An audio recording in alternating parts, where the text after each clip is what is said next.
No, but they can't ask the commentators to do it.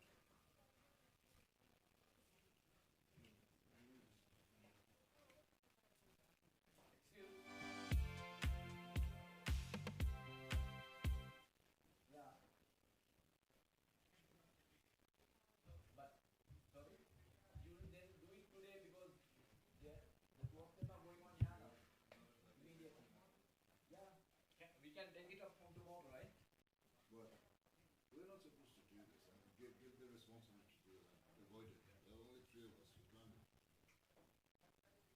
There's someone there. Yeah. Don't take it upon yourself. This is not our duty.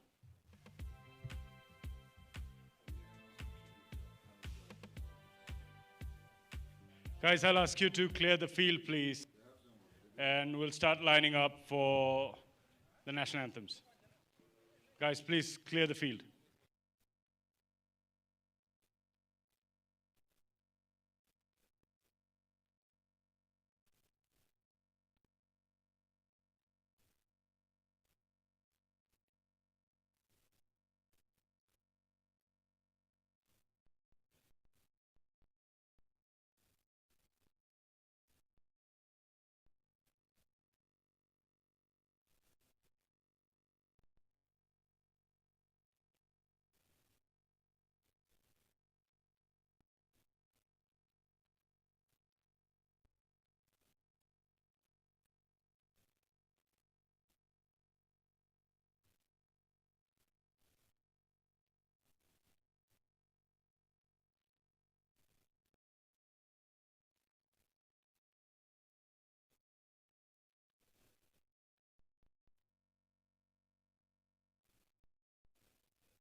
Yeah, can you hear me, Sudhir?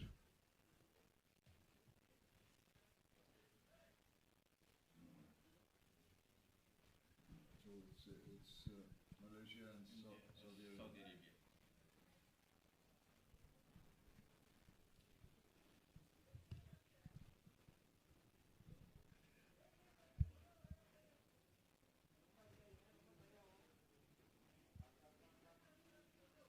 Clock is-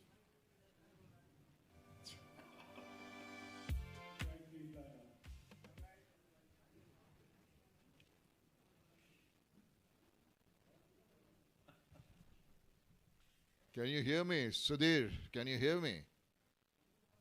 Is the mic working? All right, all right. You've got to answer me. Hello, hello. Hello. Fine. Hello. I have no idea. I think it's 1 2 1 2.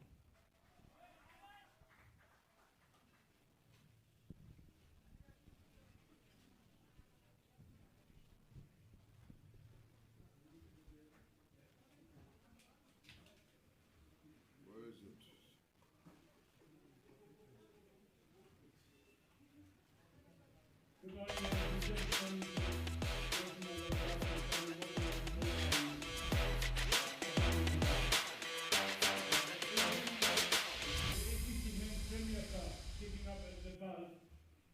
Very good morning and welcome to Mulani Cricket Ground here in Kathmandu for the ACC Men's Premier Cup 2023, match number 6 between Malaysia and Saudi Arabia. We're from the Mulpani ground in Kathmandu. It's a lovely morning here. We welcome you to another interesting match between Malaysia and Saudi Arabia.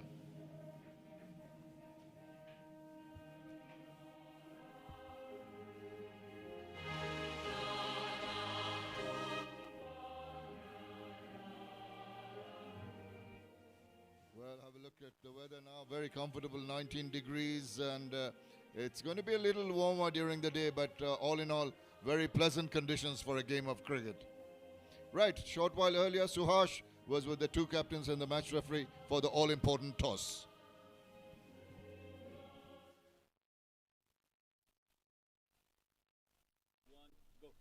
Bright and sunny morning here at the Mulpani Cricket Ground, and here we are for ACC Men's Cup 2023. And I'll tell you what, it's going to be Malaysia taking on Saudi Arabia. The captains have arrived in the middle. The captain of Malaysia, Ahmed Faiz, alongside him, the captain of Saudi Arabia, Hisham Sheikh. To adjudicate the talks, our match referee would be Mr. Sarika Prasad. The coin will go up now as Ahmed Faiz is ready to give it a spin. Heads is the call. His is the call. Malaysia win. Tails it is, Malaysia.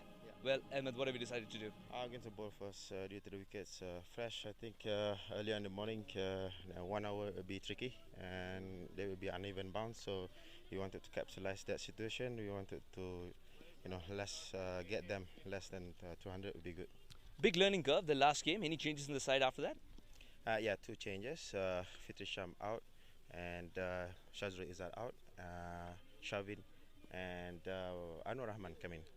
Finally, what's a good number that you'd want to chase on a track of this kind? Yeah, I just mentioned just now 200 is good enough for us to chase. I think with our bowling department, I think we're able to do that. Give us a good game, Faiz. Thank you.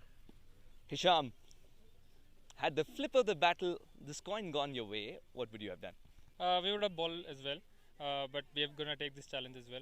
I think it's something, the Premier Cup, it challenges you in all ways, and it's good that we're taking a challenge first up. And I believe in my boys, and I believe that we're going to do good. Thailand would have given you a lot of confidence. Any changes in the side after that? Just a one change, Imran Arif comes in. He's an experienced campaigner back home, and he's made back his way back into the team. All the very best. Thank you. So the news from the centre, Malaysia won the toss and they've decided to bowl first. Well, it's a decision that does not surprise anybody. I think with the early morning conditions, the teams really want to bowl first to exploit the conditions. But look at some very strong teams. Saudi Arabia, a little bit of a surprise in the recent past, coming back very strongly from where they were earlier. Very wonderful turnaround with some good names there. Just emphasizing that Malaysia won the toss and chose to field. Well, it's time to say a very good morning to Mudassar Ali, my fellow commentator. How are you doing? A very good morning, Shamim, and it has been a couple of days, has been excellent if you talk about the cricket here in Nepal. And talking about the lineups, Saudi Arabia led by Mohammad Sheikh, Zainul Abidin, Saad Khan, Atifur Rahman, Abdul Wahid Hasib Ghafoor, the wicketkeeper, Ishtiaq Ahmed, Wahid Abdul Ghaffar, Imran Arif, Waqarul Hassan, and Abdul Mannan. Well, Malaysia have been around this circuit for quite some time, with even hosting a lot of international games and international tournaments. They'll be used to this, but they're up against quite a upcoming unit of Saudi Arabia, I understand. This is completely a new side if you talk about the Saudi Arabia led by Mohammad Sheikh, and a good decision after winning the toss and opting to bowl first, but they need to exploit the conditions. Yes, and the conditions, we keep on repeating, it's a little hazy here, Mudassir, but the wicket has been a revelation. I must say that it's played very well, but early morning there will be some kind of moisture which might have seeped through if there was some overnight dew, and that might just help the cause of the pace bowlers in particular early on. We have seen as the past 2 days, Hong Kong especially getting the chase of 175 in 33 overs, and we have both the umpires getting ready, and it will be an interesting contest. Malaysia taking on Saudi Arabia. The men in yellow and black is the team Malaysia. The captain after winning the toss and opting to bowl first. You know, the pace bowlers will have their say, just putting on some Vaseline. It can be quite dry in the middle part of the day. Humidity is not too bad, but just going in there with a sense of purpose. The Malaysian team, they want to really get things off started early. Saudi Arabian batters will have other ideas. They want to give their team a good start with the bat. And just waiting to see how Waqar and his partner perform out there in the middle. There will be butterflies in the stomach. Anytime you go out to open an innings, you are a little apprehensive on how the pitch is going to behave, what the bowlers are going to achieve. So it'll take a bit of time, and this version of the game, this format of the game, gives you that opportunity to bide your time, to be more selective with your shot making, and be sensible in your approach, particularly early in the day. Absolutely, you need to plan session by session and play as per the conditions, and it's Abdul Wahid Abdul Ghaffar and Waqarul Hassan out in the middle. And looking at Waqarul Hassan, reminds me of Jack Russell coming out with those Ray-Ban. Waqarul Hassan. Wahid Abdul Ghaffar, the right-handed batter, is there. Waqarul Hassan is reminding you of Jack Russell. I can see to my right, you yourself sporting a similar kind of sunglasses, similar shades. That's why you noticed. I love especially the black shirts. Well, they'll have just sorting out things. The side screen, there needs to be that person sitting in front of the side screen needs to move away. Just getting in the vision of the batter. So just little things being sorted out here before we get to start this game. Still some time before the official start, which is 9 o'clock local time here. Couple of minutes to go for that. Wafiq Irfan, the left arm fast. Now how fast he is, we'll soon find out. But he's got a couple of slips in position, and he's taking quite a long run up. And that's an indication of maybe the pace he's going to generate. He's almost reaching that 30-yard mark at the edge of it once he starts his run up. So all waiting for the first ball to happen. Wahid Abdul Ghaffar is going to take first strike. Just try and give you the field here. There's the two slips in position, deep third man, a backward point, a short cover, and a mid-off on the offside. On the onside, there is a mid-on. Sort of forward square leg and a deep fine leg right on the boundary. So the deep third and the deep fine leg are the two boundary riders in this power play. And of course, all of you know that only two fielders are allowed outside the 30-yard circle in the first 10 overs of a 50-over match. We're all set to go here at the Mulpani Cricket Ground in Kathmandu for this match between Malaysia and Saudi Arabia. Here we go.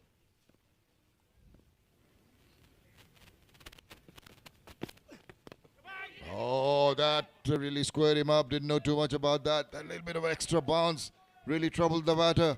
It's a good start for the bowling unit. Irfan did very well there. Right on the money. Waqif Irfan getting that extra bounce. Two slips. Look at that bounce. They have that short square leg, an attacking field, that long run up, and a smooth action generating that pace on the very first delivery.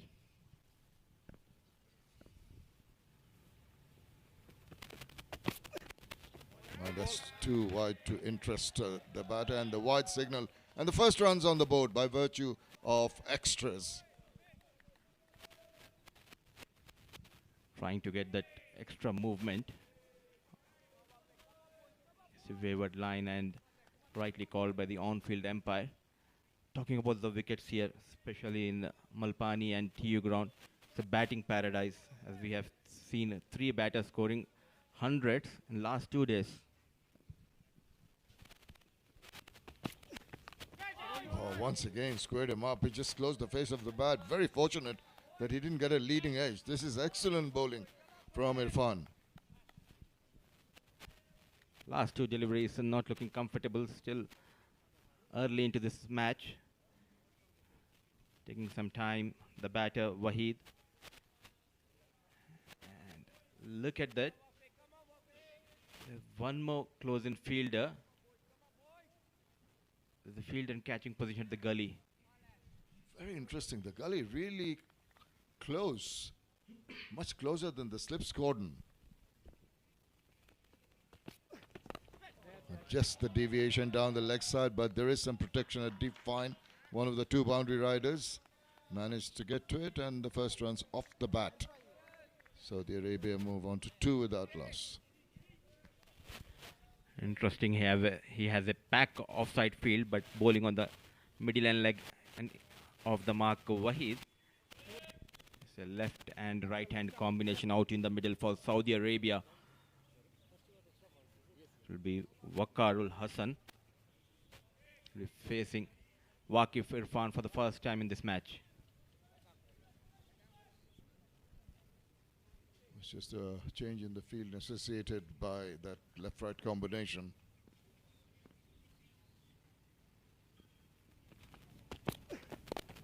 Oh, once again, not in absolute control. Was rushed into that shot. Did manage to swivel around.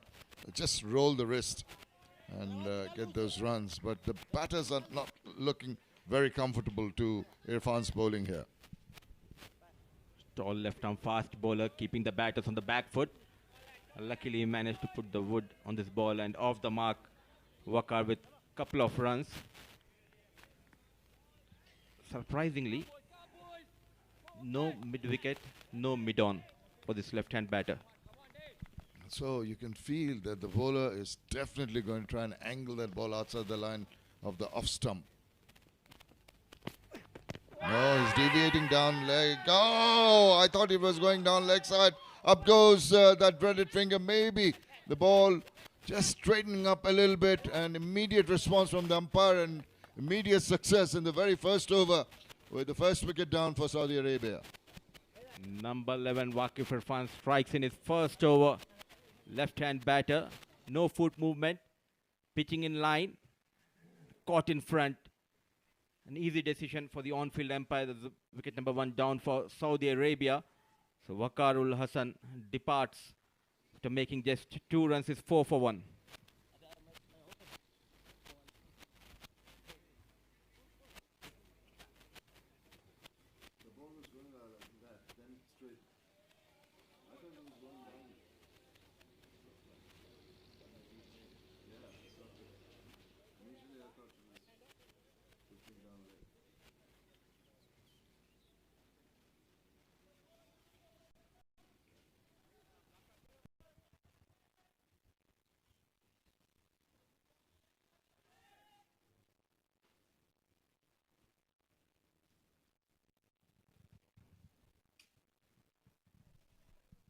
Early strike here for Malaysia. Wicket in the very first over. Irfan, the successful bowler, still into his first over, brings in Imran Arif, the left-handed batter, or his right-handed batter actually.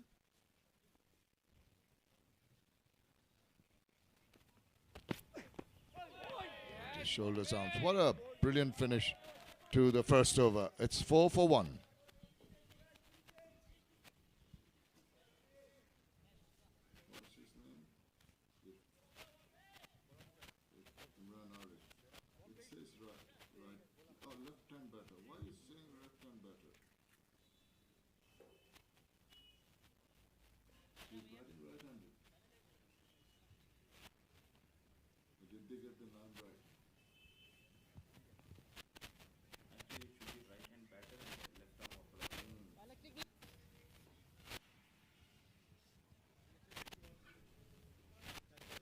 Those are the teams for you. We're already reminding you that Malaysia had won the toss and chose to field first, and it's paid off. Success in the very first over with 1 wicket down. So a lot of work to be done by the Saudi Arabian team.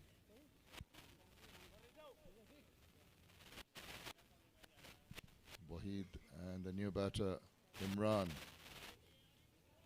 Haider is going to be Rizwan Haider is the bowler, another left arm pacer.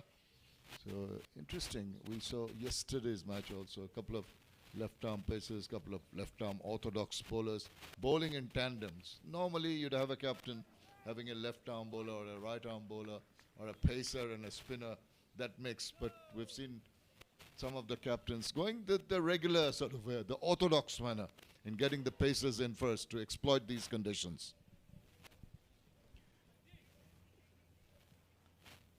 So it's a left arm fast bowler to bowl the second over. It's Rizwan Haider up against Wahid with a slip in place and a catching gully. That was short and that was easily negotiated. It stood up there, there was a swivel round, played forward of square. Possibly not getting the timing perfect. That's why it was not racing away to the boundary, but still runs with the bat, and that'll ease some early nerves because they've lost that wicket in the very first over. Excellent field setup by the captain of Malaysia, Ahmed Faiz. Attacking field. There's short mid wicket. There's no mid on. Short square leg and deep fine leg on the leg side.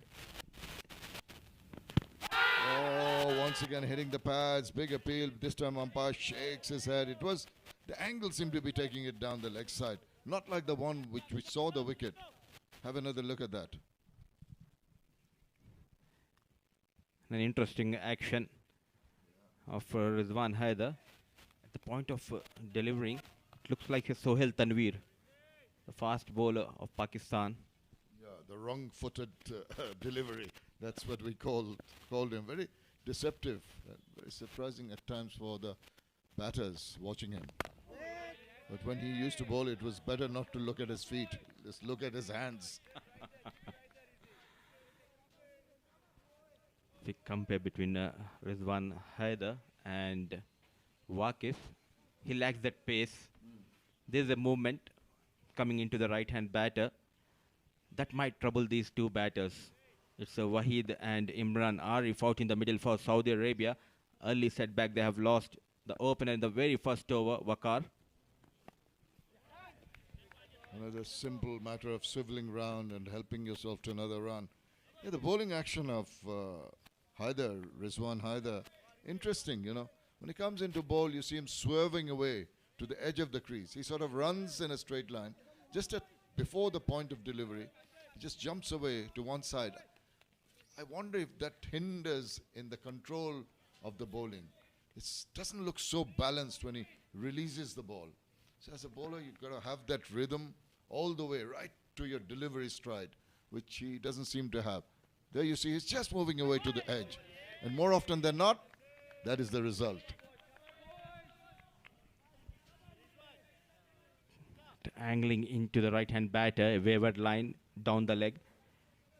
It's a new ball, he's getting some swing. It will be interesting to see how he bowls with the old ball, because he lacked that pace and that action.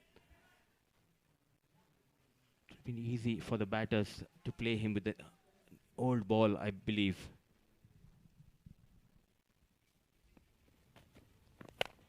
Oh, I said that very hard. It's high in the air, but it's not going a very long way. It's falling inside the boundary. Once again, the timing not quite there. Despite the fact that he made a real big swing at it, the timing was not right at all. Off the mark with a couple of runs, but not in a convincing fashion, the batter Imran. There was no mid-on, trying to go big. And a couple of runs. Wanted to take that advantage of a power play, Imran. Yeah, I can understand his approach. He's got to ensure that he reads the pace of the bowler.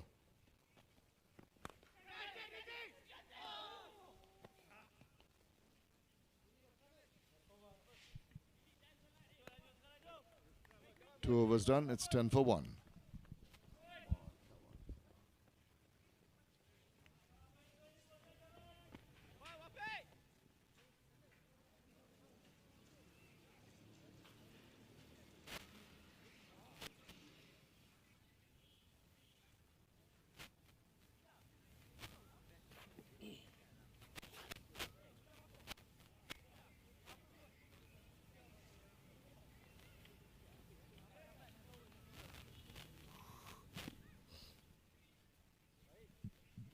It's match number 6, Saudi Arabia versus Malaysia, who won the toss, invited Saudi Arabia to bat here. They've lost the wicket early on.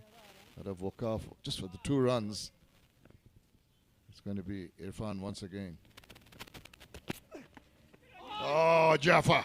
What a beautiful delivery that is. Just pitching on or about the off stump, making the batter poke at it and just moving away at the last moment. Excellent delivery. Pitch of a delivery. But in the good length area and getting some bounce and movement straight into the hands of wicket keeper. Bowling as per the field. Exploiting the conditions here very well. The fast bowler, the tall left arm fast bowler Irfan. It's very impressive. Very different kind of bowlers, the 2 left arm bowlers. He's much more the pacier, much more accurate, much more rhythmic. As he comes into bowl, he's striving for the Yorker there. Good bit of fielding. Had to quickly cover. Coming in from wide-ish sort of mid-on or between a mid-on and mid-wicket position. That's what you need to do. Give the support to the bowlers with some good fielding. Riding high on confidence. First slip, second slip. Closing, catching gully. A point and a cover. No mid-off. Runs in Irfan to Waheed.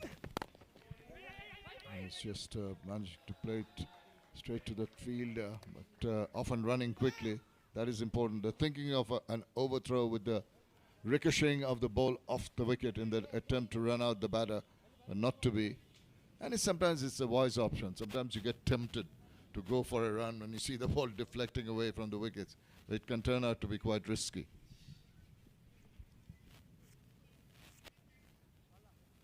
Into the early stage of this match, they need to play those 10-12 overs. Take your time, settle down. It's a batting paradise. Once you're settled, then you can score those runs freely. What about that? This gentleman, Imran, has got different ideas. Oh, did that ball hit the umpire when it was thrown back in? It's an injury that you don't know. Look at him walking right down the wicket and to a pacer with Irfan speed. Now, here's the throw. And the umpire just about getting in the way. Oh, must have stung. Did well. Try and get out of the line, the trajectory of that throw. But nothing serious. Smiles all around.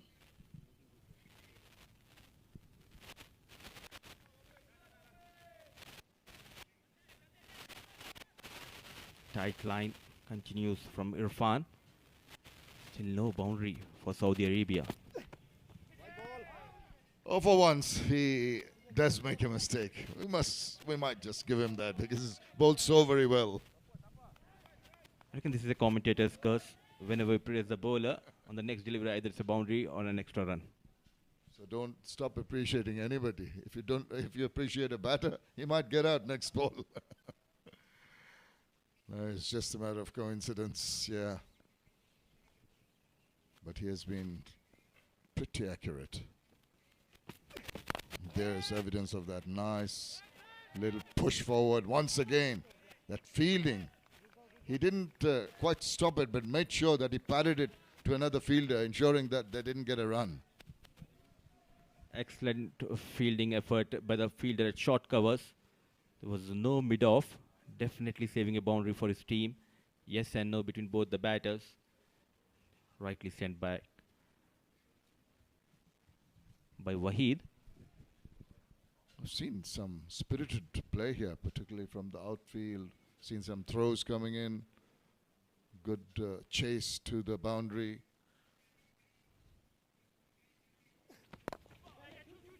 Just this roll of the wrist, nice little timing. And that's taking the ball away, almost close to the boundary. Getting a couple of runs quite comfortably here to finish the over, which was the third over. And Saudi Arabia now move on to 15 for 1.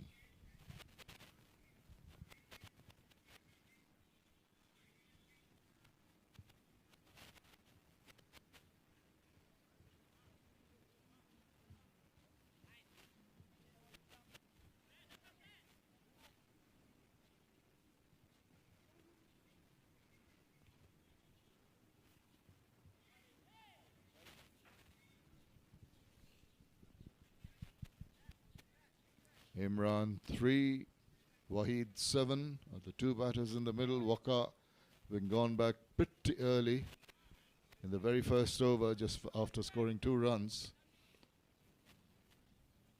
Going at a decent run rate, 5 and over.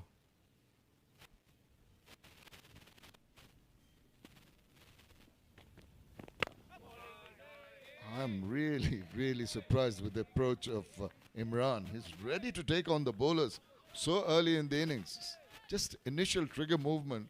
Every time before the bowler comes, he has some kind of a movement. Jersey number 10, Imran. Looks like he's an aggressive batter. Wanted to go big.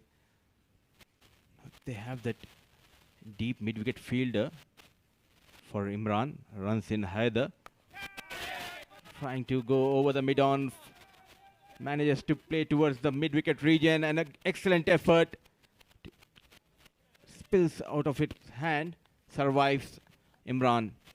Well, he's living dangerously. He's giving the opportunities to the fielders. He's little annoyed. It was a difficult catch to take. But once again, he's going down the wicket. We're talking about the movement before even the bowler comes in. And this, to cover a lot of ground, seemed to have it under control. And then at the last moment, made a grasp, made a grab at it. And in the process, it just bounced out of his hands, unfortunately. Well, we talked about the good fielding efforts. Unfortunately, that was one that should have been taken. And if it was, there would just be the icing on the cake in terms of the fielding effort that we've seen so far. But not to be. That is the way cricket goes. But you just bite your teeth and carry on. As a bowler, you can be very annoyed, very frustrated when a catch is dropped. But you move on.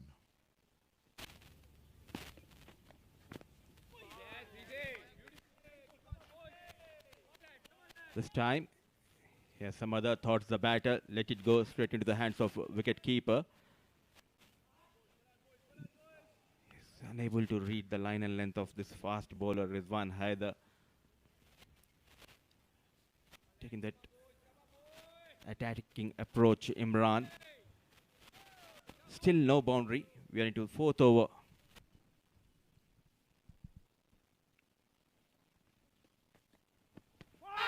And that angle, he keeps on bowling. He releases the ball from the edge of the crease that I've mentioned earlier. And that natural angle takes it down to the onside of the batter. What you'd like to do is, as you have another look at that angle, it's going to drift down leg, even if it hits the pad. You essentially need the ball to start off and pitch on or about outside the off stump, and then bring it back in. Almost on the 4th wicket. And then get it back into the right-hand batter. Runs in Haider. Once again, a big swing. This time the fielder settling down. No mistake. Departs Imran. Well, he just took too many risks. I don't think that was the right approach. He got a life. He should have said, I've got a life. I should make best use of it. But he did not. He seemed to have got a general license to go after the bowling. And he was virtually trying to hit everything out of the ground. And in the process, he's holed out. This time round, no mistake by Amir, who took a good catch of the bowling of Haider. Imran goes for 5.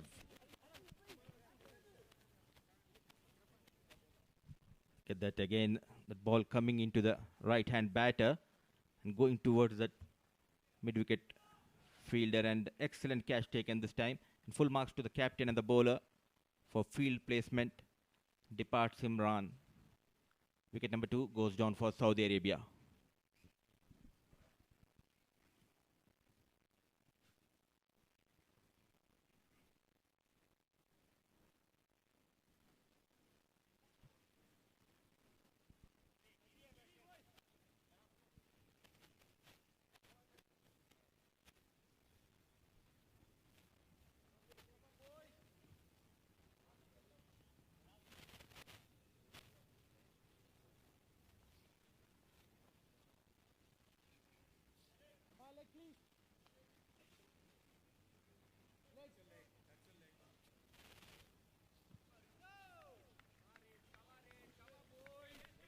Well, the decision to bowl first has paid off for Malaysia, taking 2 quick Saudi wickets. It's Saad who's now coming in. Saad Khan, left-handed batter.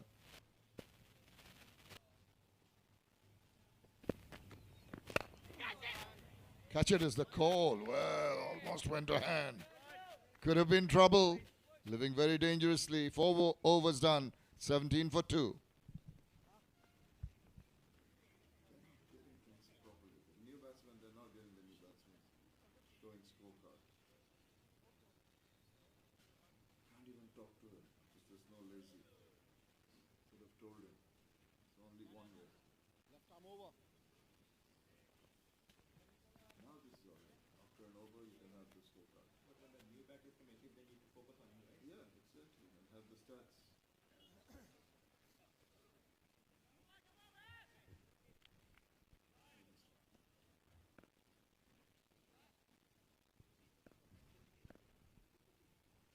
Fun continues. Width offered, slashed. Ball racing towards the third man region. There's a protection in the deep. Just a single for Waheed. With both Irfan and his bowling partner have done well. Haider taken 2 wickets.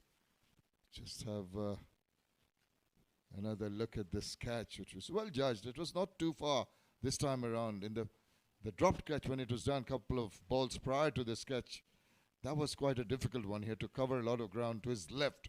And this one's to his right, much closer, much more comfortable height, and he took it very cleanly. Swing in the air, but it started off wide and kept on going wider. They're finding it difficult to negotiate the swing and the pace of this fast bowler.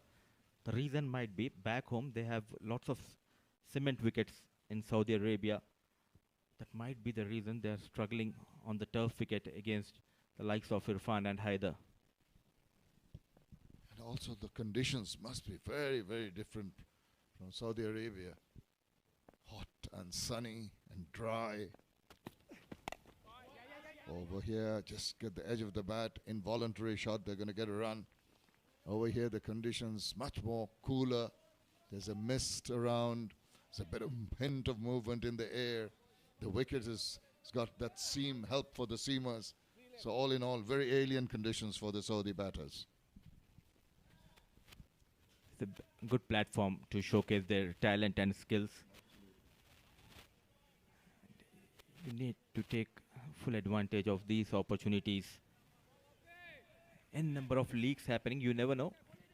You perform well, you can get picked by some franchisee. Nicely done, but straight to the fielder. He'd have liked to pierce that gap in the covers. Looked very elegant when making the drive.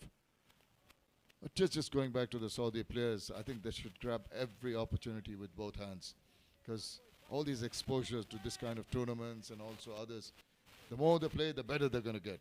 And I just hope that they get the opportunity to play overseas more often, so they can just get used to the different conditions that they'll face all around the world.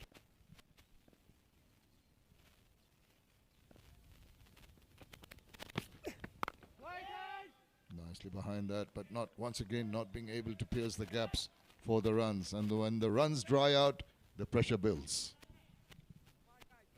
There's a big gap. It was the offside. There's a point and just an extra cover fielder. Need to exploit that gap. Wahid, now he's looking a bit comfortable. Middling the ball. Last delivery of this over, Irfan runs in. Nice looking drive again, but once again, now the fumble allows the single. Well, at least a run at the end of the 5th over. Saudi Arabia now move on to 20 for 2.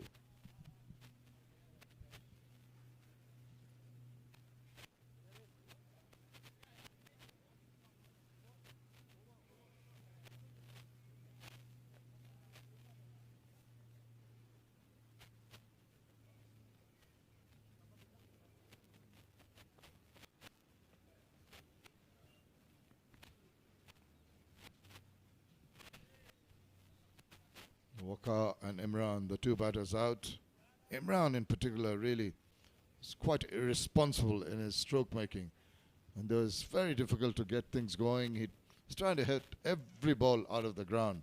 He survived a chance, but then he repeated the stroke and paid the price for it.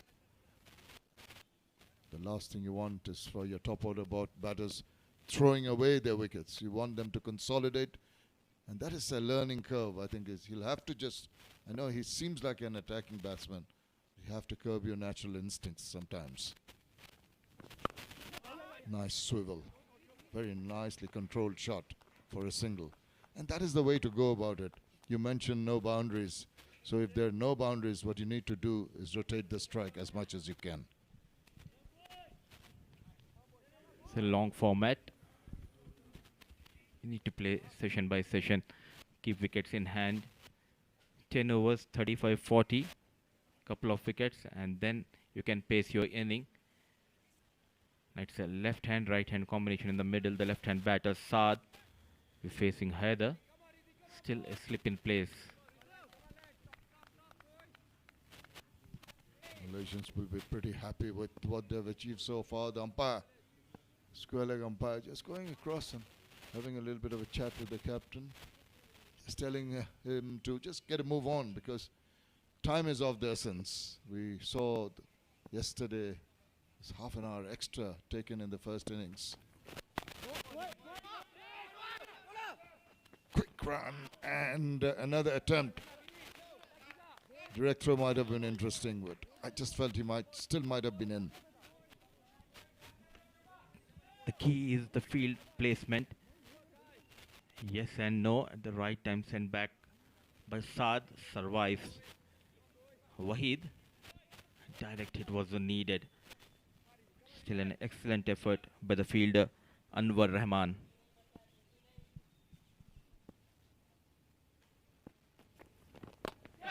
Oh, that's up in the air. There's a fielder coming around and getting to it. Once again, that height off the track. He was tempted into a kind of a pull shot, but maybe got the top part of the bat and scooped up in the air, and another wicket from a catch. This is excellent from the Malaysians. Brilliant piece of bowling. Back of line delivery surprised the left-hand batter Saad. Wanted to play over the short leg, managing to get the top edge, and easy catch taken by Anwar. And he knows the cameras is on him, celebrating for a longer time. Wicket number 3 goes down for Saudi Arabia. Bit of bother here. Well, that's a batter who seemed to not to get the start they wanted. Saad Khan gone for 1. 21 for 3.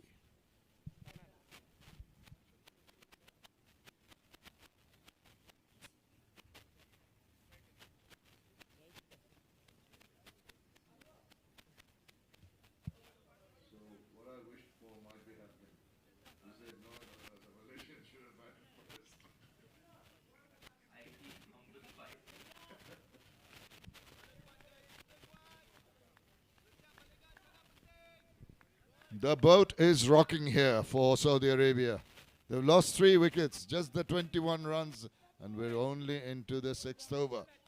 There was a lot of expectation early on that Saudi Arabia would put up the runs, but a couple of their batters have really had themselves to blame in choosing the wrong shots to go for, getting a little carried away, little rush of blood for Imran, and we see the result. This is Mohammad Sheikh, the right-handed batter. Oh, squared him off. What a beauty. Now, both the bowlers doing it from both ends, really troubling the batsman. Brilliant piece of delivery. Came in and at the last moment, move away from the right-hand batter. Brilliant piece of bowling display here by both the left-hand fast bowler of Malaysia.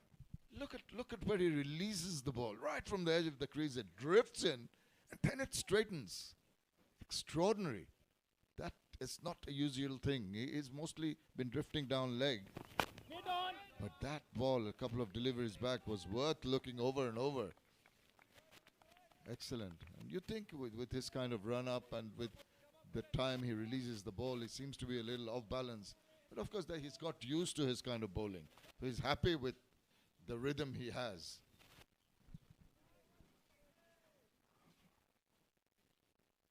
I reckon this is a surprise element. The run-up, the wayward run-up, keeping the batsman on the toes. Last delivery, very watchful, the captain. 6 gone, 21 for the loss of 3.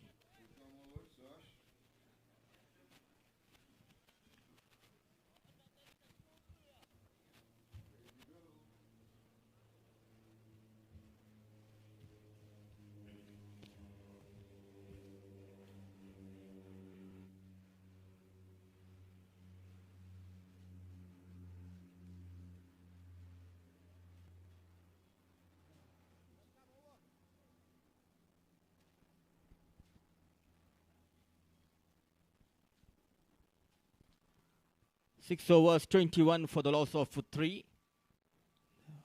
Taking those wickets on a regular intervals, putting that extra pressure on the Saudi Arabia batter. Change in the voice for the first time. Joining me in the comm box is Suhas Vedham. Welcome, Suhas.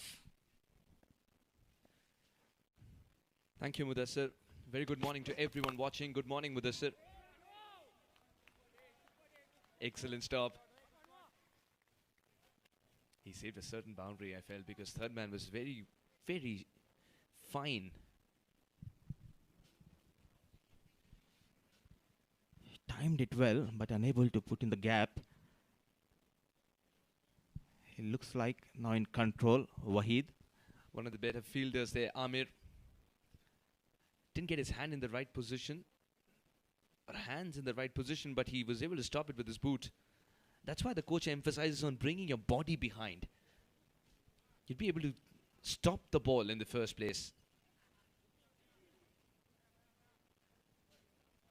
The umpires are concerned with a couple of strands that are propped up from that ball. Perhaps it needs a bit of a haircut.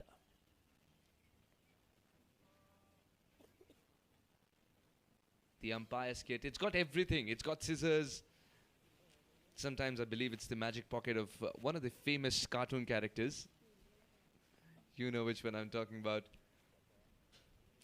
You get everything that's required for the situation then and there.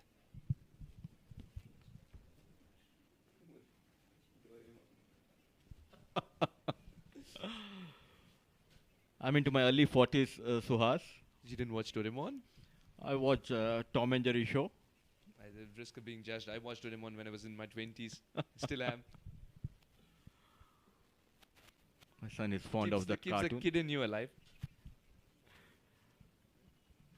Taking some time, they'll be changing the ball. Talking about the Doraemon reminds me of my son. He's very fond of Doraemon.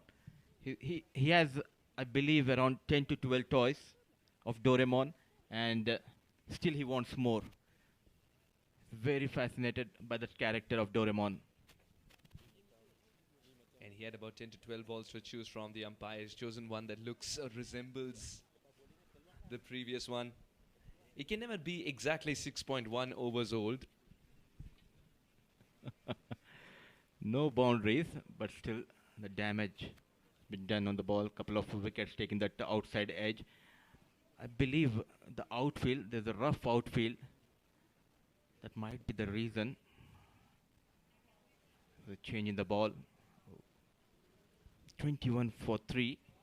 Bit of bother on a back foot in the early stage of this match, Saudi Arabia. Absolutely right. At the toss, Hisham said he would have bowled first as well. It just tells you both the teams believe that there's something in it for the fast bowlers of the first 30 minutes.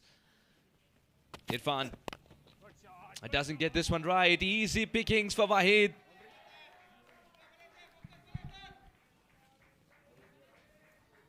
So the first boundary for Saudi Arabia coming from the blade of Wahid. Just drifting towards the leg. Low full toss. Flicked behind the square. The first boundary from the blade of Wahid. Yeah, really no challenge there for Wahid.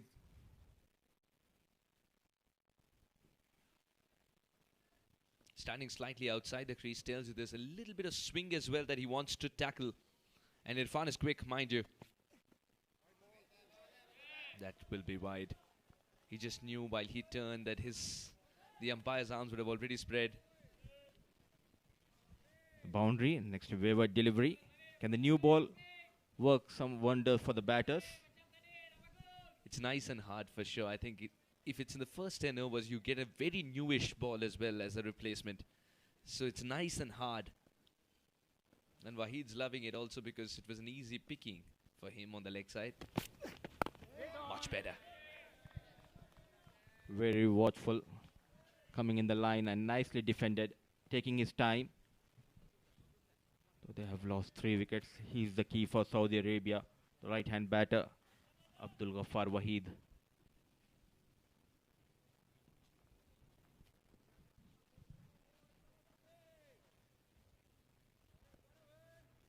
The ex-captain of Saudi Arabia batting with the current captain of Saudi Arabia.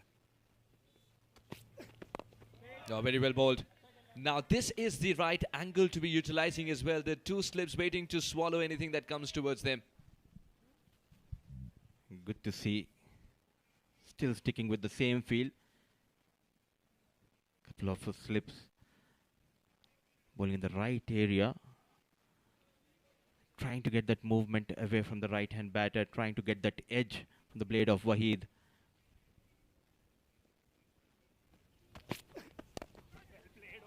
Very risky. And this is Abdul Wahid at his best. He'll utilize the angles to his favor as well. Just gets into a lovely position so early. Opens up the gap. Even more so. Straight in the crease on the back foot. Rolls the wrist. Finds the gap. And a quick lightning outfield. Helping him to fetch his second boundary in this over. Marginal error. And full marks should be given to the batter. Taking full advantage.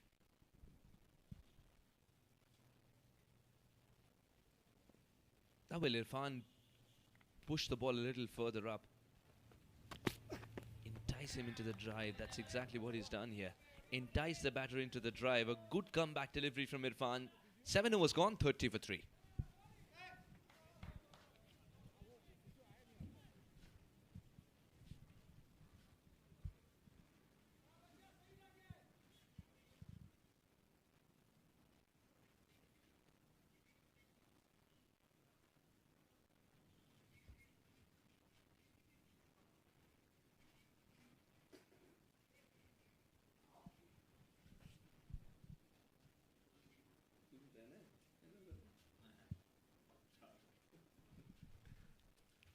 2-5-1. Waqar, Imran and Saad, the engine room's not going to be happy with this performance. Wahid still out there battling it out, 18 or 23. He was able to play the moving ball. Now he's a little more settled alongside the skipper who's yet to open his account. Of course, Zainul Abidin, Atif, Wahid, Ghafoor, Ahmed, Manan, who's a new recruit. All of them can bat.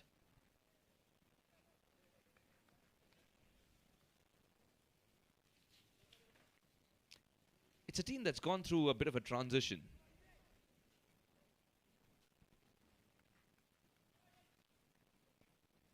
A slip in place, a gully in place, man at point, just for that cut shot that Sheikh loves to play. Goes again, this time towards his right. Excellent stop. Making Hisham work for his run. He's getting a little itchy to get off the mark. Width offered. Nicely played, cut hard. Pounced like a cheetah on this delivery. The fielder, Anwar, certainly saving a boundary for his team. Excellent work. A terrific stop. Both the batters are standing outside the crease. They do not mind facing Haider a yard quicker.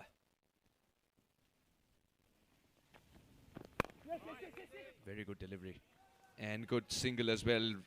Excellent calling, lovely cricket all around. Sheikh gets off the mark. This is the best way to play. Take that single and get the man in form, Wahid, on strike.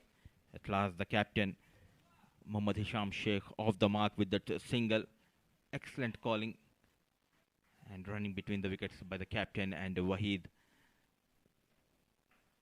They have taken out that second slip. A short mid-wicket. To catching position. Just pushing him back. Taking some time. Faiz to adjust his field here.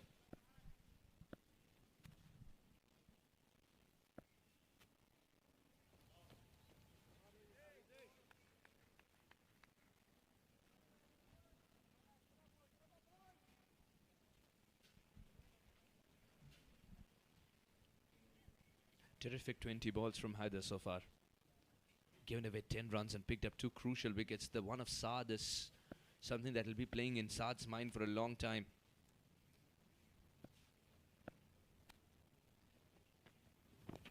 Good ball. He's so clear with his plans. Haider. It's always a treat to watch. When a fast ball is steaming in, is absolutely clear in his mind. He doesn't have that smooth run up or action, but he knows where to bowl. Bowling on that right channel. The best part, he got a couple of wickets in his kitty.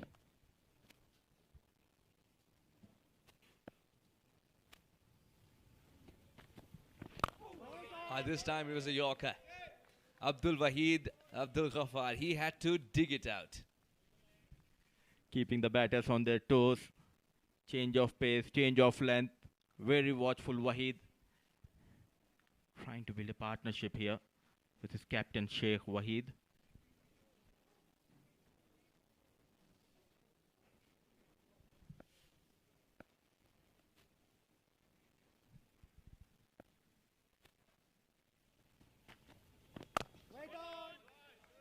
Again, a very good delivery.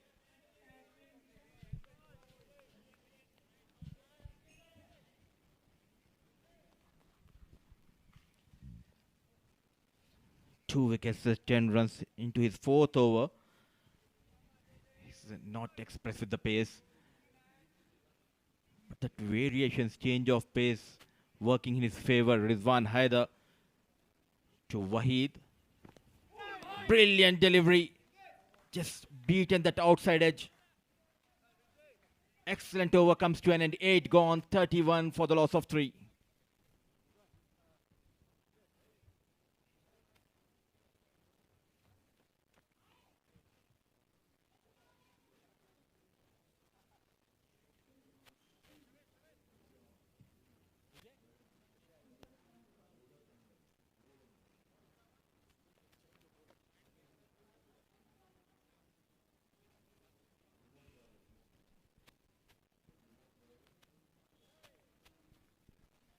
So it's 31 for 3 Saudi Arabia. 8 overs gone. Couple of boundaries in this 31 for Saudi Arabia coming from the blade of Wahid, the opener.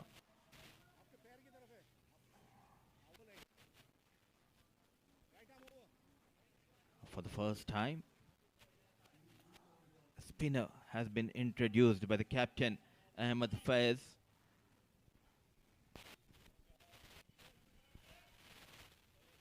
It's Vijay Unni, the right arm off-break bowler.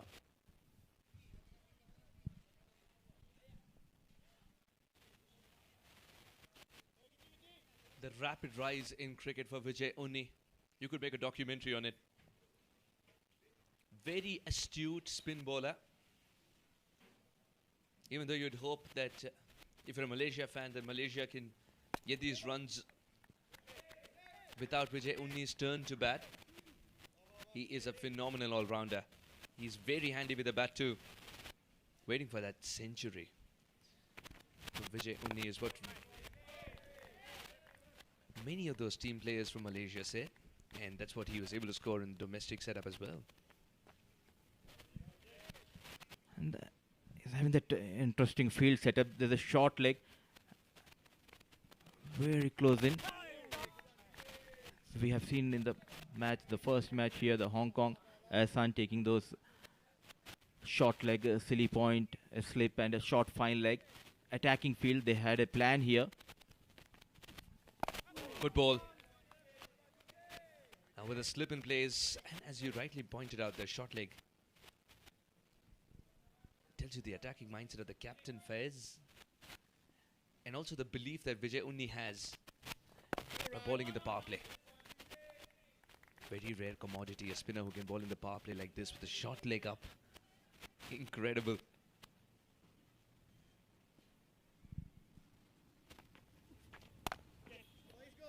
On the back foot, finds the gap. Through the offside ball, racing towards the fence. There's a chase and the fielder wins the chase. Excellent running between the wickets. 3 runs have been taken by Wahid and Sheikh. With those 3 runs, 9 overs gone, 34 for the loss of 3.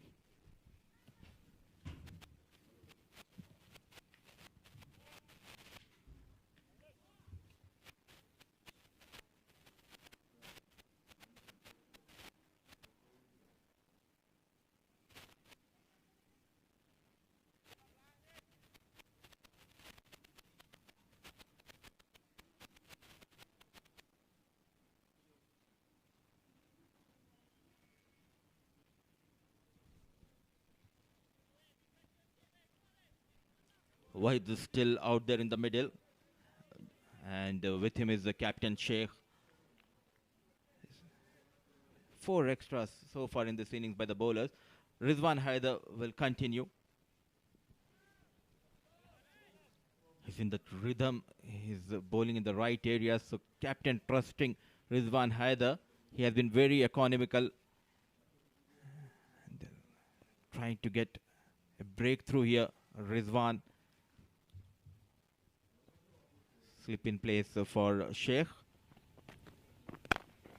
Nicely played with the straight bat to find the gap. Beats the mid-on fielder, races towards the fence. First boundary for Sheikh.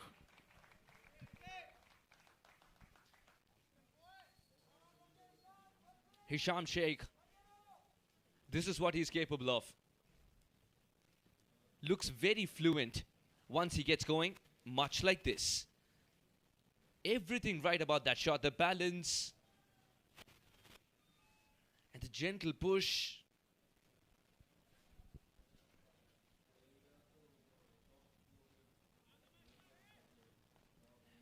As a batter, when you get your first boundary in that fashion, straight down the ground with a beautiful straight drive. For batting, you make batting look like clockwork. Oh, this is stylish as ever. This is Hisham Sheikh at his best. A new region, same result.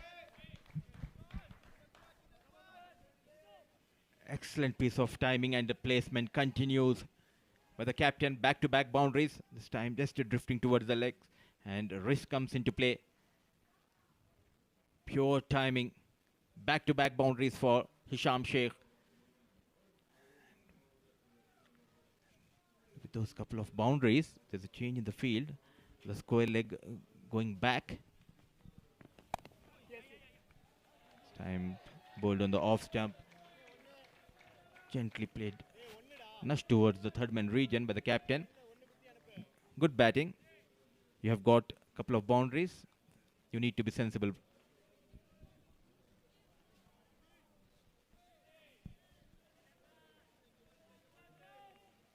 Now it'll be interesting to see Abdul Wahid's approach as well. Now that Sheikh has gotten those couple of boundaries in this over and is looking good.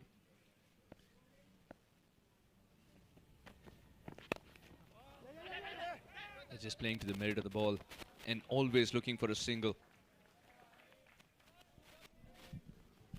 The communication looks better between Wahid and Sheikh. Straight away going for that single. Expensive over. Giving away 10 runs.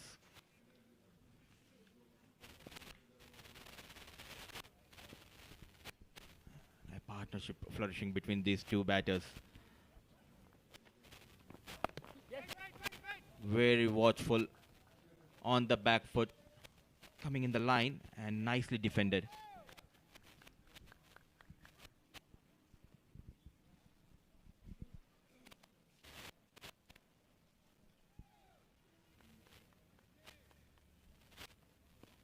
We've already seen a couple of games where the captains have performed. Just setting an example for the boys. If Sheikh can do that for Saudi Arabia, it would augur well. Not in control. But there is a third man in place. As Sheikh during this over break will think of it. 10 overs gone, 45 for 3.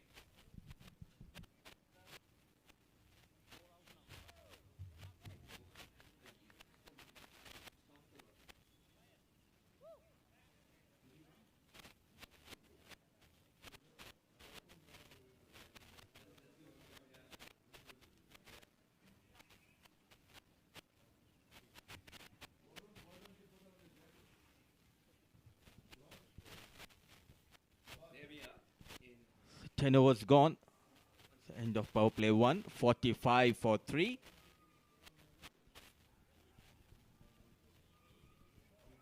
So Wahid on a 19. Still out there in the middle.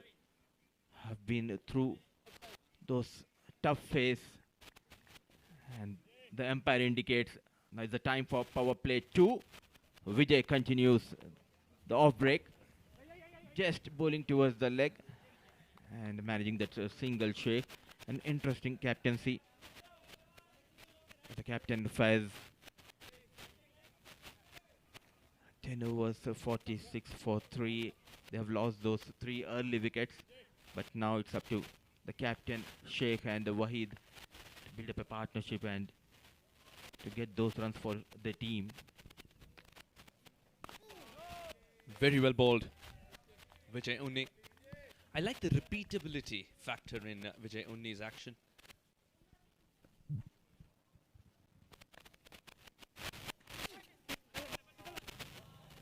Missing everything. And freebies for Saudi Arabia. And with those 4 runs, 50 comes up for Saudi Arabia. Spun a lot, but it spun from the middle stump line.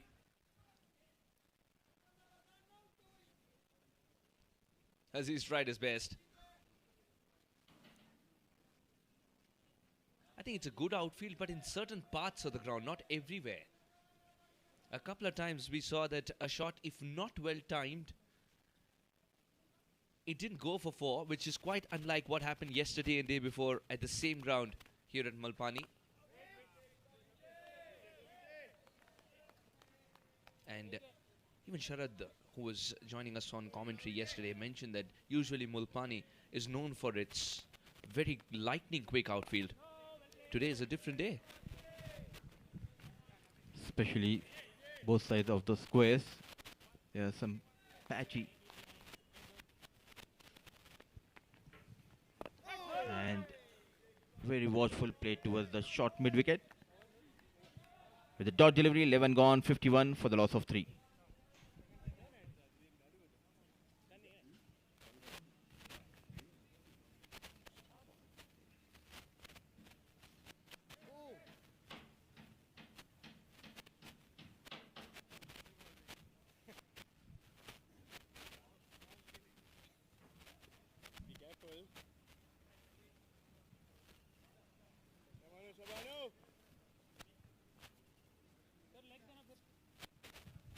11 overs gone, 51 for 3. Sheikh has got to a 15 or 17, which is looking solid. One outside edge was a scare for him. Waheed, on the other hand, is quite content feeding the strike to the skipper at this stage.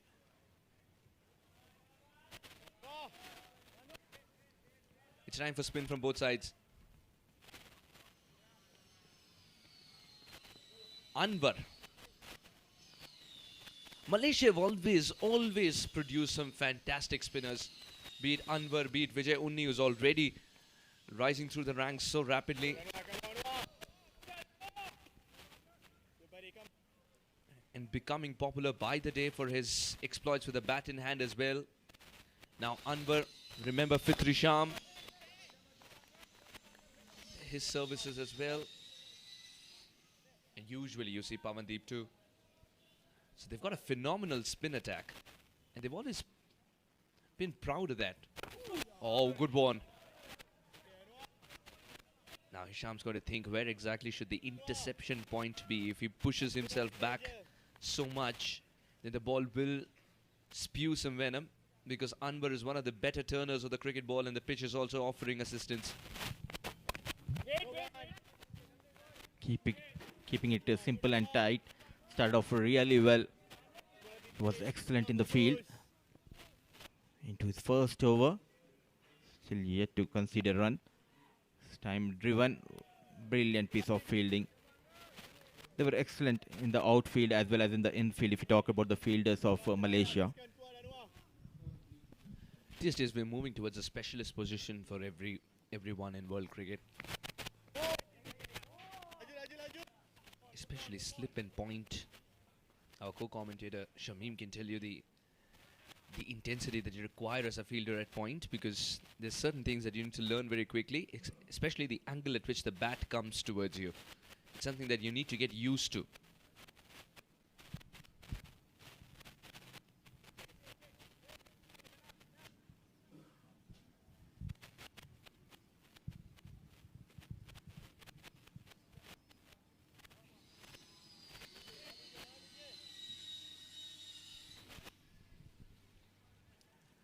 Look at those pictures behind the scenes there, the backdrop.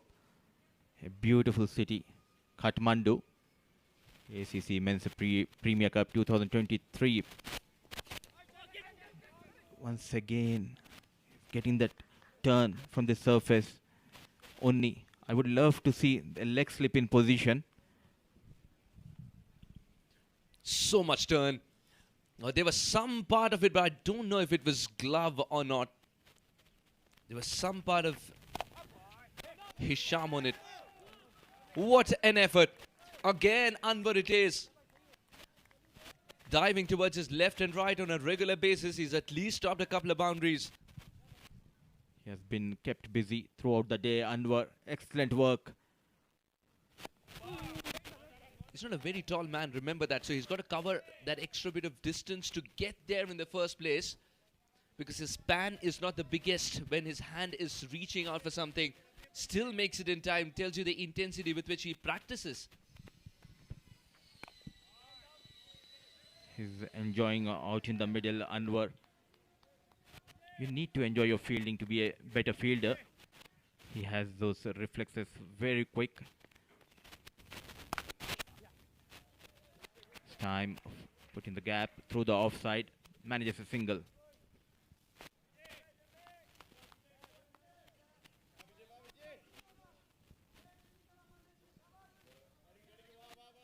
Looking for his first wicket, Vijay Unni.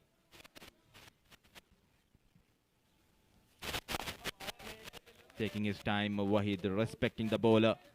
With the dot delivery, 13 gone, 53 for the loss of 3.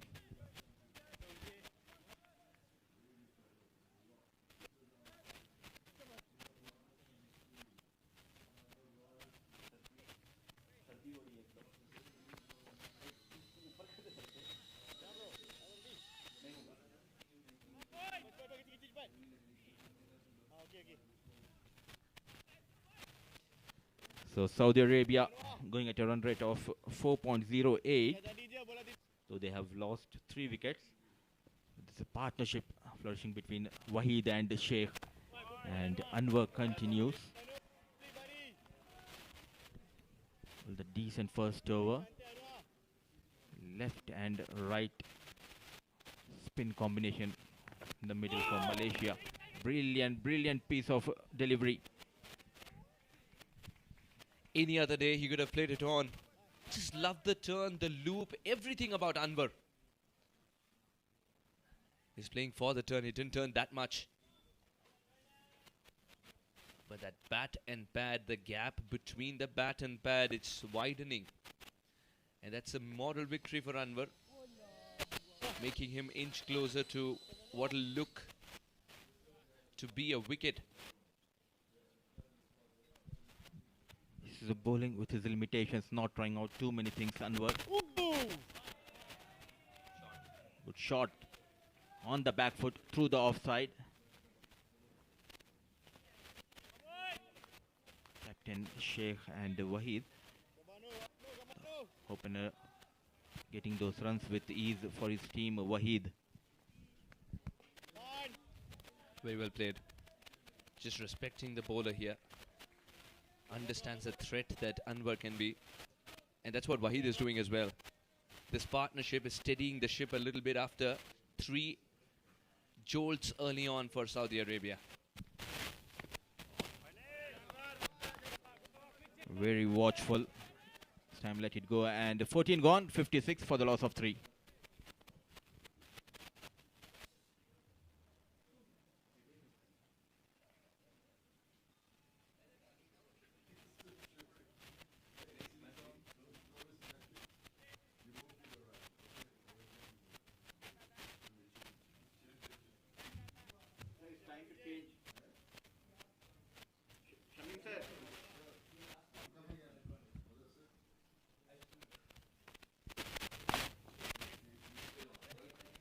So Vijay Oni continues.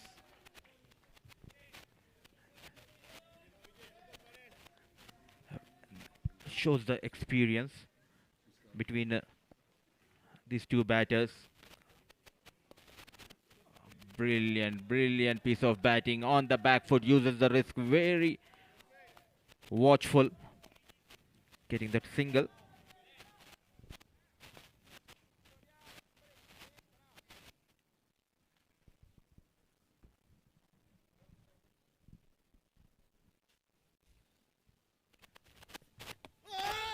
Some rebuilding work being done here by this partnership, Wahid and Sheikh, after the tottering start by Saudi Arabia. This partnership looking good. They're looking to play some shots. They're trying to get a move on. And all in all, augurs well for a rebuilding of the innings. Been content to play defensive prods to the good deliveries. They've been prepared to take the attack to the bowlers. Just trying to claw out of that hole that has been dug by the earlier batters. And Saudi Arabia, they've got to rely on their seniors as well in the side, and that's exactly why Wahid and Hisham have assumed that extra bit of responsibility after a start that they will not be proud of. What I like about this partnership is that they've not shied away from taking those singles on a regular basis, even if it means taking that extra bit of risk sometimes to hit it in the gap and reach out for the ball. 60 for 3 after 15.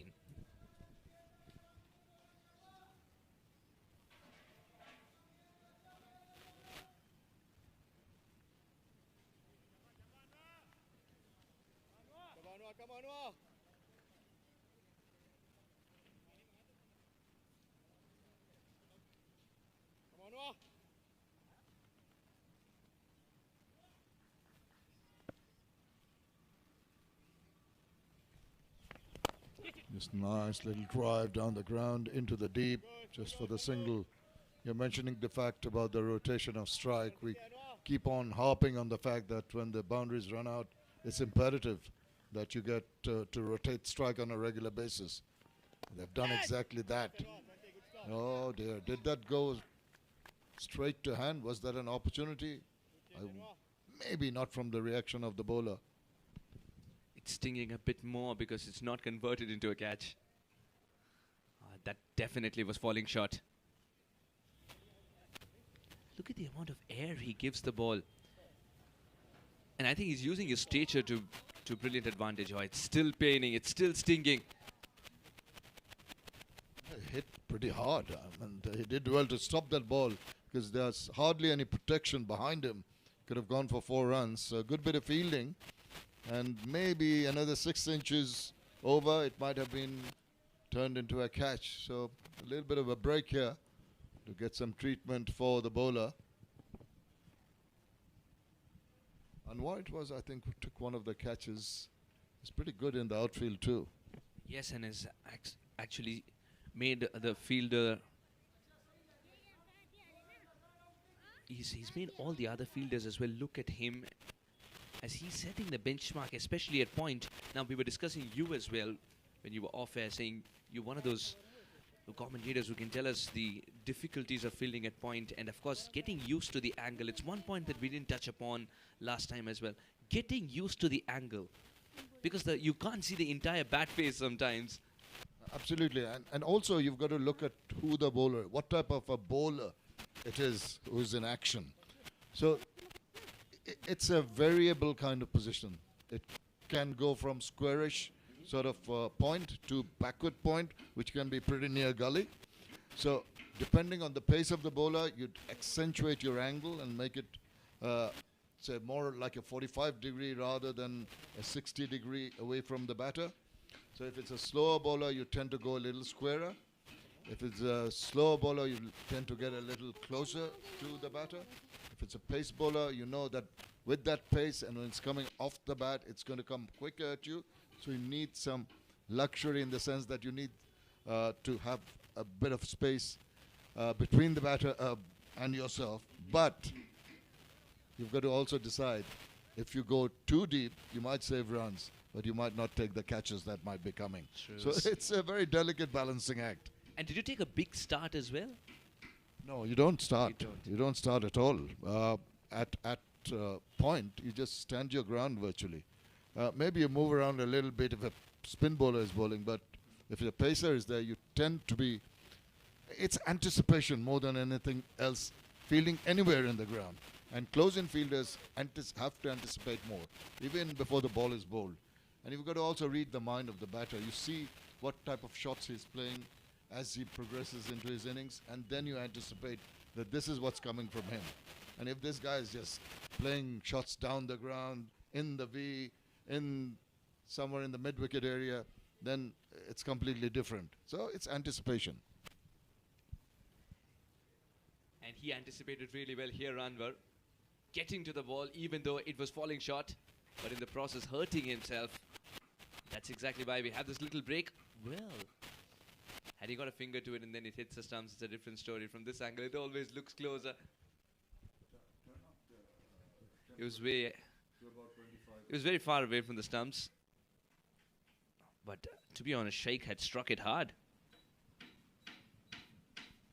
Sometimes if you don't get the right amount of palm on your fingers, tends to get the upper part of the palm and can get to the harder part, and that stings you more. Yeah, I think Waheed was on strike at that time. Correction.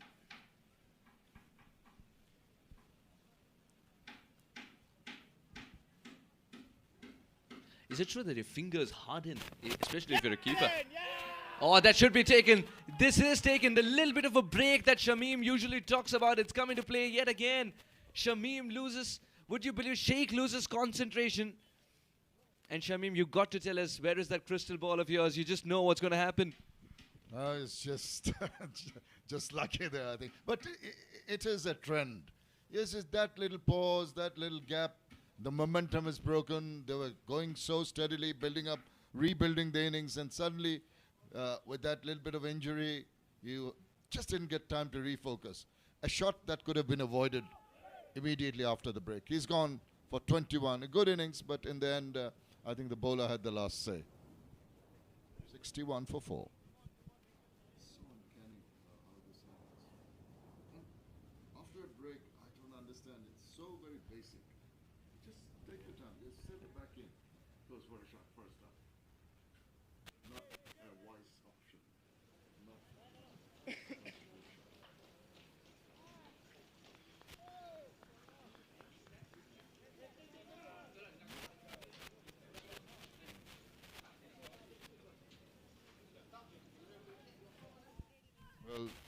well, if got rid of, it could have been the mainstay of the innings, was been successful in terms of runs. But that's the way the cookie crumbles, as they say. Sometimes you get carried away, as Abdul Manan comes in, right-handed batter. He'll have his work cut out, because they're in a spot of bother, particularly after that partnership has been broken. Remember, still new to this side, Saudi Arabia side. Thailand was an interesting tour, but Abdul Manan's got to find his feet still. And he's got to prove a point. At the moment, Anwar is bowling very wide. He doesn't need to touch the ball at all. Well, he's getting the turn, but he essentially needs to have the ball pitching within the line if he's getting prodigious turn. And on that occasion, the umpire says, I'll let that go. 2 wides. I think the second wide was a little harsh. Usually, as a bowler, you don't flirt with the wide line when there are 2 wides back to back. That's Anwar for you. Oh, wow. This chap is not the tallest of bowlers, and he uses his height, or rather the lack of it, to good extent. He just flicks the ball up, and he tries to get in the eye line of the batter, which is not an easy thing to do if you're a short guy. But that's quicker through the air. That is an excellent over completed. 16 done, 63 for 4.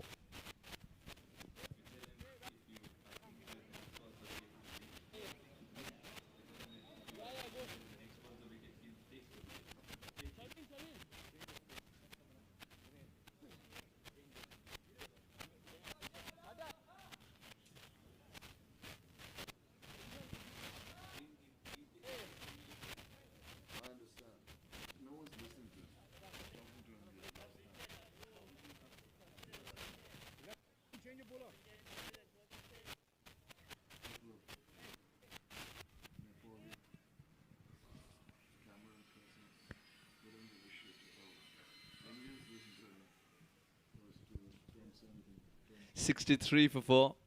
Saudi Arabia, they've lost their skipper. That means the ex-skipper has got to... He's got to put the anchor down and stay there forever. Virandeep Singh, it's his slow left arm. I think we need to add the word shrewd alongside it. We'll soon find out if he is. If you've read him right, you've been following these teams around the world, so you know them pretty well.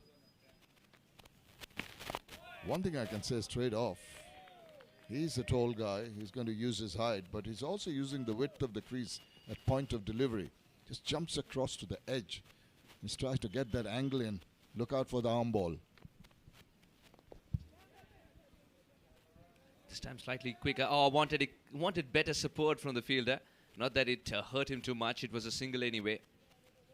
Now Virandeep Singh, another character who happened to be playing for the nation very early in his life. So when you say talk about the right balance between youngsters and the experience in the side, you also realize that Malaysia is one of those nations where the talent is fast-tracked. I wonder how strong their domestic circuit is. Is it a kind of regular sort of thing happening over the years? Is it how many domestic tournaments in this format do they have going? That's a very good question, actually. They have something which happened regularly with Singapore when they played Singapore. Oh, beautiful delivery, just testing the 4th stump line, testing the batter with that. And, of course, getting through the overs very quickly is Virandeep. So, I think it was called San Agnia. I don't remember the exact name, but it was a bilateral where Singapore would come in. Sometimes they would travel, Malaysia. And that's how the game awareness improved of all the players. Then, of course, at Kinrara Oval, there have been some wonderful tournaments. And I think there is a Malaysian cricket league, a Malaysian league of its own in the offing as well. That's very good news. I mean, just looking at the talent, the skill sets of the players here, I just hope that they get to play more domestic cricket to groom themselves for the international arena. 17 done, 65 for 4.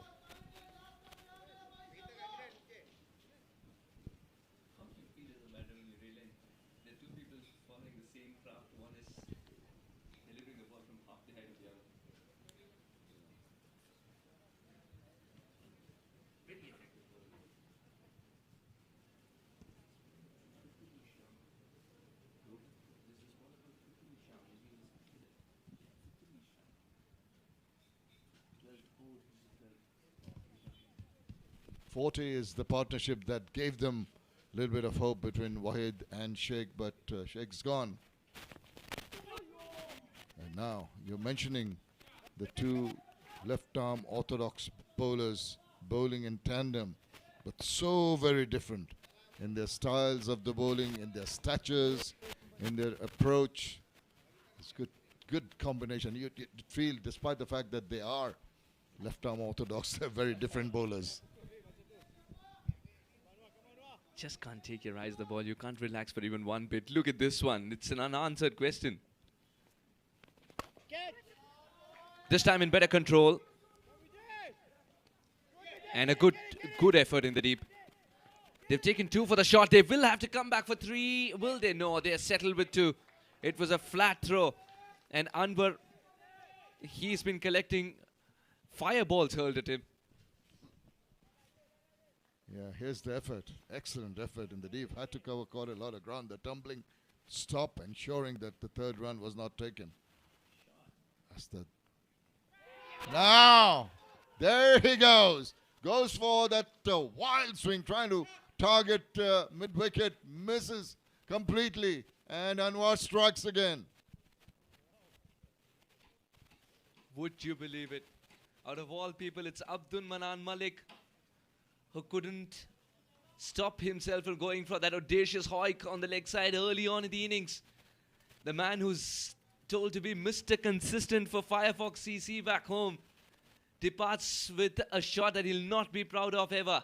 He's got some answers to be given to the coach for sure after this. 5 of 9. 69 for 5.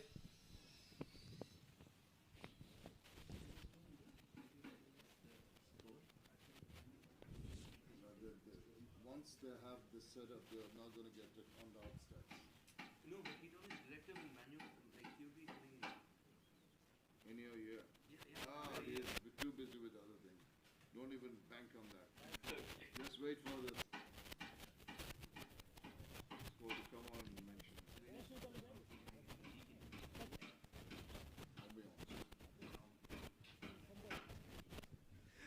Wahid's a lone ranger in the woods at the moment. Everyone's coming in, saying hello, walking back to the dugout. Sheikh was there for 21 and that was good resistance shown.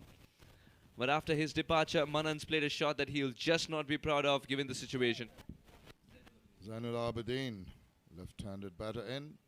I hope he's more sensible in his approach. We've seen 2 batters. One earlier, just trying to remember his name. He was out to an atrocious shot. Got a life, got dropped. A couple of balls later, he went for a similar shot. And he was caught in the deep. And just there, Manan, once again, left that ball well. Played it with a defensive kind of bat. He was in a mindset to hoik it over. But just the wrong ball to select, and it just crept through past his defenses. Just very impressed by what Anwar is doing as his overs are progressing. He's reading the batters like a book. He's just bowling simple deliveries and waiting for the batters to make a mistake. It's not that he's getting prodigious turn. No, that's an appeal. He's thinking the ball's going on with that angle, but not of any kind of interest to the umpire. What fantastic bowling. Well, I tell you what, it's a pretty close call, but well. It is a cardinal sin to bowl a no ball. And a spinner who's not very tall. He somehow Landed that front foot beyond what he wanted it to go. And it's also going to be a free hit, so he will be penalized with a free hit here.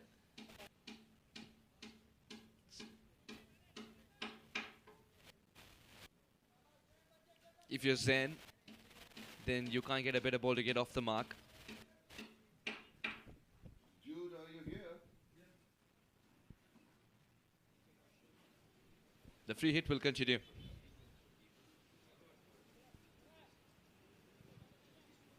As it was declared a dead ball.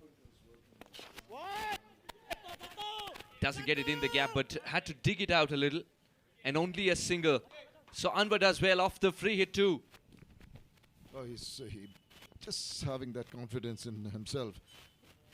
As I said, not often you get to see a bowler of this kind of bowling to overstep. It's getting a little over enthusiastic, trying to really maybe get in a little closer, shorten the distance between his release and the batter. But he goes on bowling those lovely little loopy deliveries, really enticing the batters. Nice control. 18 done, 71 for 5.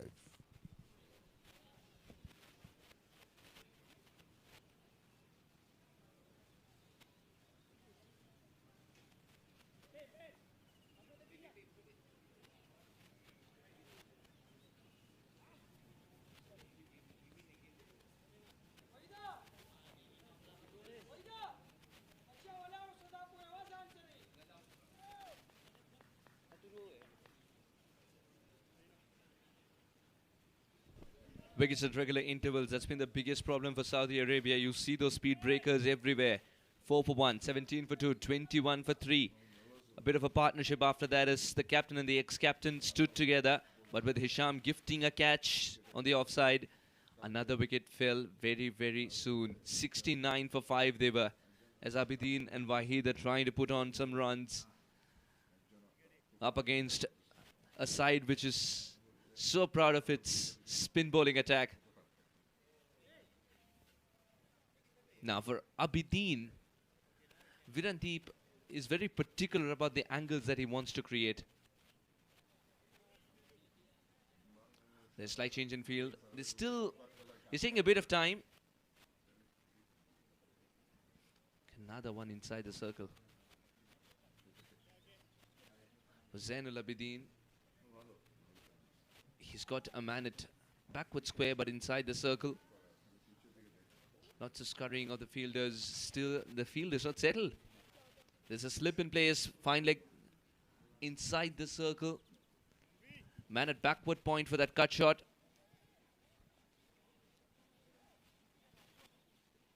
The man at covers is standing at least 7-8 yards inside the 30-yard circle for converting it into a catch in case it goes on air. Oh, that's a beautiful shot. It's picked his spot. Zainul Abidin is a very special character. You give him width, he'll thrive on it. First boundary.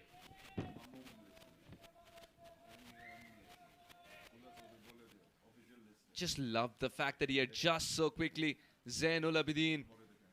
And what an area to score runs off.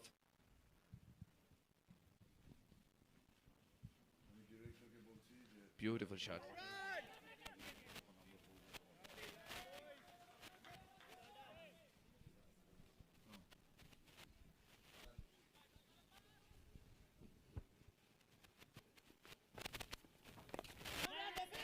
It's just when he's coming over, tends to try and speed the balls through instead of just giving that little bit of a loop. Seems to be more comfortable coming around to the right-handed batters. That is normally the norm for a left-arm orthodox bowler. With the left-hander in you're not really in your comfort zone. Even the turn, you don't quite know where to pitch it. More often than not, with the slip in position, you'd be hoping that the ball holds its line, and the batter plays for the turn.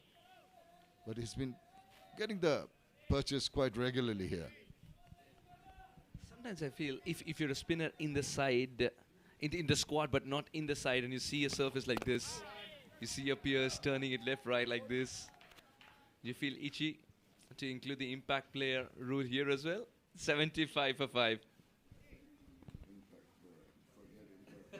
I just don't think I don't like this.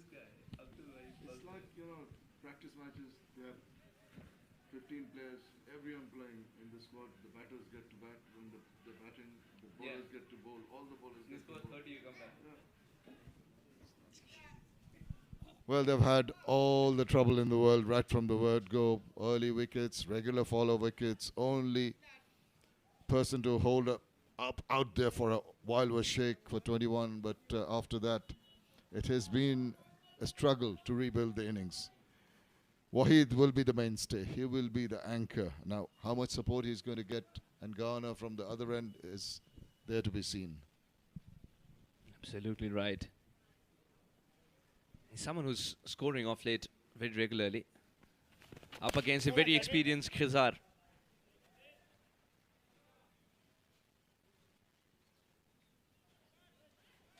Good stop by Saeed Aziz. Shadran Muniandi knew that that throw was a little wild. Had to be tamed by the keeper.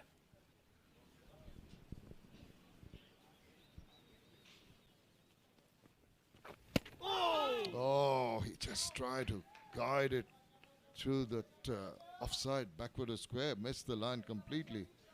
Look at this delivery. Just seemed to surprise him with the pace of the ball coming off the track. Seemed to have skidded through. Not the turn, it's just a straightforward delivery. That was the one prior to that. Just looking at the field, interesting field setup for the right-handed batsman. To Offie, they've got a short third man and a backward point, both hanging back about 5 yards within the 30-yard circle. Ooh. And there's one of them and doing a good job. You talk about anticipation in that area, he did pretty well there. I don't know, I think it's a thing between you and Mulpani Cricket Ground. Every time you hear the fielder point does so very well. Wow, that was struck hard. That was struck really, really hard, and he's growing wings as he's diving. You see, and also the status of the game. Ahmed did very well there. Status of the game tells you they're going to try and get a move on, and there will be some shots of power. So you hold back at the edge of the 30-yard circle when you're fielding deeper at point. Like this is the left-handed batter in now.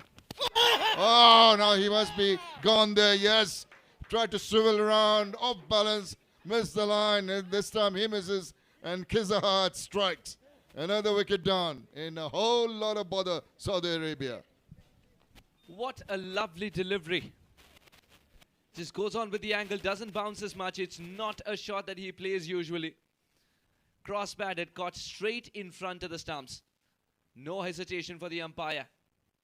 Gurung. Zainul Abidin departs for a 5 that he'll not be proud of as well. Khizar picks up his first wicket.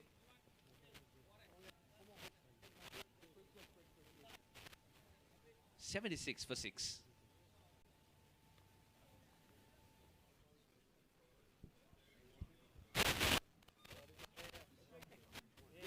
Boys!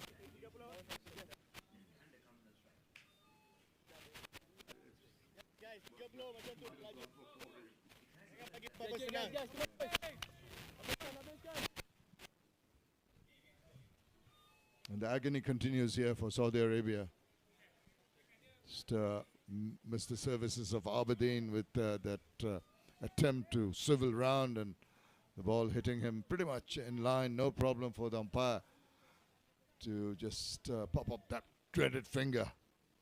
And absolute control, absolute domination here by Malaysia. Hasib Ghafoor, right-handed batter, comes in. The way the things are falling all around him, he'll have a lot of pressure right from the word go in this ACC Men's Premier Cup. We're at the lovely Mulpani Cricket Ground here in Kathmandu, watching Malaysia dominate terms. A yorker from Khizar. Wow. Welcome to the crease. And this is why Ghafoor's there in the first place. He's not going to play this shot again for a while. And on this track, the bounce has been true most of the times. Yeah, and it's been heartening to see that the bounce being true as we come to the end of A wicket taking over by Kizarhat.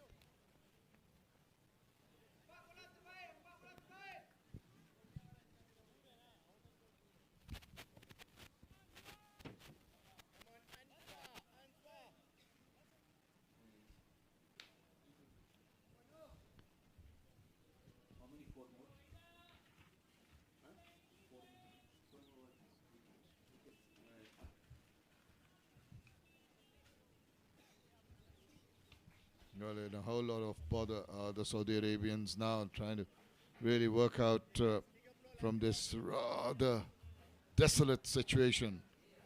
They're in the wilderness, in the desert, looking for some succor. It's going to be a tough ask.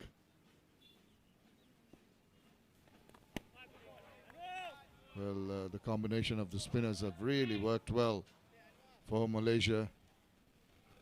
As I welcome Madasa back into the comm box. Thank you, sir. The trouble continues for Saudi Arabia. On the back foot, cut hard towards the backward point, couple of runs. They're struggling clearly to have those partnerships. Wahid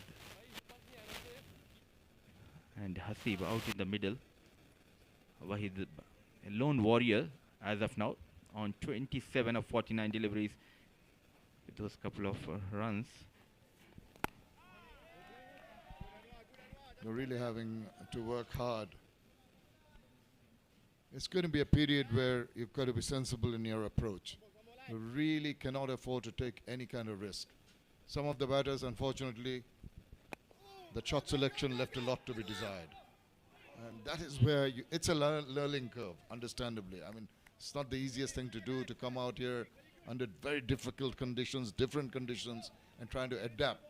But at the end of the day, it's your skill sets that speaks. It's your decision on which shots to select when you're playing a ball. And that has left a lot wanting, unfortunately, from the Saudi batters so far. That intention and the application is lacking from the batters of Saudi Arabia. Nicely drive towards the long off region. Just a single.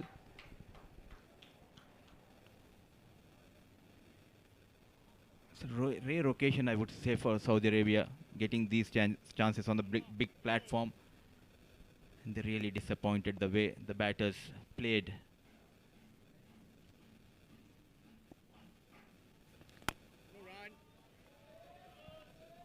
I suppose there's not too much option for the two batters in the middle now as we come to the end of another over.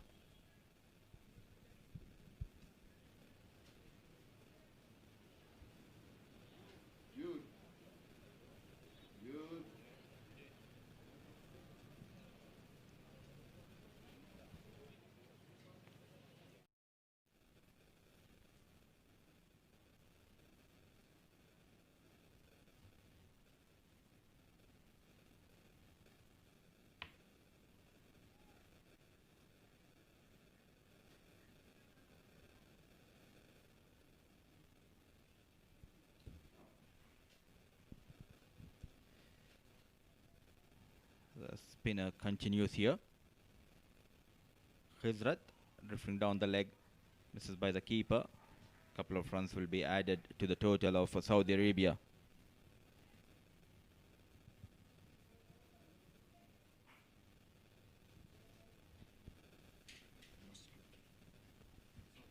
Ticker is not here.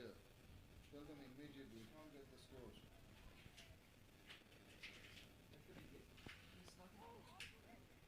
It's 83 for the loss of 6. It's Hasib Ghafoor and Abdul Wahid out there in the middle for Saudi Arabia. Couple of boundaries for Abdul Wahid, batting on 26, faced 48 deliveries. I've got the responsibility to rebuild the innings. It's going to be imperative that this pair put on some kind of resistance, because there's been, as we keep on mentioning, there's been regular fall of wickets, really not allowed to build up any kind of partnership. And the fielding has been marvelous, top class from the Malaysians. They've been a spring in their steps. They've been very agile. They've been very good off the track. Good support for the bowlers. That just raises the spirit of the bowling unit. And the bowling has been accurate too. Especially the fielders inside the 30-yard circle, not giving those easy singles, putting all their effort. Anwar was brilliant, so the captain Faiz. A loud appeal. The impact is outside the off stump, I reckon. Yeah, Kizar, not only appealing, he was pleading, please give me the wicket. But you're right, impact was definitely outside the line of off stump, and the umpire, the right decision. He's not going to get swayed by all the shouting and all the yelling and all the pleading. Bowlers always get super excited every time the ball hits the pad, whether it's in line or not. Short. Now he could have done better with that. It's the mindset. Even when you get a loose delivery, you can't take advantage of that. So with that dot delivery, 22 gone, 84 for the loss of 6.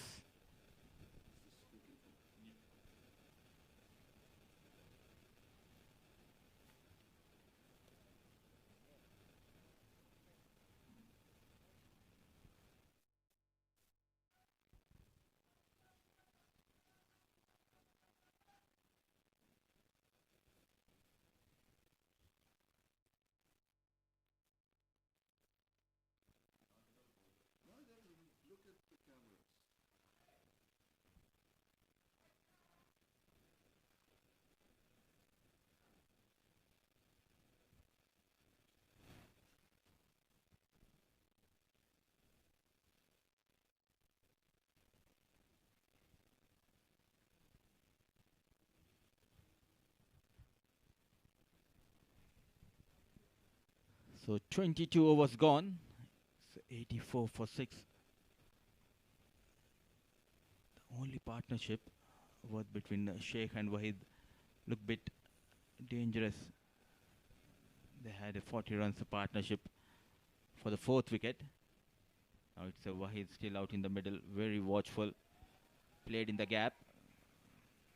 The protection in the deep, just a single. Very impressed with the tall bowler. You have got couple of short statured bowlers bowling from one end, Anwar, and this time from the other end you've got that very tall and lanky bowler who's just getting that extra bit of bounce off the wicket. We know it's a wicket has true bounce. But what he's done is just not try and give the ball too much air, just zipping the ball through. 84 for 6 is the score at the moment. Oh, not too sure of that.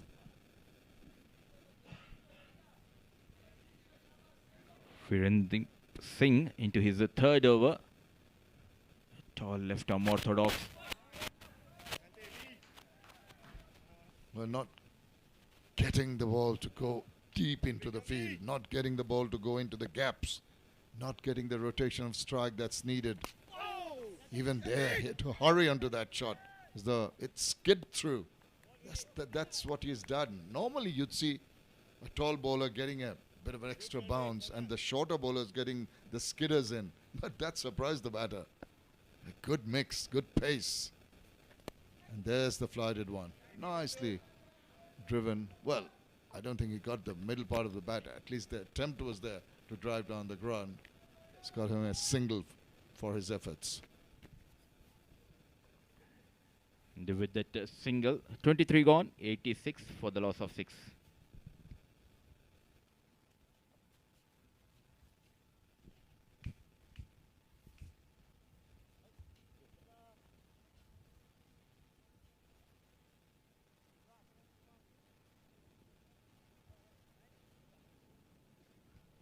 It's a struggle here for Saudi Arabia, having been invited to bat first. After losing the toss, they've lost wickets at regular intervals. The Malaysians have bowled well, they've fielded well, not really allowed the Saudi batters to dominate in any kind of form at all, except for Sheikh, who got amongst the 20s Other than that, no real sort of effort from the rest of the batters. Wahid now on 28 has been the man who's held the innings together. And he'll need some support from Ghafoor, who is on 6 of 11 deliveries. Saudi Arabia fighting hard to survive.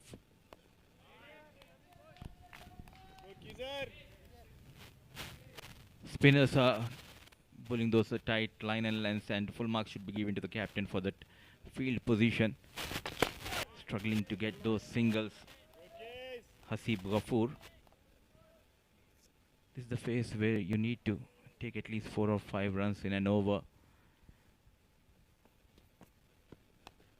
Once again, gently pushed towards the short covers. Off break bowler Khizar Hayat. This third over just giving away 6 runs and a wicket to his name. I don't think Malaysia are going to mind this. Playing out the dot balls and getting the maiden overs through. 24 done, 87 for 6.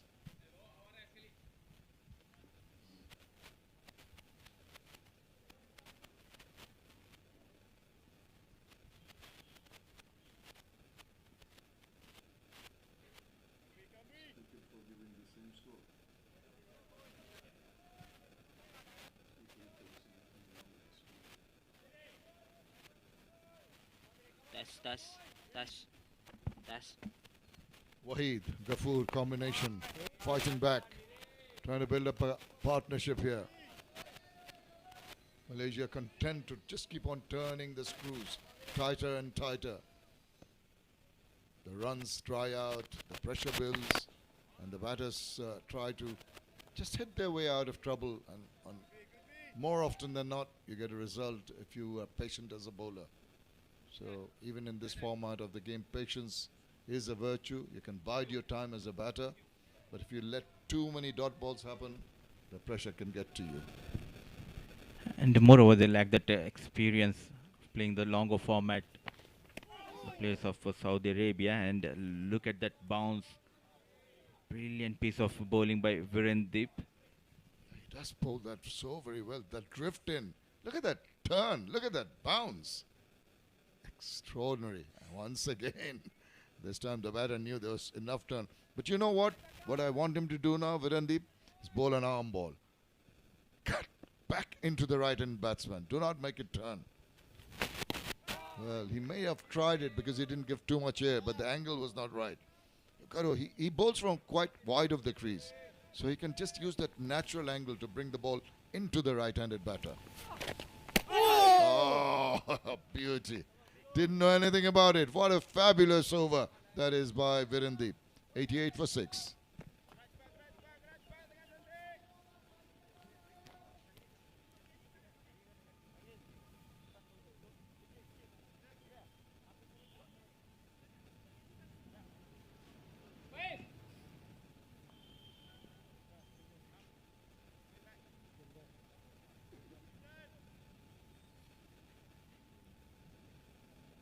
Well, Wahid has been very patient. 29 of 60 balls came in to open the innings, but he kept on seeing his partners come and go.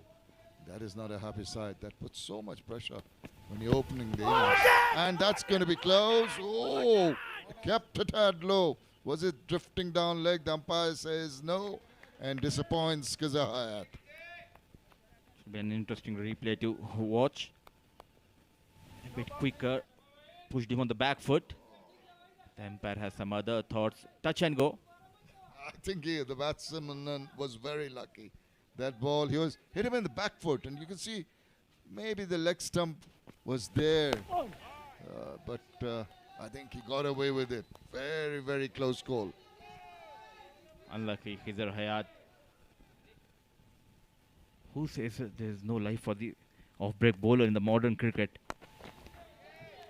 He has that variations, keeping things tight. This time, changing the strike. A single has been taken by Wahid. Well, they'll need much more of that if they're going to put any kind of pressure on the Malaysian batters when they come in. It's a smallish target. It's going to it look very simple. There won't be any scoreboard pressure. Just take their time and ease into that target. It's got to be at least 150. Just make some kind of defensive work to be given to the bowlers, something to work with. The bowlers even get demoralized when they come in and try to restrain the opposition to a smallish total.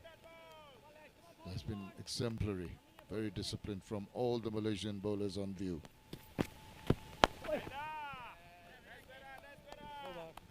A dot delivery to end the over. Number 26 is 89 for the loss of 6.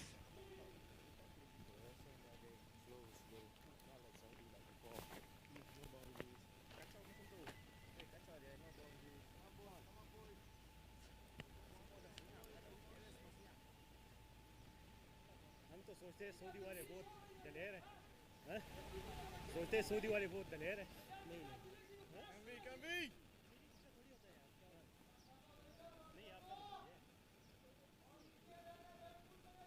boundary for a long time here lads.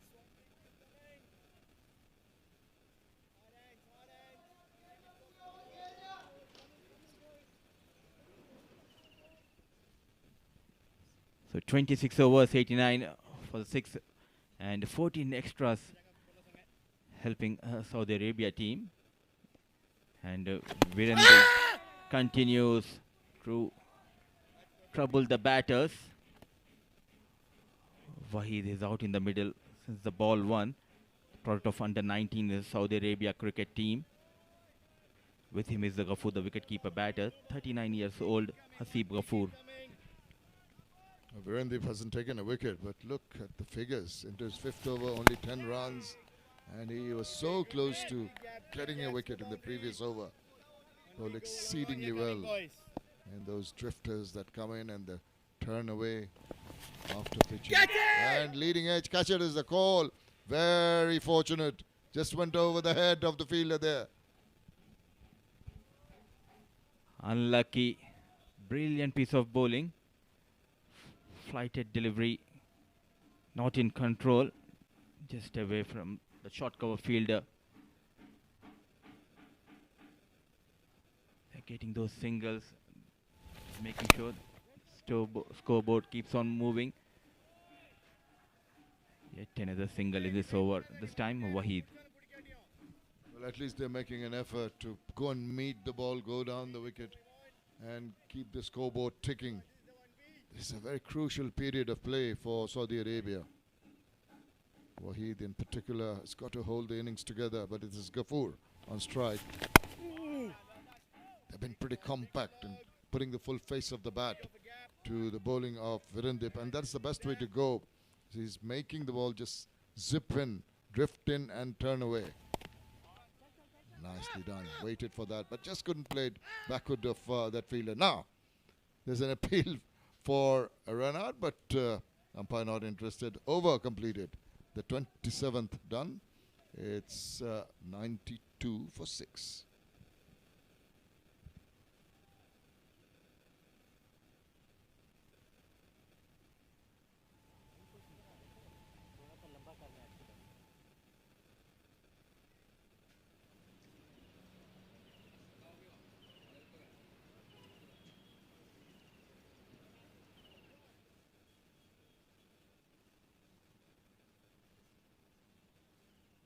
All the bowlers have done well with the score at 92.6 after 27. You'd expect that.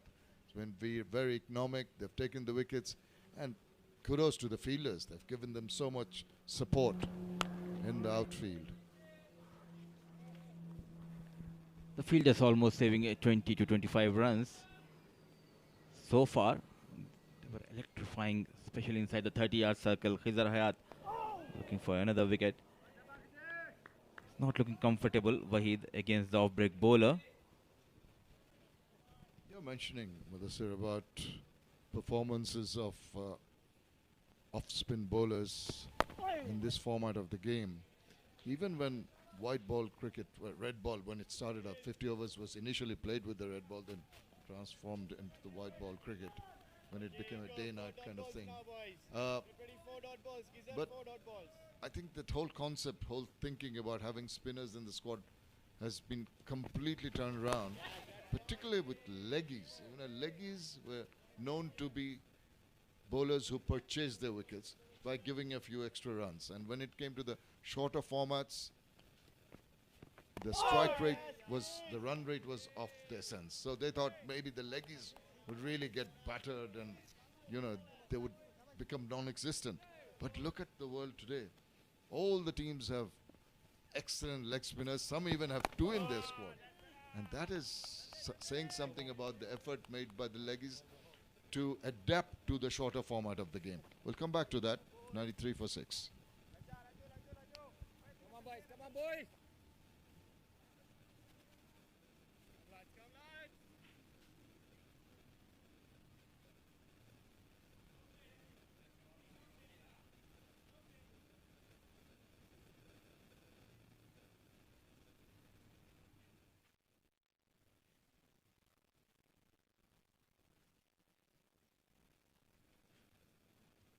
114 dot balls, and that's been the problem.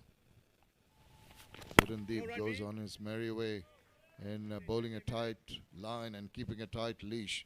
We're talking about the use of spin bowlers and how leggies have done so very well in the international circuit.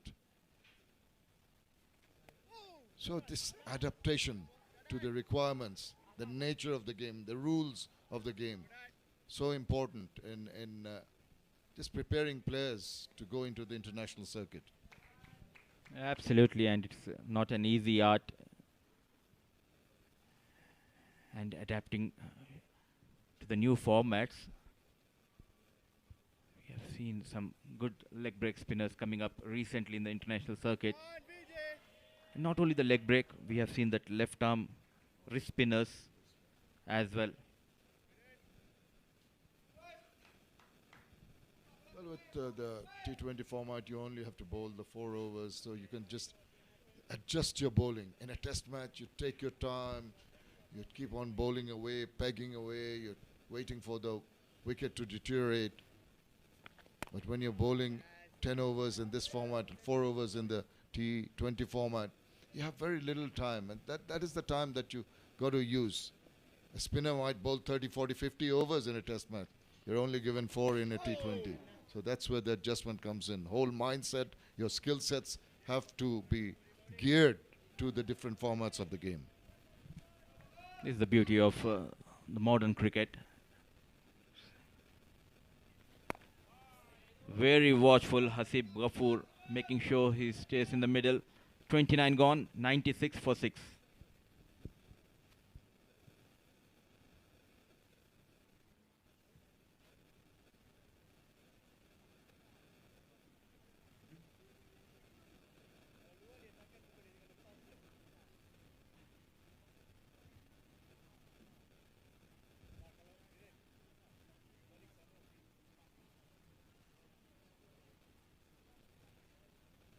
Saudi Arabia going at 3.31 runs at the moment. If they go at this rate, they're only going to reach 166. If they can, they'll try to go at 5 and over. At least they'll go over the 200 mark, which seems very distant now with us there. But it is gettable. That is a funny old game. Things can turn around. You know, the batters can just get comfortable, get a few big shots, put the pressure back on the bowlers, and you might see a different scenario altogether. Good to see that both the batters are applying themselves, but what is key is they need to find those odd boundaries as well. You just cannot keep on defending the balls, play through the overs. Khizar Hayat continues. And this time a loud appeal and the fingers goes up. Hard work pays off for Khizar Hayat. Man in form, the man who was scoring runs, departs Waheed. Yeah, the mainstay of the innings, Waheed, the opening batter. Look, this is didn't turn enough. Hits the roll of the pads there, the knee roll. And the umpire thought about it for a second, and then that dreaded finger went up. Very crucial breakthrough. Waheed Abdul Ghaffar goes for 36. And the trouble continues here for Saudi Arabia.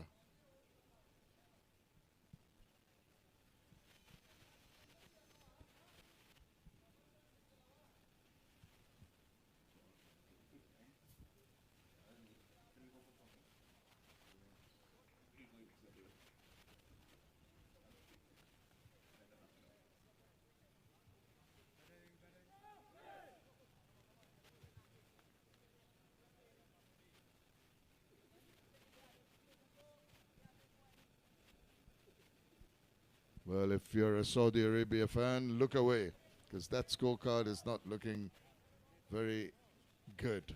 36, Wahid, the man, has just gone. Another 21, and the rest really could not put up their hands. It's been absolute domination by the Malaysian bowlers. It's a big gap between both the teams, Malaysia and Saudi Arabia. Excellent captaincy by Faiz. It's got in between the new batter. It's a golden duck for Wahid. Brilliant piece of bowling. Continues by Khizar Hayat. Wicket number 8 goes down. Well, Wahid didn't know anything about that delivery. Playing down the wrong line. Just look at this. It was a straightforward delivery, not too much turn. Just getting inside the line. He's hanging his bat out. Didn't know very much about that. And hit timber. This is top class. Look at him. Just a hint of turn and the top of middle. The perfect place to hit for a bowler. He goes without bothering the scorers. And in deeper trouble go Saudi Arabia.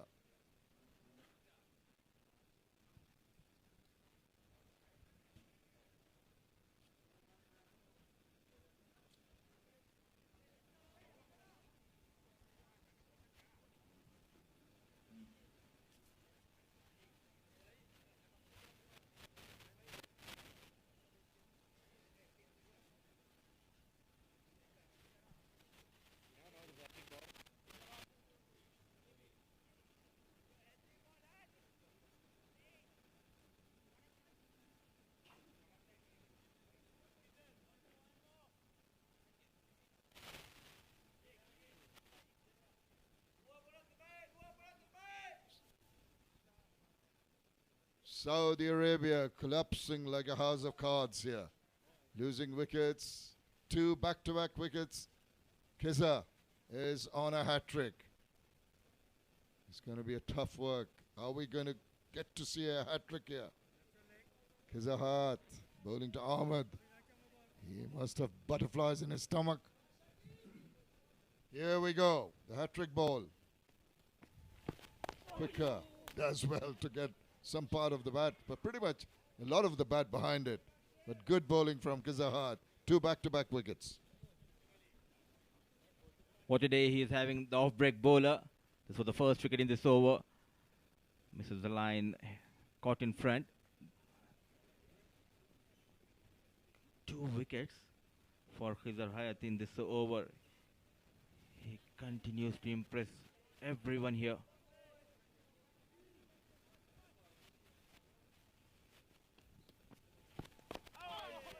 Just barely surviving. Barely. There's excellent bit of bowling from Khizar. Not only him, bowlers prior to him have really bowled well. It goes and smothers the spin. He's got 2 wickets in that over, Khizar has. And it's 96 for 8.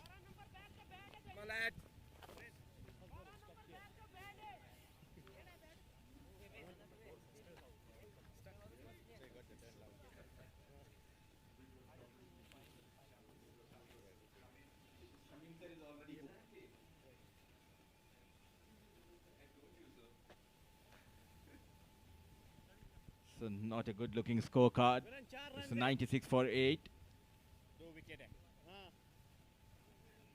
Last over, back-to-back wickets. The man who was scoring runs for Saudi Arabia was dismissed in the previous over by Khizar Hayat. They bowled really well. And talking about the right arm off-break bowler, he adapted really well to this modern day cricket, keeping it simple. Variations is the key for Khizar Hayat. And from the other end, it's a Virendip Singh, wicketless, but he's the one who's building that pressure. 30, 96 for 8, and it's time for the change in the voice in the com box. Joining me is Suhas Vidham. Welcome back, Suhas. And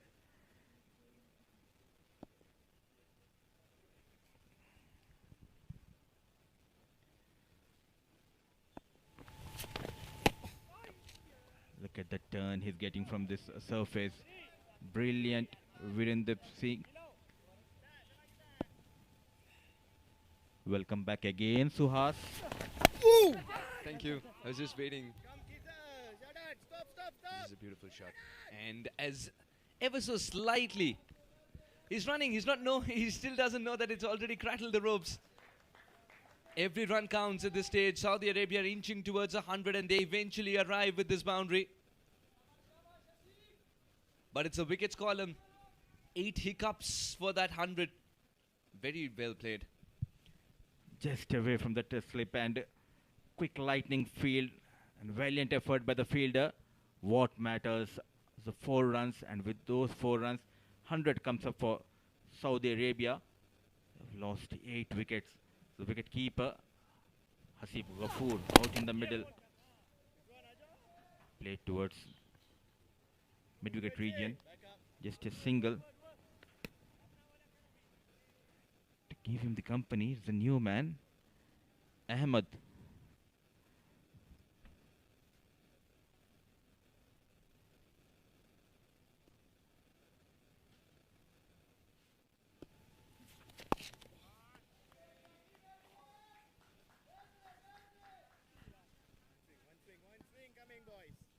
Virandeep's gone wicketless, but he's provided lovely support from one end. Not anymore. Well, if at all Virandeep could not put in the dive to get there, then let's just not call it a catch in the first place. Typical tail ender kind of defense shot played by Ishtiaq under pressure. Wanted to sweep. At the last moment adjusted his shot. Still waiting for his first wicket. Good looking shot this time. Off the mark, played towards the deep extra cover. So it's 31 gone, 102 for the loss of 8.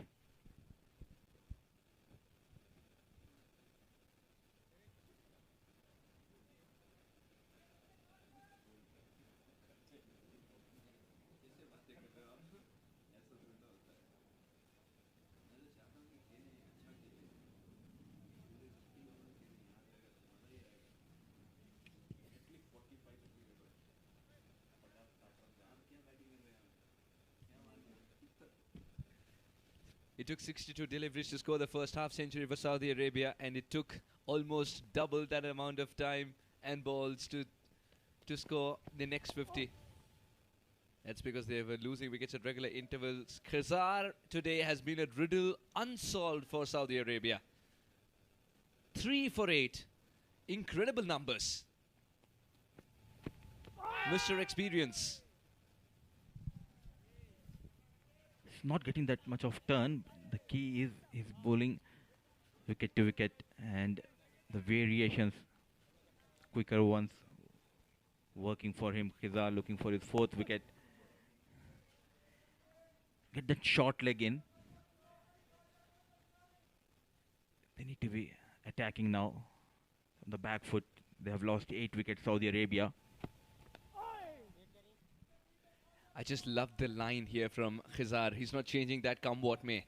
Just varying the pace along with the same line, inviting the batter forward, enticing him to play a shot. But Ahmed's quite content offering a dead bat to it. Talking about the field,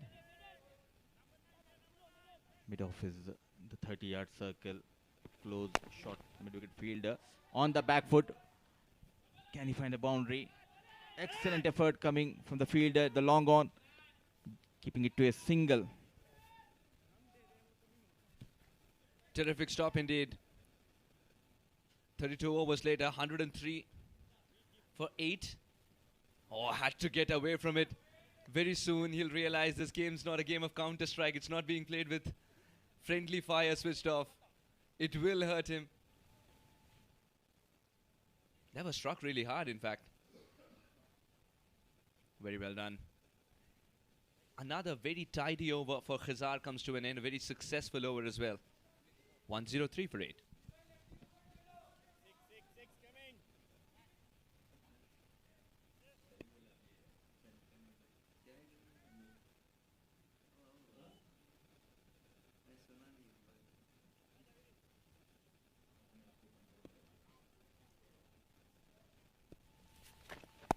Very good delivery again. Virandeep's not offering any pace whatsoever, Mudassir.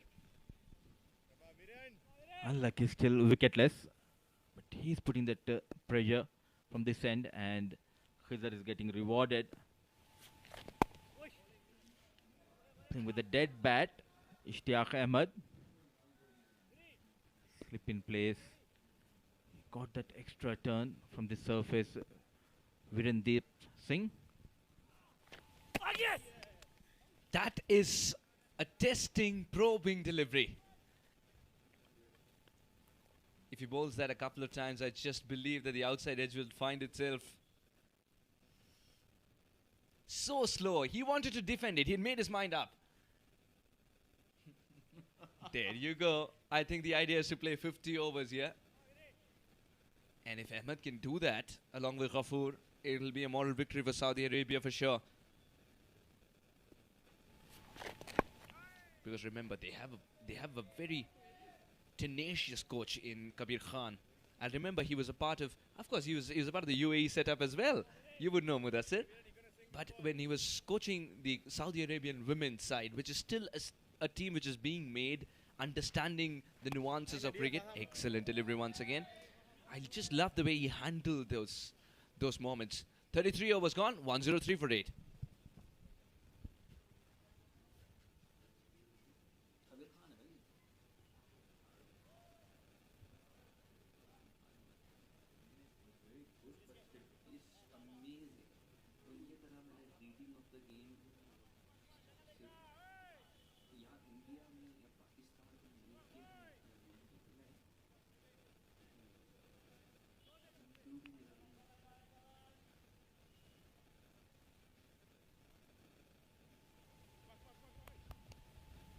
One zero three for 8. Khizar looking for the next wicket. And with him bowling, it looks like it's just around the corner again. The way these two batters are playing with a dead bat, it reminds me of my childhood, the gully cricket. We used to play in gully with a dead bat. One bounce was out, so we need to make sure to just play with a dead bat. I hope you're from Delhi. Did you got a chance to play that gully cricket? In India, no matter where you are from, you get to play gully cricket. I grew up most parts in Delhi, and yes, I played gully cricket where you invent your own rules. One tip, one hand is out. Sometimes a good shot will land in that auntie's house who will never give you the ball back.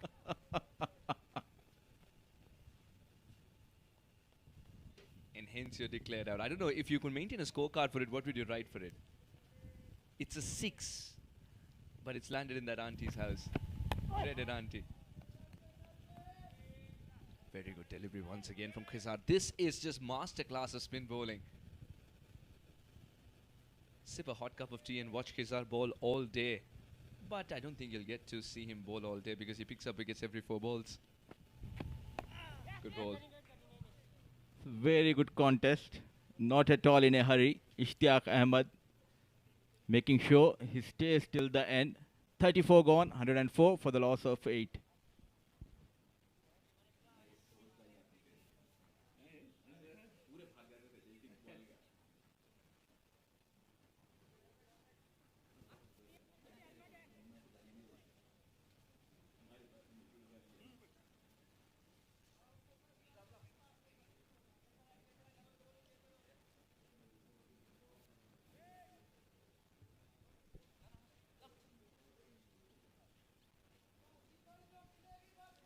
This is the scorecard of Saudi Arabia. 3 batsmen moving into double digits. Wahid managing 36 and the captain Sheikh 21. The wicketkeeper batter Hasib Ghafoor still out in the middle, batting on 13. Getting some company from the other end. Ishtiaq Ahmed managing 2. The key is he played 21 balls. Applying himself, making sure they play at the full quota of overs. But there's a change in the bowling. It's Rizwan Haider, a left-arm fast bowler. 5 overs, 21 runs, couple of wickets. He was the one who rocked the boat of Saudi Arabia early on. The second wicket of his, that of Saad. Again, I tell you, it's a well-planned wicket.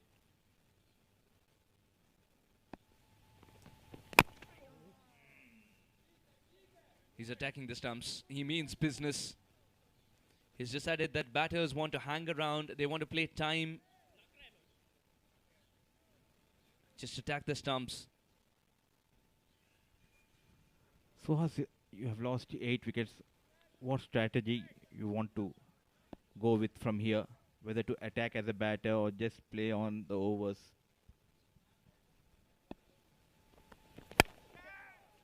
I think he's answered your question. If it's in the slot, he'll go for it. Terrific shot from Ghafoor. And I'll tell you what, he's one of the better wicket-keeping batters you'll find in entire Saudi Arabia. Haseeb Ghafoor. He's a proper batter. A fuller delivery, a swing from Haseeb Ghafoor. Much needed boundary for Haseeb and Saudi Arabia. 39 years old, the wicketkeeper batter of Saudi Arabia. Moves to 17 with that boundary.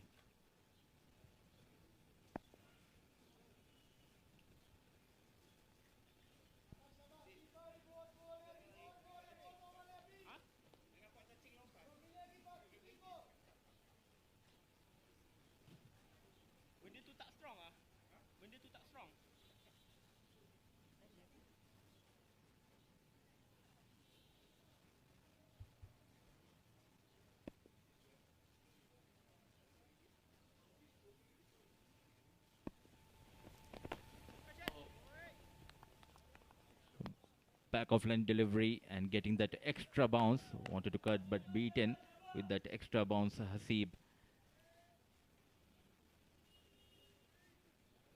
They're on the back foot, get that slip in position. 5 fielders inside the 30-yard circle. Gully, fine leg, short mid-wicket, mid-off and cover.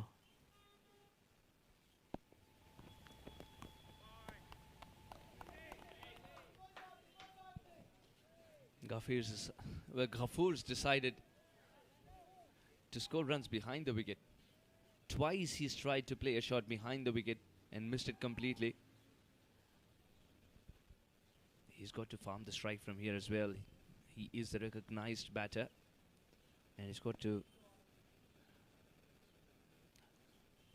think in his mind who has how many overs left to, and decide who he wants to attack, who he wants to defend, who he believes Ahmed Ishtiyaq can take care of.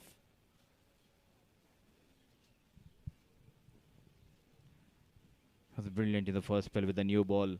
Rizwan Haider jolting the top order of Saudi Arabia.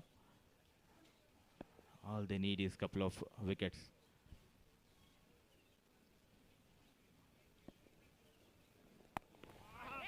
Slower delivery to end the over number 35. It's 108 for the loss of 8.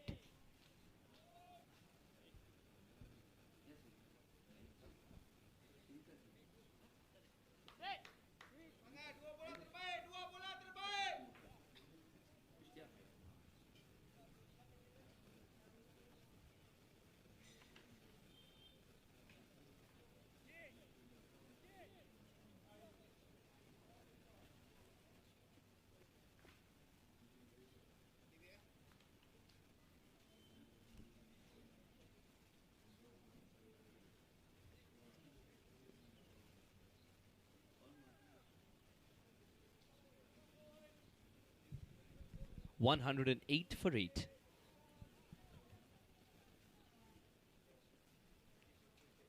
They've got to survive 90 balls or go after a couple of bowlers. Ahmed's decided to offer a big shot right away, but doesn't get underneath it. He was looking to carve it over the offside field. Ahmed Ishtiyaq.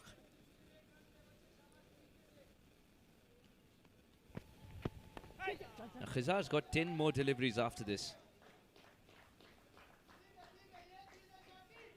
Yeah, now 10 more deliveries to create more impact into this game. Saudi Arabia have stuttered their way to 109. Malaysia have been relentless. Ever since they won the toss, chose to field. Absolute clarity in the mind of Faiz. Syed Aziz believed the finger can go up. Khizar didn't even appeal.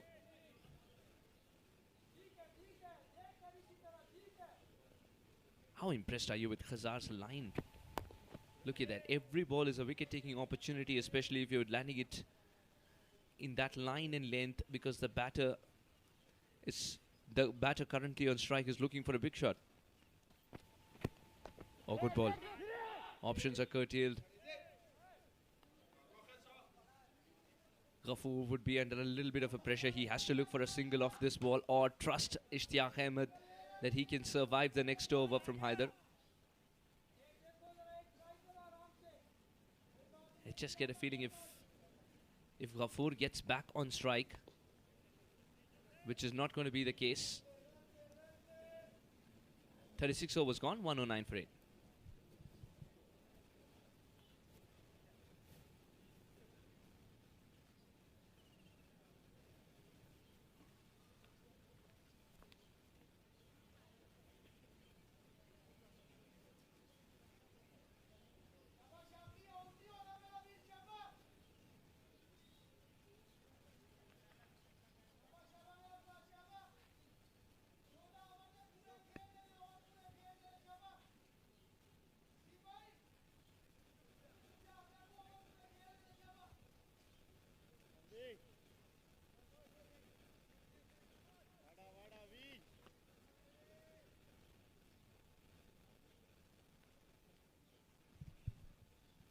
Three and over will take them to 151, which of course is below par. They've got to look to survive.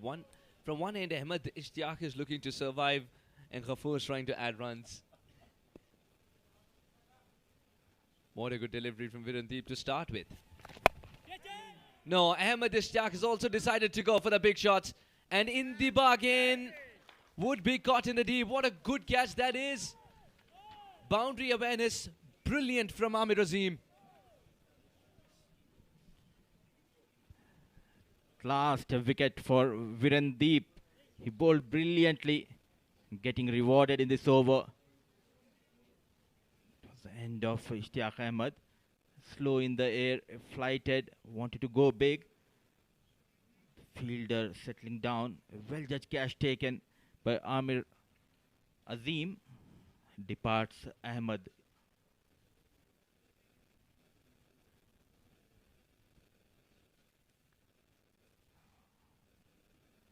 This 3 runs of 25 deliveries is 109 for the loss of 9.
A 109 for 9. In 36.2, Virandeep finally picks up a wicket and well rewarded Mudassir.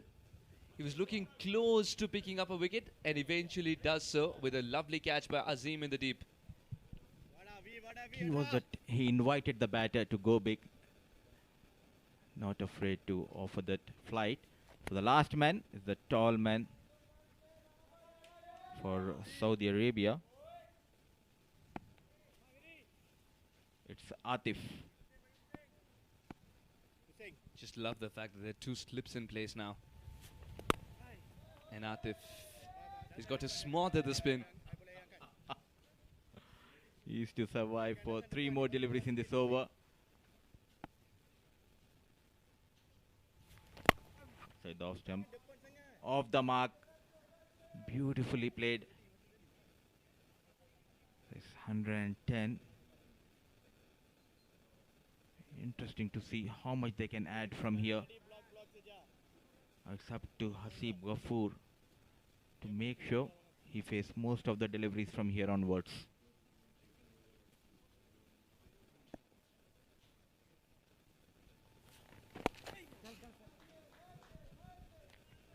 Very well played. We'll get at least 2 runs.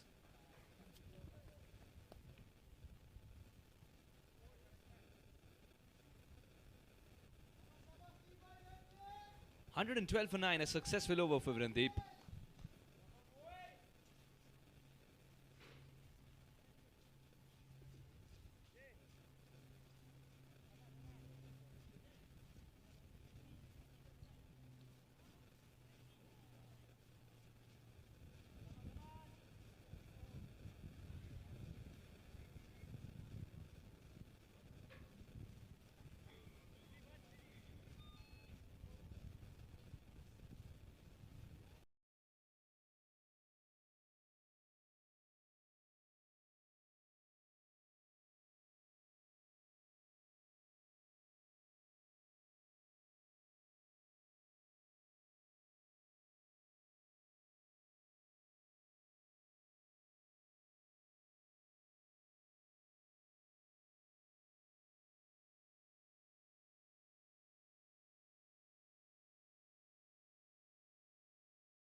Played towards the short mid-wicket.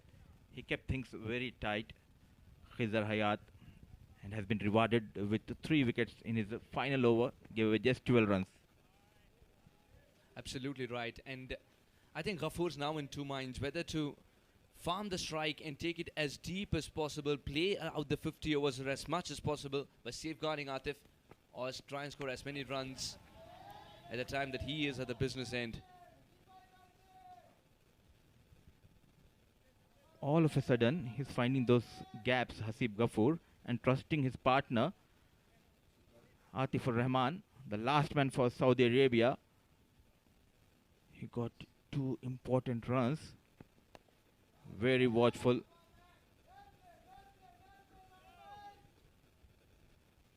Can he get this wicket, the last wicket? Couple of more deliveries left in this over for Khizar Hayat.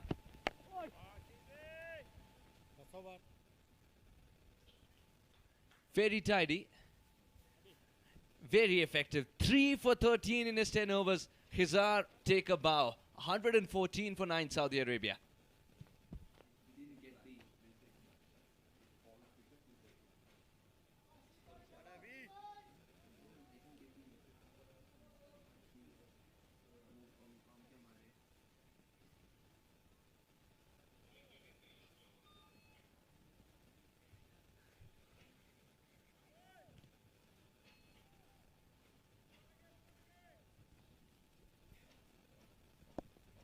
It's 114 for the loss of 9.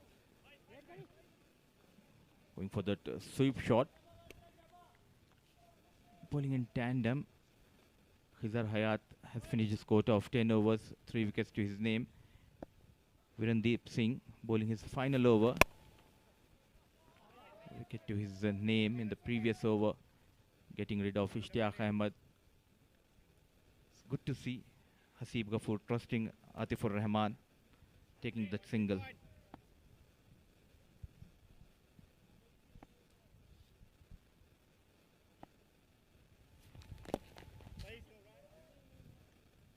Was itchy to get to the striking end, Ghafoor. Atif's a tall man.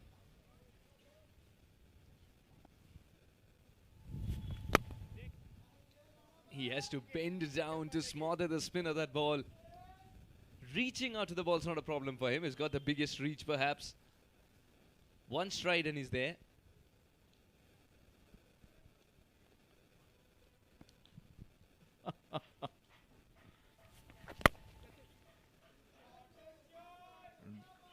Once again played towards that long off region. Midon is up in the circle. Invite the batter to go big. Virendeep Singh, the last delivery of his quota for the day.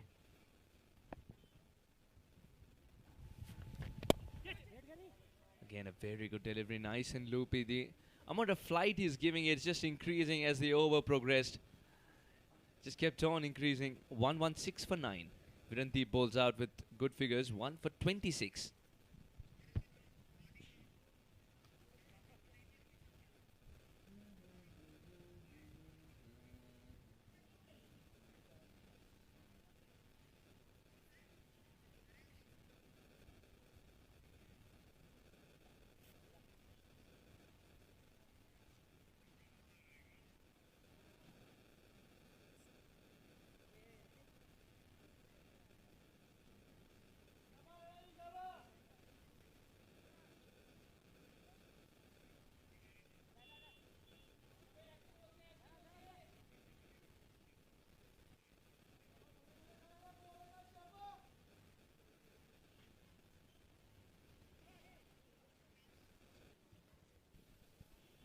It's 116, the loss of 9.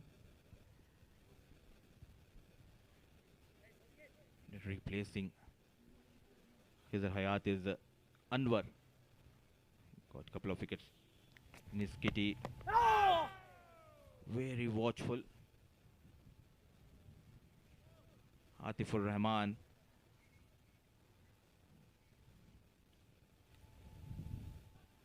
That inside edge. Nicely played on the back foot, straight towards the short mid-wicket region. All they need is a wicket in this over. Can they keep them below 120?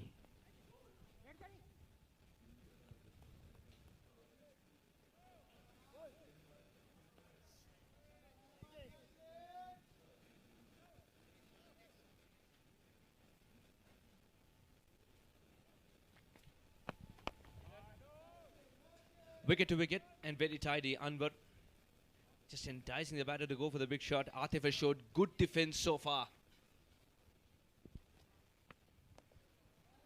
This time on the back foot. So far so good for Atif.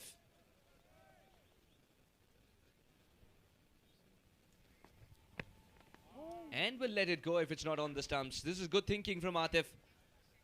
116 for 9.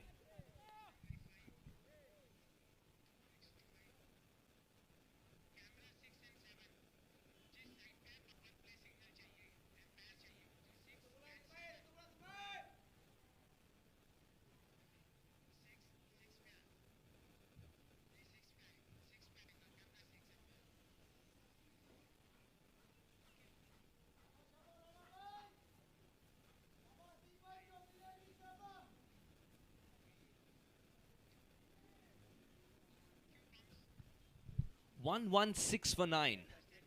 10 more overs to go. How long can Saudi Arabia survive is the bigger question.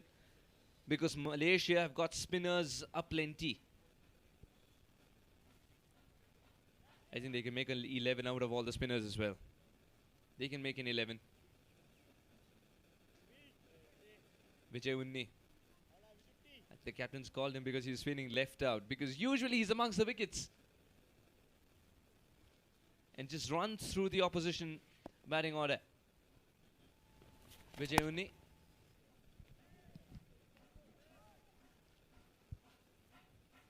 been very patient today.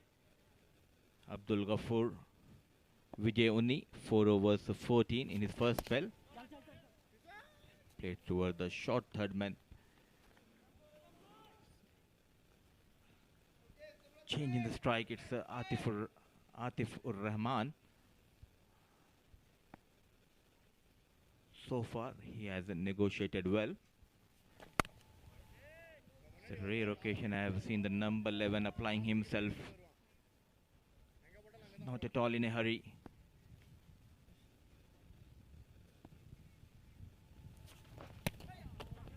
Just going down the leg. This is by the keeper. A couple of runs for Saudi Arabia. In fact, 3 runs, a wide, and a couple of runs has been taken by both the batters. What a terrific comeback this has been from Malaysia. They understand that this tournament did not start off the way they wanted it to. As this one races away. Good ball. Second game against Saudi Arabia. They brought their A game. Winning the toss definitely helped. But after that, the spinners have been relentless. The Pacers initially were unforgiving. They picked up the 3 wickets, sent the engine room packing of Saudi Arabia. Now Vijay Unni is trying his best to put the final nail in the coffin. Good shot. He just waited for the right delivery to be put away. No matter what the situation is, if it's there to be hit, he'll go after it. And Atif's got long levers. He can reach out to that ball too. With that boundary, score moves to 124 for the loss of 9, 41 gone.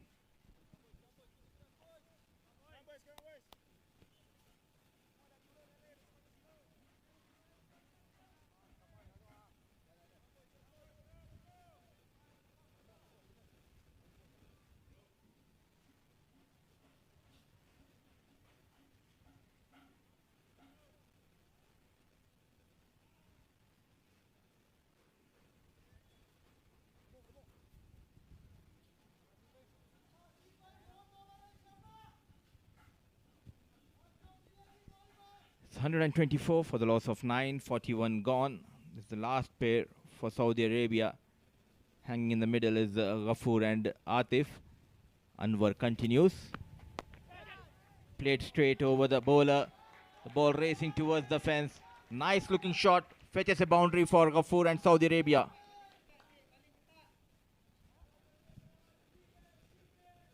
Good start to the over from Hasib's point of view. And one of his favorite shots. Straight down the ground over the bowler's head.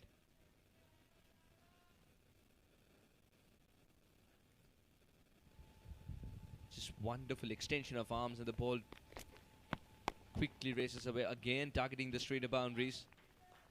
It's been a while since Anwar has been treated this way. First ball, a boundary. Ghaffur and Atif, both of them have decided to attack.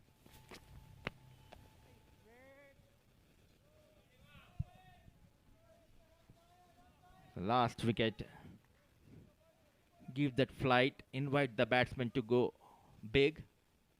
Let him make a mistake. Coming into the right hand batter. Single has been taken by Hasib. He's negotiated well. Hasib Ghaffur and Atifur Rahman. Partnership worth of 20 runs.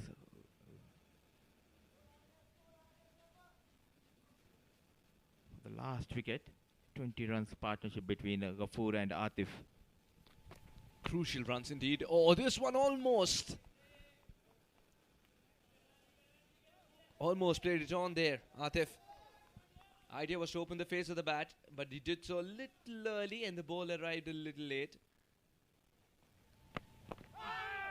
Very good delivery, the quicker one from Anwar. He was able to keep it out there, Atif. That very tall Atif. 42 overs gone, 1-2-9 for 9.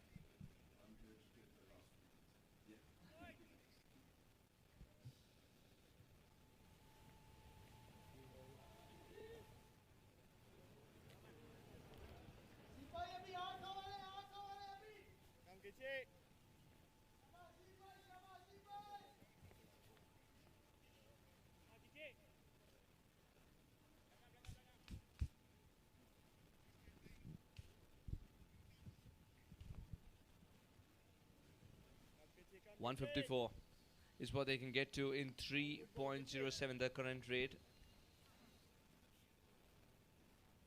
If they can cross 150, they'll be mighty pleased with their effort. And they need Atif and Ghafoor, both of them, to strike big now, because they've decided both of them will play their natural games. Both of them will play their natural game. Joined by Shamim in the comm box.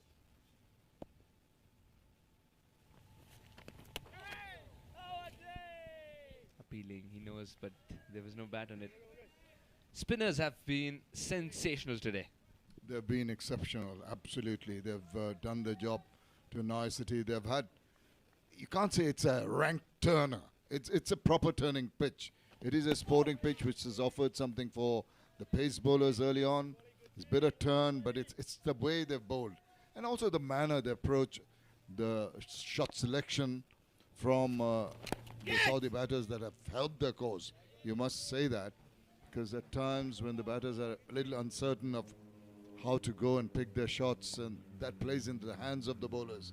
But to not take anything away from some superb performance by all and sundry, and that's something for Malaysia to take away in just preparing them with a lot of confidence for the future matches. It's 43 overs done, 129 for 9.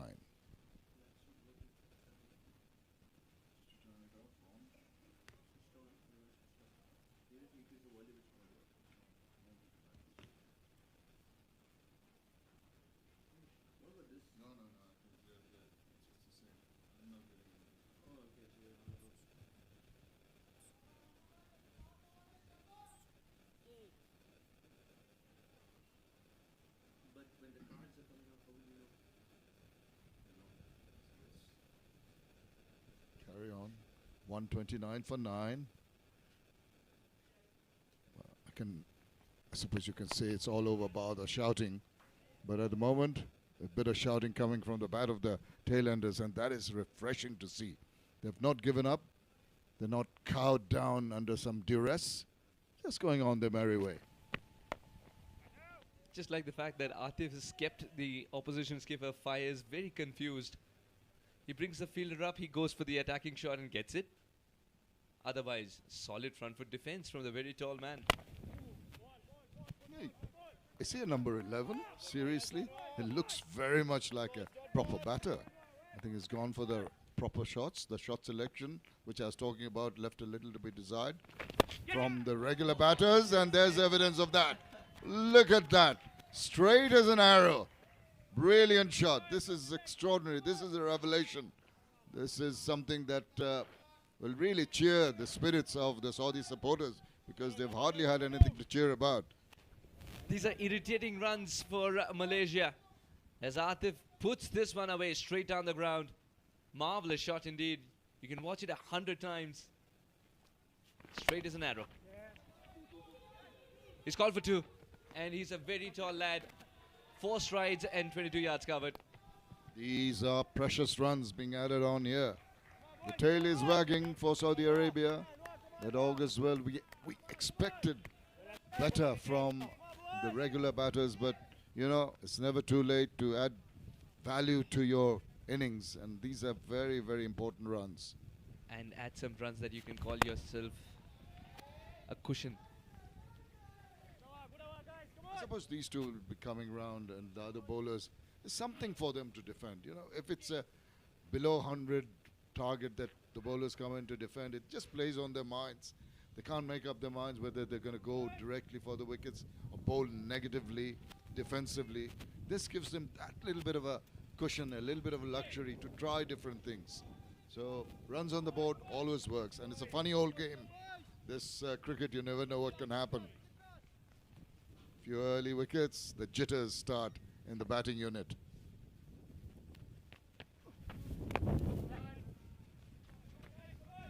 Very well played, but straight to the fielder.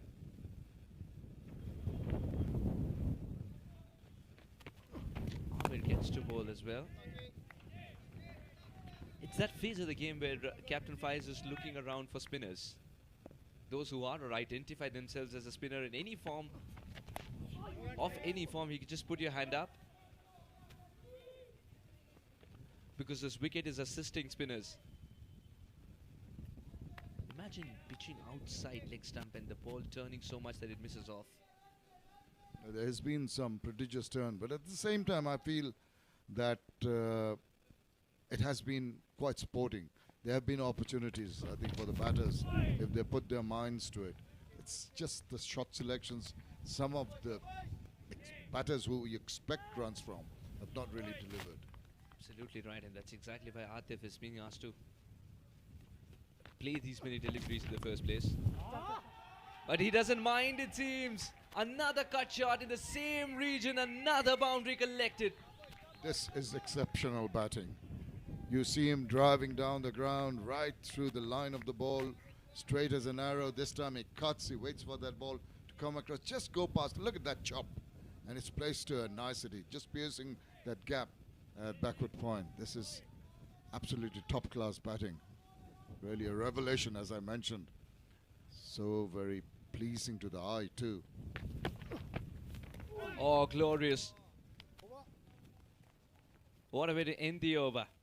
45 overs gone, 140 for 9.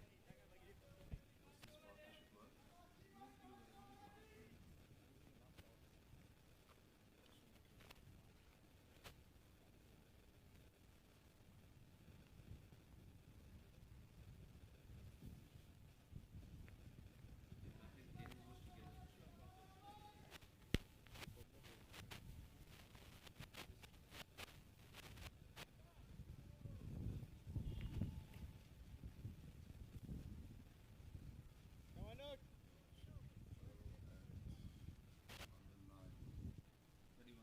31 runs partnership.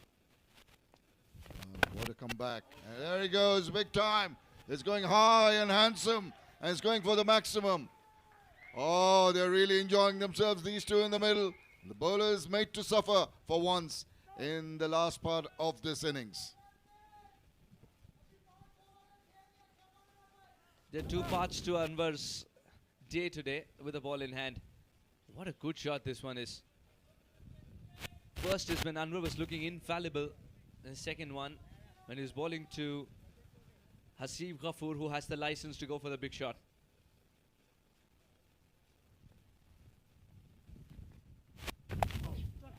Once again, this was riskier of the two. And will get for 150 comes up for Saudi Arabia, which at one stage looked like a distant dream. But Ghafoor believed and Atif believed. What a comeback, and what a shot this is. He just played it late enough with that sweep, maybe the swivel round, got it finer, got it away from the fielder. Then tremendous batting. But this is one area that Malaysia will be telling themselves that they need to correct. You have to go for the jugular. When you've got the other team on the mats, you've got to finish it off, but they haven't been able to do so. Yeah, they've pinned them down for sure, but the referee is not counting 1, 2, 3. Just about got to 2.5. Looks like both of us are watching a lot of WWE. Well, I don't. I know the rules.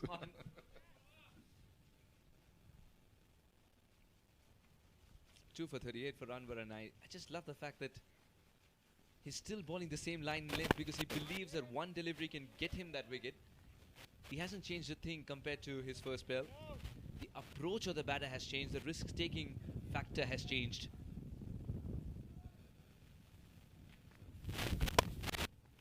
You know, that has been the distinct difference between the batters when they were just paying too much respect to those deliveries. I understand they were good deliveries, but at some points they're just going into that mode, of the defensive mode, and that allowed the bowler to just dominate. And they made the mistakes. The shot selections, as and when required, was not there. But this pair has been so refreshingly attacking, and that has caused all the things that are going on now. The pressure has been completely put back on the bowlers, and they're looking a little tardy at the moment at the end of the 46th over. 152 for 9.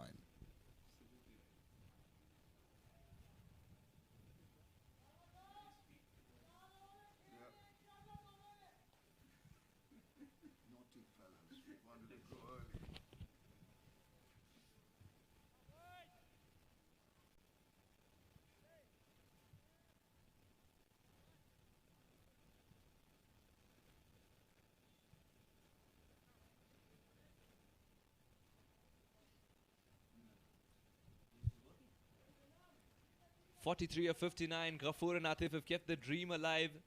They've already crossed 150, which is a psychological victory for Saudi Arabia. I think any and every milestone from here on should be celebrated for Rovers. If they can accumulate even 20 runs, they'll take it. But Irfan Wasiq is one of the best in the business. Look at that, Atif gets there quicker. Very keen, but change of pace, change of the type of attack, and that may be the requirement, because they seem to play the spin bowlers so very comfortably, and they're really not only playing comfortably, they're really taking the attack to the bowlers. It's just been very, very proactive. Now this is a different scenario with Ghafoor, was on 40 now, more adept. He's seen the pace bowlers earlier on. When Atif comes in, I'd like to see his approach. Is it going to be the same gung-ho type of batting, or they're going to just water it down a little bit? There was something on it. There was something on it indeed. It's an unlucky way to be back in the hut. But one of the poorest deliveries has actually found the final wicket. Bringing Irfan back proves to be a masterstroke. Funny old game. A ball that did not deserve a wicket, which could have gone for a wide, gets a little tickle from the gloves, I suspect, and he's very annoyed with himself, the batter. But that is the end of the innings. But they've done their job, this pair.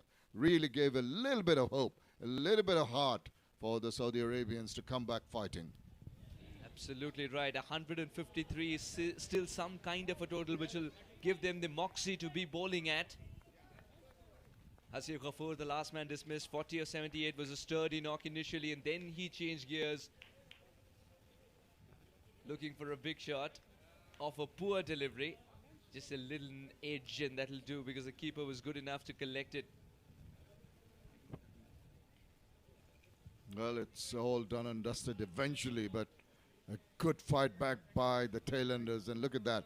So many precious runs. That partnership at the end really worked well for the Saudi Arabian batters. 40 from Ghafoor, and Atif remained not out on 18 eventually.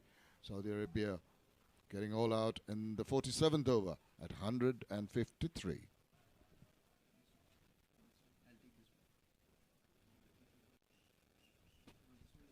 Let's look at the bowling. It's been impressive. Couple of wickets each. Well, three of them got 2 wickets. Anwar, very impressive, 4.44. His economy rate 2 for Haider and 2 for Irfan. And chipped in with some superb bowling was Kiza Hayat, 3 for 13. Exceptional figures. Imagine picking up 3 wickets and giving away just 1.3 as an economy. Very, very miserly. And I think it's a lovely attribute to have only if you're a bowler. This is how the first innings has panned out. Saudi Arabia were asked to bat first. Wafiq, quick as ever. And he'll not be pleased with that shot at all, Imran. It's a very soft dismissal for someone like him. And today Anwar has been excellent with his catching, 10 with his bowling, and with his fielding efforts like this too. Brilliant. That was a poor delivery that asked to be hit. Batter obliging. But I just love the fact that he was so risky to start with Abdul Wahid. But he had to continue. Hisham tried his best. Hung around and created a partnership. Formed a partnership with Abdul. This was a beautiful shot from Hisham with which he started off the innings. And you could just look at it again and again. Makes it look so simple, Hisham. And it's very demoralizing, isn't it, for a fast bowler to see the ball go away like that past you. Did hurt himself, which caused a little bit of a break in the game. And the very next delivery, Hisham gifts a catch. Virandeep's too good to miss out on that. And Manan is going to be thinking about that shot for a while.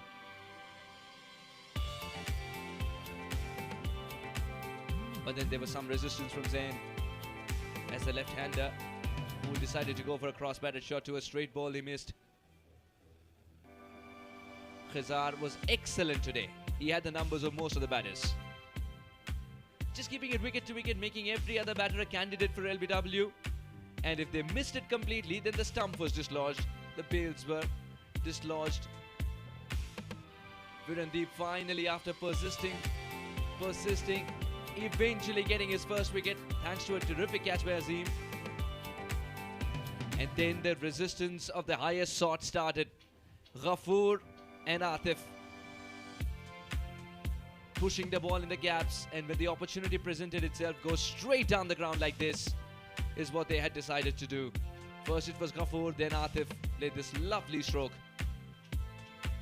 Cut shot is one of his favorites, and he scores a lot of runs every time he gets an opportunity to play it. And today it was about 12 runs that he scored in that region. Ghafoor, for somebody who was living by the sword, eventually looked like he nicked himself while shaving.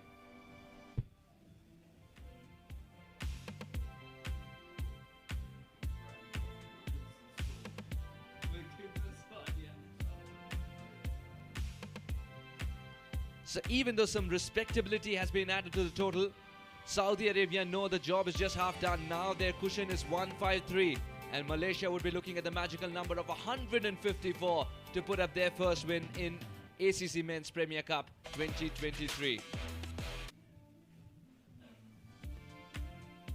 We'll take a short break, and on the other side is the Malaysian reply coming up.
Good afternoon and welcome back to Malpani Ground. It's the ACC Men's Premier Cup 2023 match number 6 being played between Malaysia and Saudi Arabia.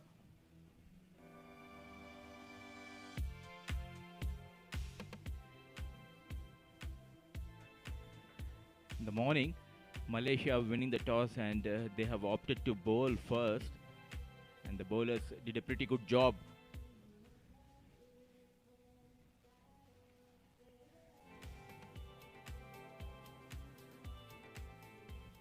And this is the batting card for you. The opener Wahid stayed for 72 balls and managed 36 runs before getting out to Khizar. Then not much contribution in the middle of the order, but it was 21 from Sheikh, the captain of Saudi Arabia. Partnership worth of 40 between Wahid and Sheikh. Then Sheikh departs, then followed by Mannan, Abidin. Then came in Hasib Ghafoor, the wicket-keeper batter. He was the last man to be dismissed on 40, and Atifur Rahman remained unbeaten on 18. But what a last wicket partnership we have witnessed. And Saudi Arabia bundling out to 153 in 46.2 overs. 7 bowlers have been used by the captain of Malaysia. Pick of the bowler is Khizar Hayat. 10 overs made in 13 and 3 wickets. All the spinners bowled made in over. Couple of wickets for the fast bowler Irfan and Haider, as well as for Anwar. And Viren Deep Singh, the left arm orthodox, getting a wicket to his name. Amir, 2 overs, 5 runs, and 17 extras has been conceded by Malaysia.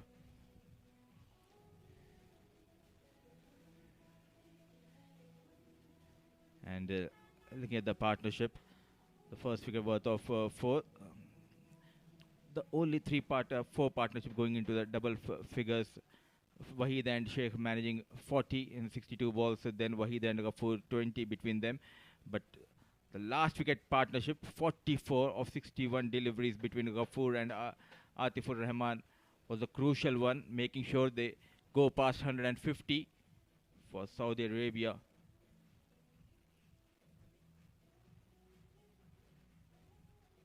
And let's see how it panned out in the first innings. Highlights the 2 openers, left-hand and right-hand combination. It was Irfan, the fast bowler, getting the first wicket, the casualty. The left-hand batter caught in front. Then Imran trying to go big. Well just catch taken in the deep. And it was all about the bowlers in the initial stage. It was the wicket number 3. They were in so control, taking those wickets, and yet again good piece of fielding by the Malaysian fielder Anwar. This was the juicy full toss on the legs, 4 by man in form for them, Abdul Wahid, making sure that he gets a couple of boundaries in this particular over. He was very strong on the back foot and he was excellent. Anwar in the field, almost saving 12 to 15 runs in the first innings. Brilliant shot from the captain, played down the ground to fetch his first boundary. This was followed yet another boundary. Hisham Sheikh, Samuel drifting towards the leg. A couple of extra easy runs has been conceded by the bowlers. Anwar was excellent. This was the wicket he got caught at short covers, departs the captain, and it was all about the wickets in this over, especially Manan trying to go big, misses the line completely. They bowled really well in the pair. These two, especially Viren Deep Singh, building that pressure from the other end, and Khizar getting the benefit from the other end, getting his first casualty on the back foot, caught in front. This was the second back-to-back wickets. This is the first one in the 7th over of Khizar Hayat. And a golden duck.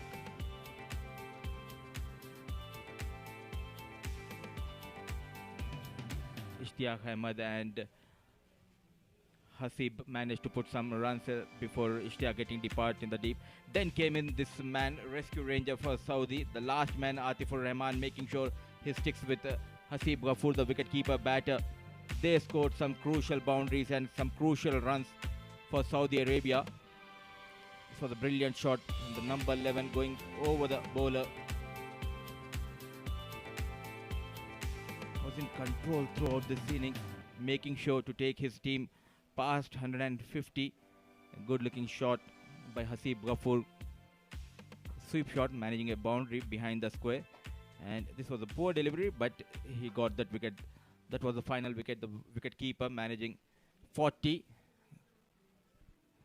At the end, they managed 153 and bundle out in 46 overs. And the Saudi Arabia fielders are getting ready. It will be an exciting run chase. 154, what Malaysia needs to get those 2 points in the kitty and to take us through in the first half of this second innings. Joining me in the comm box is the Suhas Vedham. Welcome, Suhas. Thank you very much, Mudassir. Very good afternoon to you and a very good afternoon to everyone watching.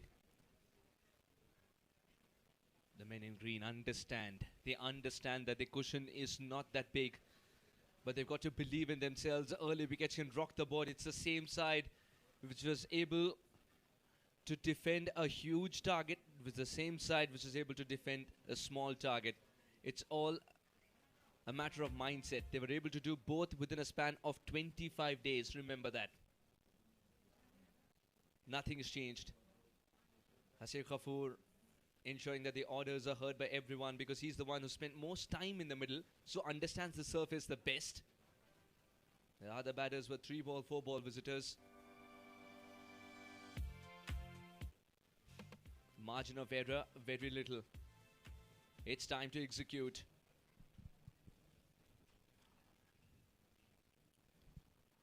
Having a hurdle, some talks from the captain. We have seen a number of times, especially in the ODI format, teams defending low scores. And there's a lot to be offered from the surface for the spinners. Spinners will play a key role for Saudi Arabia, but what they need are the early wickets, and these are our support sponsors.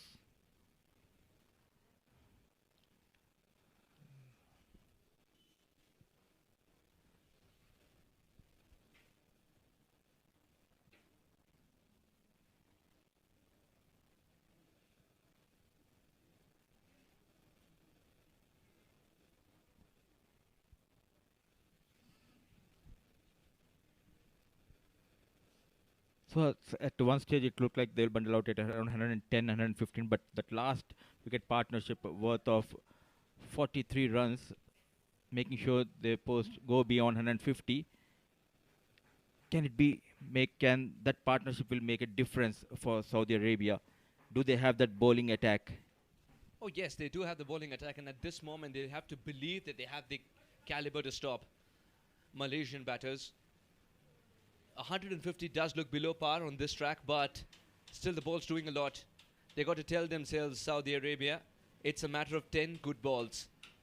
10 good balls. You do not wait for the 50 overs to be played by Malaysia, as I don't think this game is going to be about that. This game is going to be about wickets. The Malaysian battle cry as well has been heard. Very soon you'll have the two batters walk out. Would it be, as always, Syed Aziz batting up?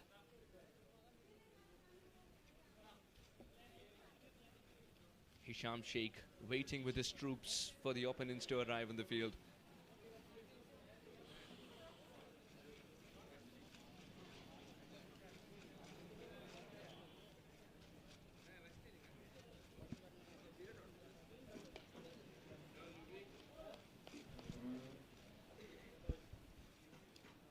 Outwalk the two umpires as well, and the batters are ready too.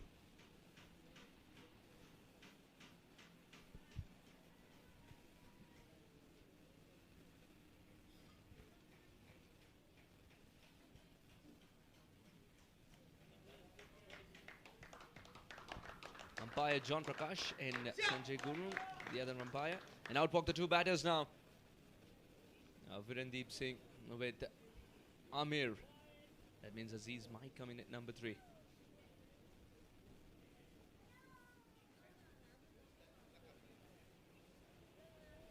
Very flamboyant cricketers, both of them.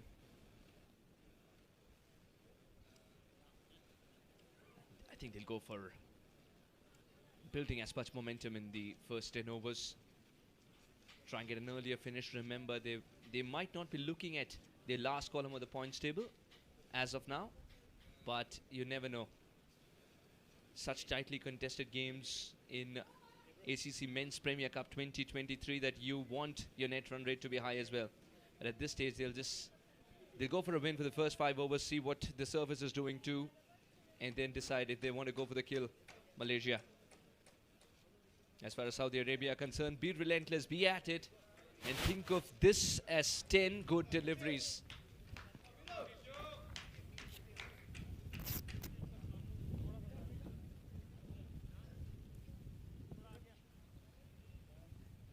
So it will be right hand and left hand combination out in the middle. It's Amir Azim, the left-handed batter, and giving him company at the non-striker end. It's tall right hand batter. He bowls with the left arm, but he bats right hand. It's Virendeep Singh. Quite interesting chase will witness.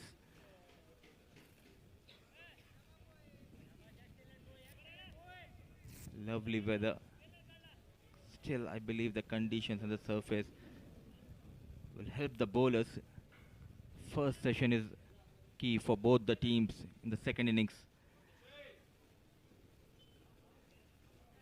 And the ball is with Atifur Rahman. He will start the proceedings with the ball. The tall right arm fast bowler for Saudi Arabia. Atifur Rahman can bowl that lovely in-swinger for the left-hander. First ball. 2 slips waiting. Puts back to ball right away, Amit.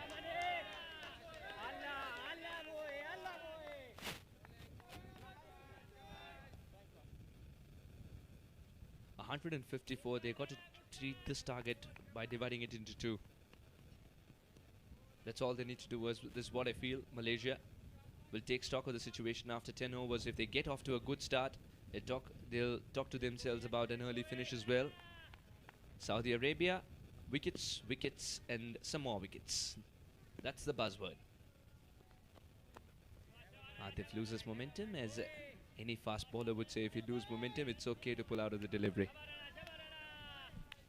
And the field setup for this tall right arm fast bowler, Atifur Rahman, is having 2 slips in place. Catching gully fielder. Packed offside field for left-hand batter. Nicely bowled, off the mark, played in the gap towards the third man region. Malaysia and Amir both off the mark.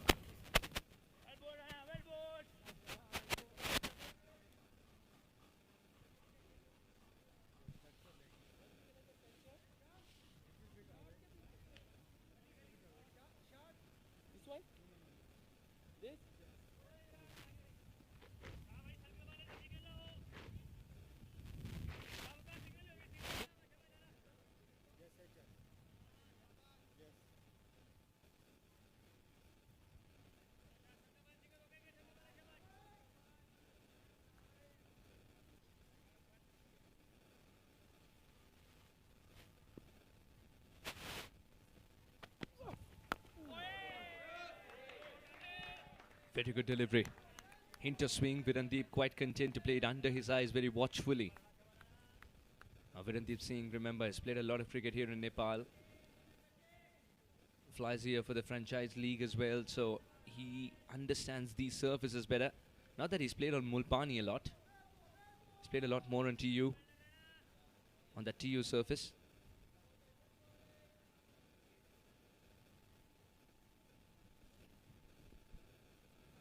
Last month he turned 24 on March 23rd.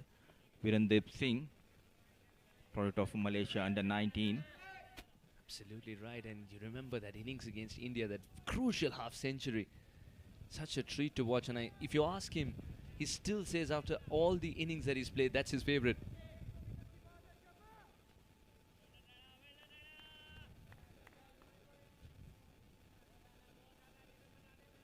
And is someone who made the debut for the international side very quickly as well, so had to mature quickly to meet the pressures of this level. And Virendeep Singh was up for it. Good delivery, big in swinger for the right-hander too. Very tall. It will be interesting if he can hit the deck hard and surprise the batter with the short deliveries. Two youngsters, the product of Malaysia under 19, Amir Azim and Virendeep Singh. You've seen a lot of Virendeep Singh especially.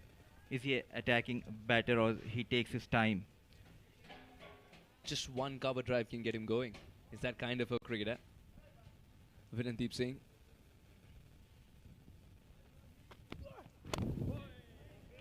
Lovely in swing indeed, but it was there to be put away too. Virendeep Singh gets going with a boundary.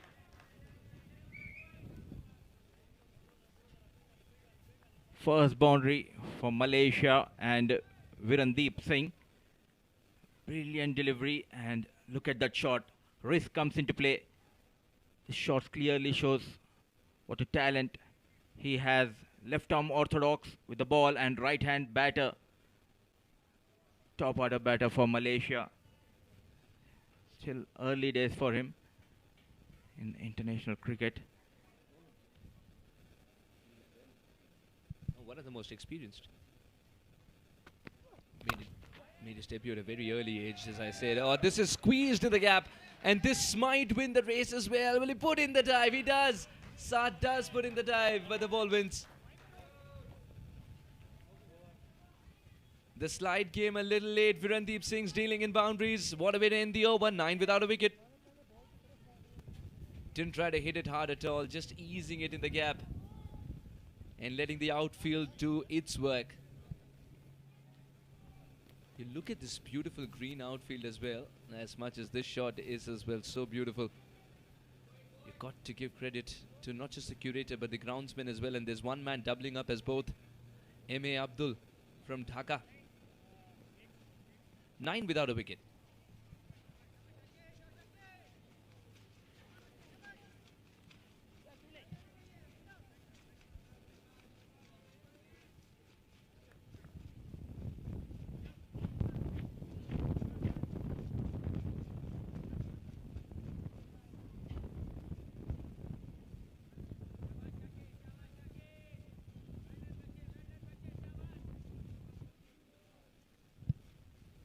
Amir's got 1 of 2. Virendeep's got 2 boundaries to get going.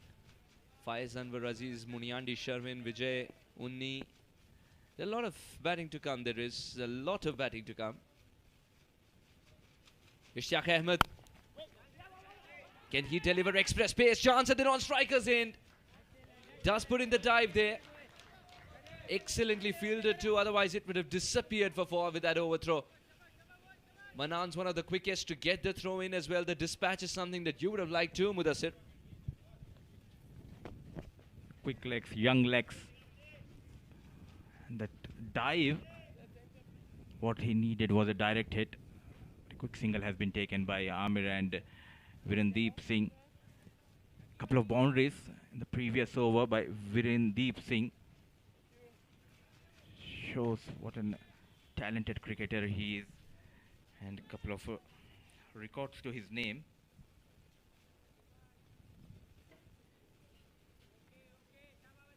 He was 20 years old.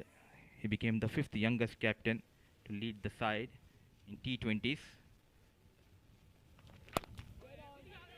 Nicely bowled and equally well played. And there is another record to his name as a batter is he has the most runs on a single ground, 520 he scored.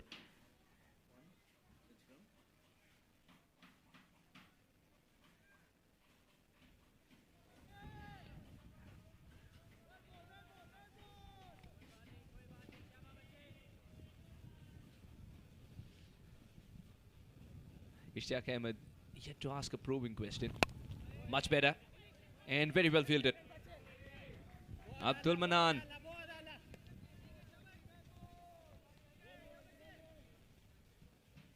Superb fielding effort from Abdul Manan. Was good with the throw just moments ago, and now good fielding at point. Malaysia had Anwar at point, and he was a revelation. Phenomenal fielder too. Now Virandeep Singh. Very compact. That wasn't the right delivery for Virandeep Singh. Virandeep Singh is kicking himself that he didn't put it away for four. The bowler is kicking himself that it's a wide delivery.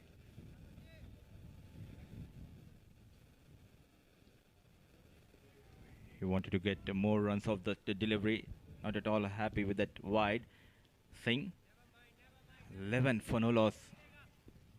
Off to a good start, Malaysia.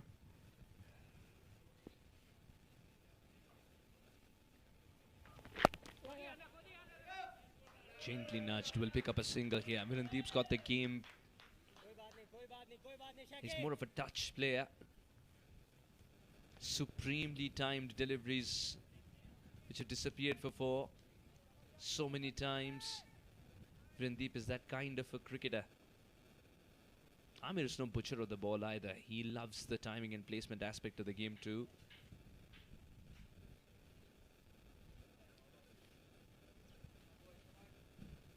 Now Amir is not happy with the side screen.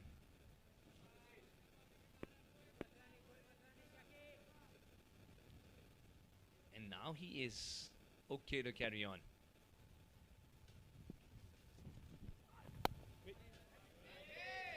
Just guides it in the gap.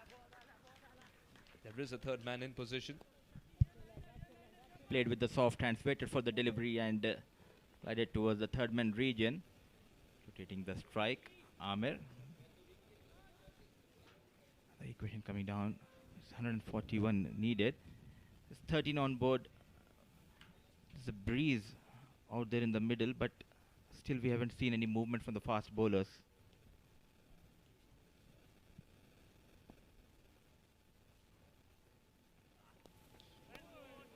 Very good delivery, an extra bit of bounce as well.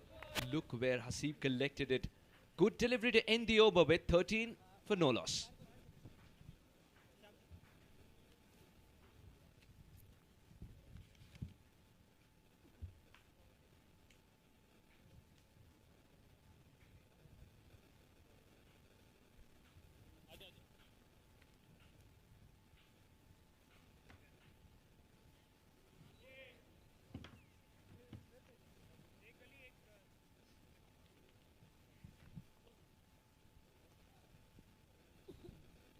Three or four for Amir. Virandeep's got to move on with his 9 runs of 8 balls. And the way he's got to that 9, treat to watch. Couple of back-to-back boundaries, one on the leg side, one on the off, which he eased into the gap.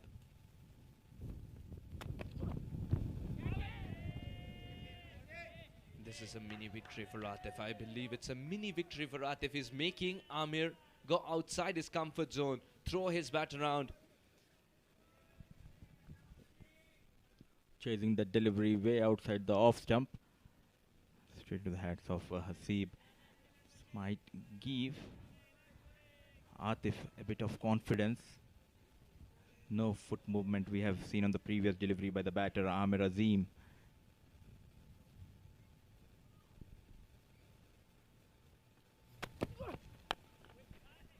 Once again, bowling onto that off-stump area, brilliantly driven, excellent fielding.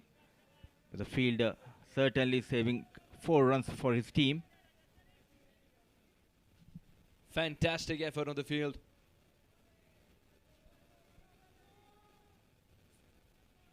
Reduced the pace on the ball and it didn't go further away from him.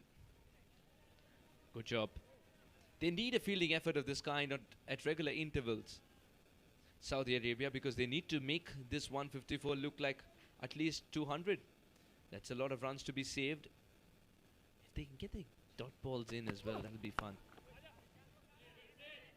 Straight to the fielder this time. They can't even think of a single, let alone execute. And Malaysia soon realizing Atif is finding rhythm. This is a great sign for Saudi Arabia. Once again, unable to find the gap. Amir Azim, which was offered by the bowler. Not middled properly by Amir Azim.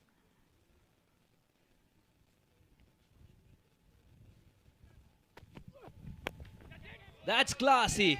As stylish as it can get from Amir. First boundary for him.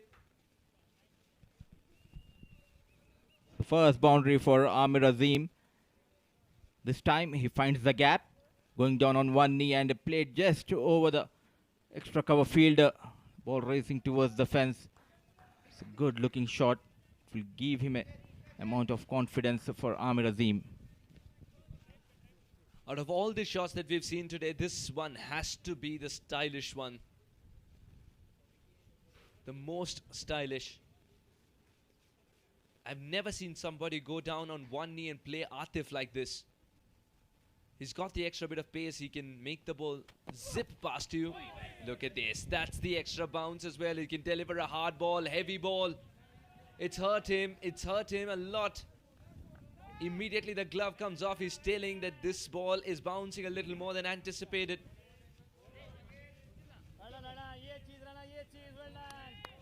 What a comeback by Atif. Well, if you're a bottom-handed player, good luck now. Oh, that hit him flush on the bottom hand.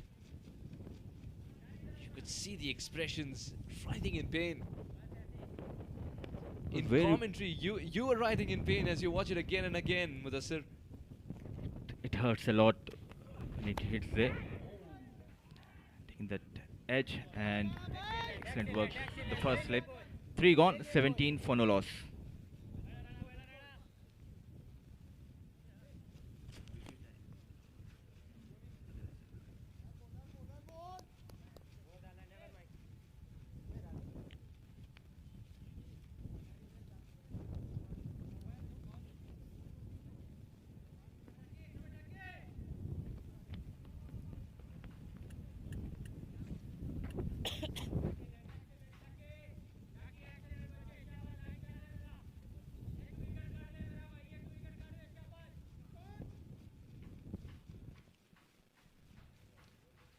Seven and 9, Amir and Virandeep respectively. Malaysia are soon realizing that Atif is getting into his zone.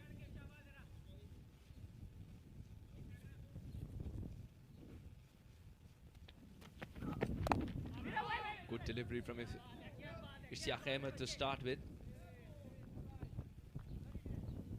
I believe sometimes the fast bowler throws like that so that everybody else can get a feel of the ball eventually as it arrives to him when he reaches the top of his mark. It's important to have the feel of the ball, isn't it? That's why the ball is passed around to so many fielders. That's when you're ready for the ball to be accepted, when it's hit hard at you and a catching opportunity comes your way.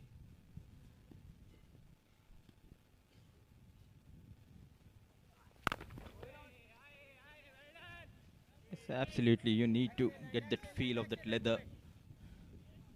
In fielder, you never know when and which ball will come to you. Both the batters finding those boundaries.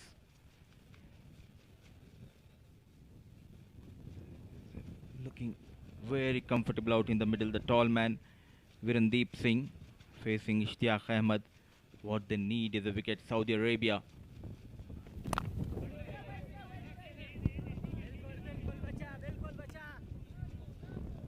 Virandeep can afford to take his time as well, and after the previous over that Virandeep was watching from the non-strikers end, he wants to give a little more respect to the fast bowlers. It's not like the pitch has changed suddenly, but there's something in it for the fast bowlers too, because Malaysian quick bowlers also picked up early wickets, remember. They were able to trouble the best in the business of Saudi Arabia.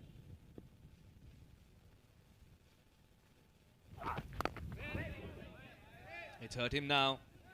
Virandeep was a little concerned if the throw was also coming his way.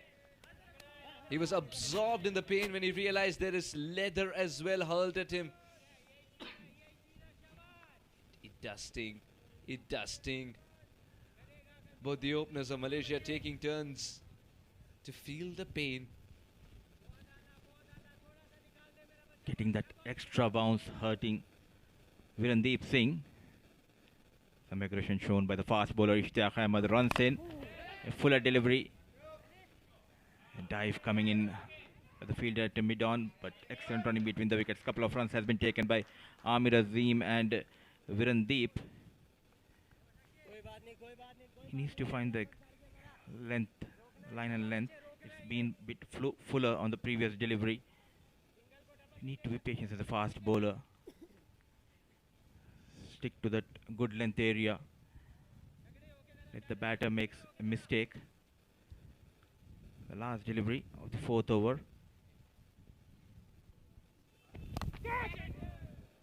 Chasing that delivery, getting the thick outside edge and racing towards the third man region.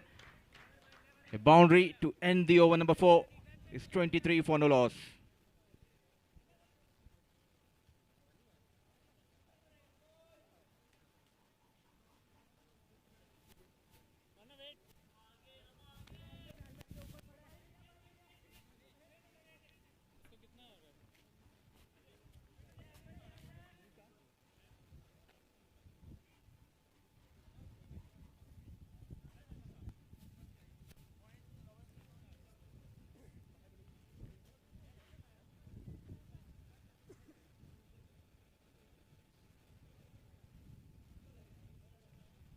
.131 required in 46 overs here. And Malaysia off to a steady start. 23 runs or 24 balls. Virendeep and Amir both have felt pain. But they're trading on. And this is how Virendeep found the last boundary. I think some of it was premeditated. Some of it was very deliberate. Just knew that if he goes through with a shot, with a very square third man, the ball will race away. For the 4 overs, we have seen one bad delivery, and the batters have taken that advantage of those bad deliveries and getting those boundaries. Off to a good start, Malaysia. The young openers, Amir and Virendeep Singh, getting a couple of boundaries. Is 23 for no loss. There's a change in the bowling. It's Imran Arif. Yes and no between the batters. Good work by the fielder at the covers. Starts with the dot delivery, Imran Arif.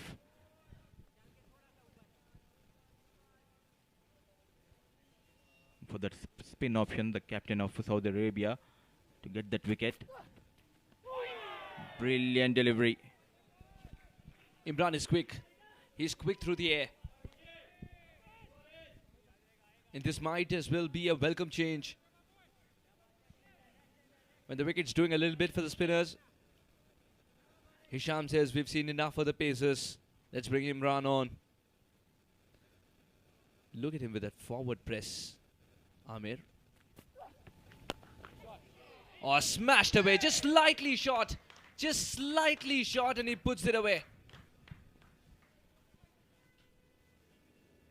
The first boundary conceded by Imran Arif.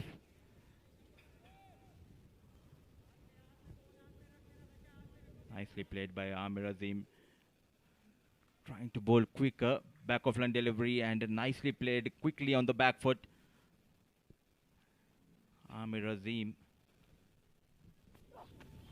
Oh, this is well adjusted by Imran. He's constantly getting the feedback from the keeper as to where exactly is Amir standing. When that ball was hit for 4, he was deep inside the crease, not now. The mind games, the little facets of the sport just make it even more beautiful.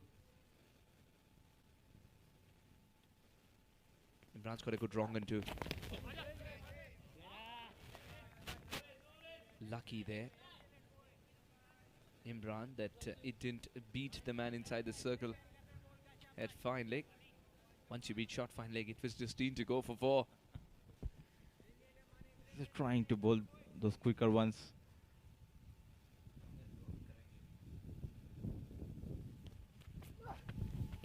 Once again towards the leg stump. This time a wide has been called. Very watchful Amir Azim, let it go.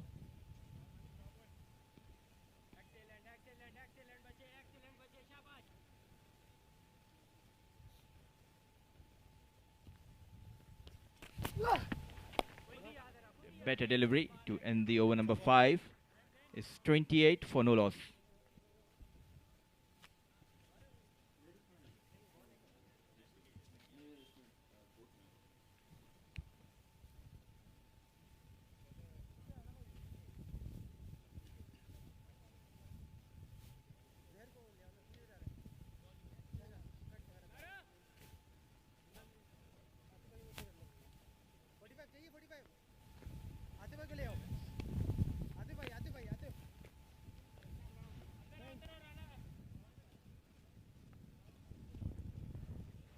The 5 gone, 28 for no loss.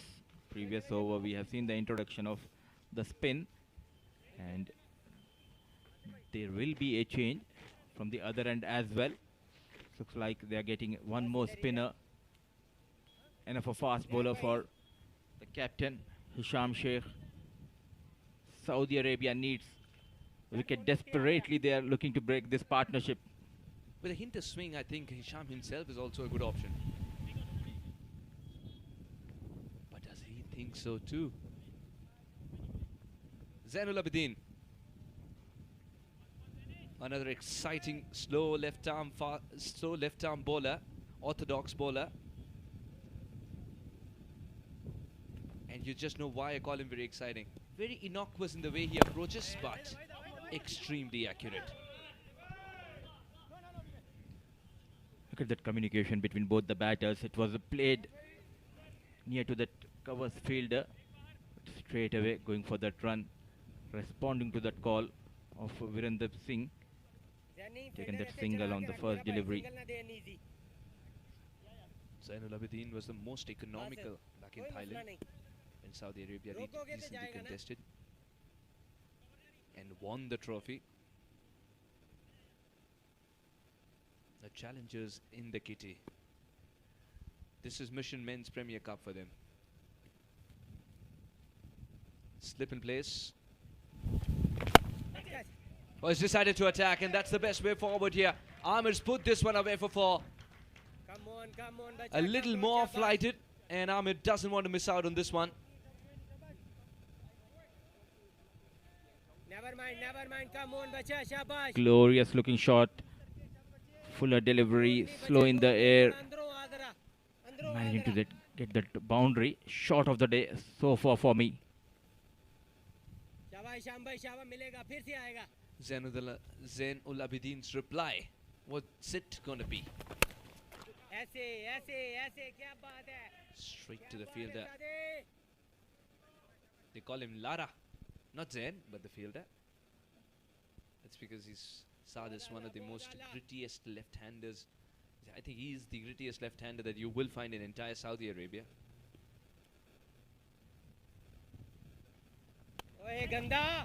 Oh, this time he's found the gap.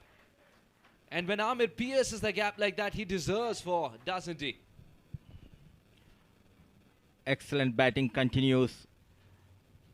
He continues to find those gaps regularly on the back foot, very strong through the offside, finding the gap, races towards the fence. Boundary number 2 for Amir Azim in this over. A bit expensive. The length has been poor. He's trying out too many things. Back of line delivery, the previous one, hammered by Amir Azim. I would say the previous shot that was played, if you'd see, that has actually burst through the hands of the fielder. So he did have a fielder for that shot. So in Zain's mind, he's being accurate. But in Amir's mind, that's a run scoring opportunity and he'll go with it full throttle.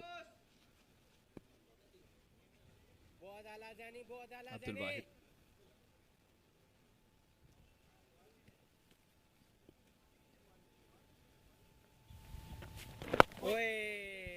That's a good delivery to end with. And remember, he's got a good arm ball as well. And to discuss more about that, we'll have Shamim in the comm box. 6 overs gone, 37 without a wicket.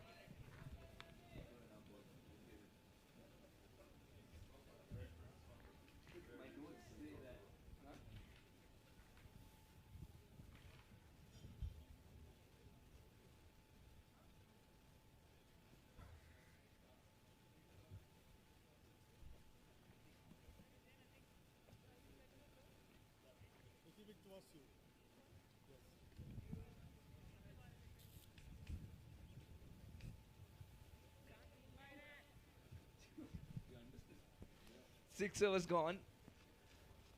And at this stage, Saudi Arabia were 21 for 3, whereas Malaysia have all 10 wickets intact and are ahead in runs as well. Are they playing on the same surface here, Shamim? The distinct difference between the approach of the batters of Saudi Arabia and what we've seen from the Malaysians seem to be planning an early evening shopping spree. Today wants to finish the game Are you early. speaking for yourself, Shamim? Maybe. I am in. I'm putting my hand up. It's been so very positive. It's very good to see. Sometimes when you see a lowish kind of target, you sort of let the game meander along and you ease yourself into a win. Not the Malaysian batters on view. They have come out with a sense of purpose. They're trying to send a message to the Saudi bowlers. Look, we're really going to go after you. We're not going to give you an easy time. So that is a very, very good positive attitude. Eventually, they do take a single. You touched upon that mindset, and I absolutely love that. But there's something David Warner like about Amir. Well, you're comparing Amir with some big names here, but he'd love that. He'd love to hear that. But what about that? Just the simple way, in the way they're gathering the boundaries, the runs, some powerful shots, some deft touches. Lovely. Oh, terrific. This is the most innocuous looking boundary that we've seen in 3 days. Long on and long off are converging, only to realize none of them are able to feel this. Beautifully timed. No chance for anybody. They're not allowing the bowlers to settle down. Look at that. Just a little drift down the leg side and you're swiveling round and helping the ball on its way. The bowler, well, all he can do is scratch his chin and wonder what they're going to do to break this partnership, which is looking so ominous and so very confident, so very controlled, racing to the target. That's a very poor delivery. Knows that fine leg's inside the circle. You've invited him to go for that shot. And Amir obliges for the first time. More runs on the board for him than the balls faced.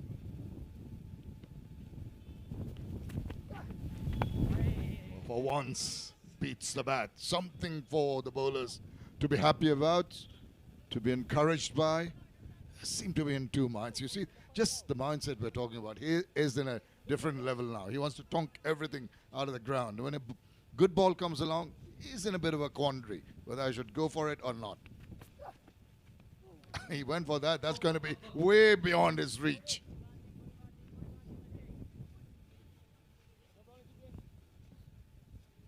He's just further solidifying the fact that it's a wide by having gone after it.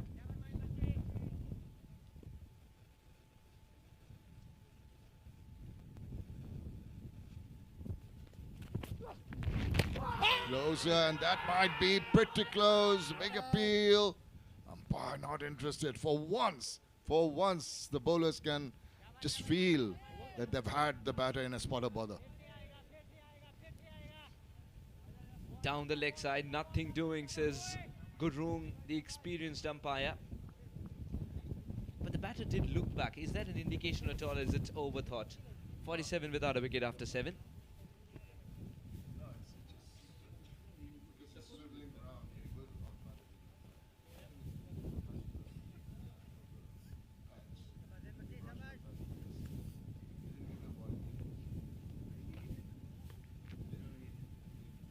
Sadi! Api checking. Off, yeah? Off.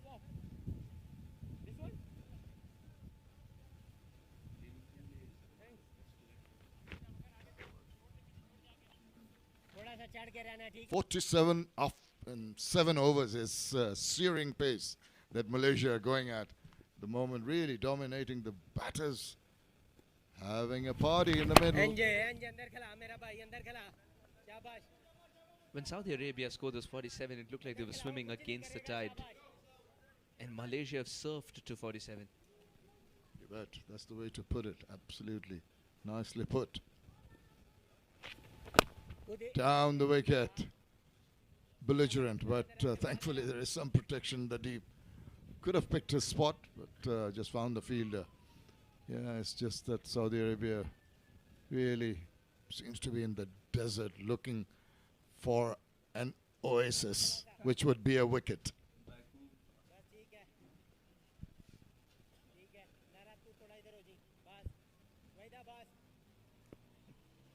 Pace bowling did not work. There were not enough opportunities created. Spin bowling is being treated with a lot of milking. Amir wants to play his natural game. I think his backlift is enough to suggest that he wants to play the attacking innings here, while Virandeep is quite content playing a softer innings. And why not? He's so very comfortable. He's hit so many boundaries. He's really played all around the ground. So just continue with what you're doing. Don't change what is not broken. And he has nothing broken about his innings so far. That has been absolutely top class. And look at that big swing and big result for him. Oh, here is a very special man that you see on your screen. Amir, there was a fielder in the deep, but he was so confident about his stroke that he puts it further away from him. One bounce into the fence. Oh, good shot. More to come, I suspect.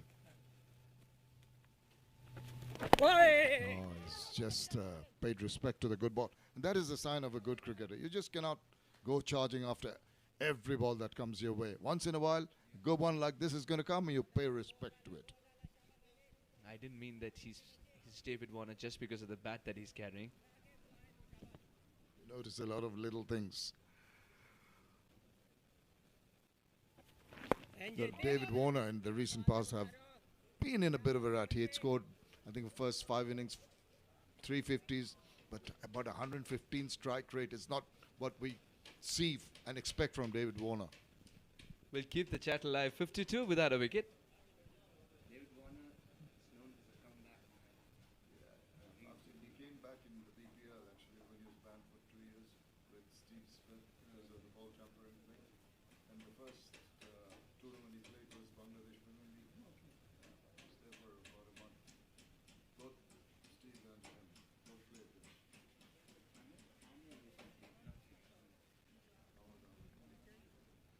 Just before he was going to play BPL in Australia.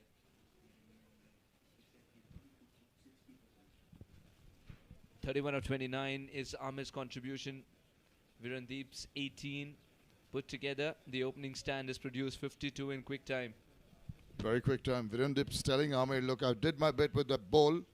I took the wicket. I kept the batters quiet. I've set the platform for you. You do bulk of the scoring. I'll just watch from comfortably from one end and just pick up the runs as and when necessary.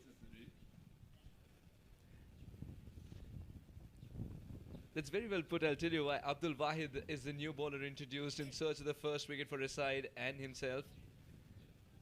Because sitting back and relaxing and watching the beauty unfold is something that Virandeep likes. As whenever he gets a little tired with the tight schedules, he says, I always go for a hike.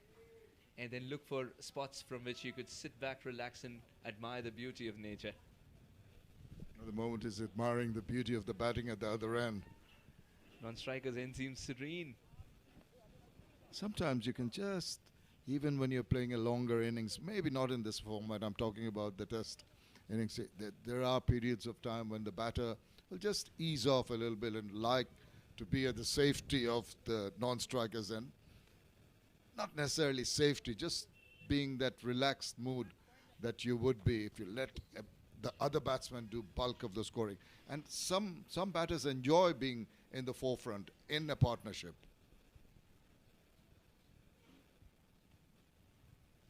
That is so correct. That's gone through as well. Is it his birthright to score runs when he's scoring through point? Once upon a time, there used to be a fielder. At the moment, it looks like it's going through the fielders. He's going pretty close to the fielders, but the power that is in his shots, the timing, the placement, look at that. No chance even for Jonty Rhodes to get to that. This is terrific batting. Just very good hand-eye coordination. Very fast bottom hand. Very powerful bottom hand. Races away. They're heading to the target in a hurry here. Oh, that might just attract the eye of the umpire. Not quite. Inquiring look from the batter for a wide. Well, he was lamenting the fact that he didn't put bat to ball.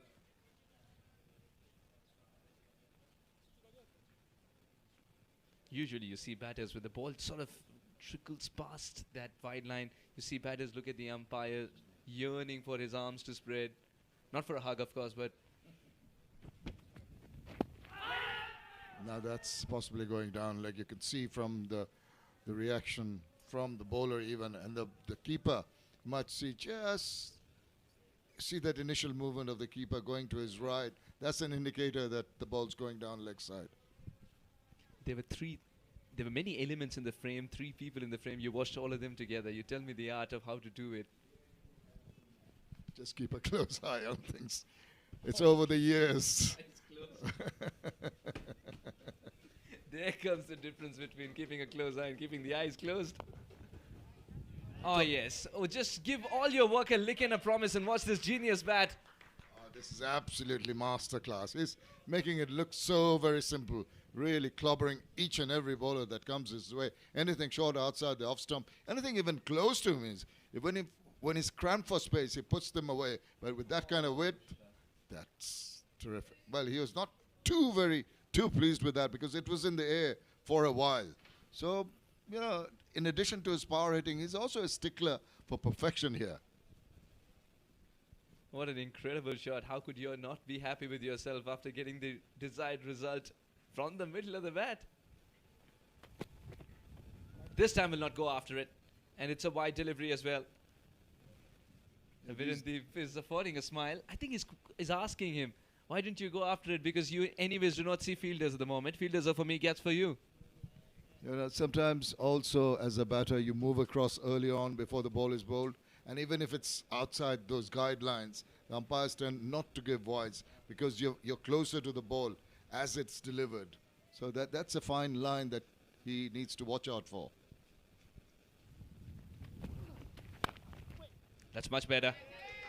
Beautifully put. At the moment, if Saudi Arabia can get their whole squad in, still he'll find gaps for 4.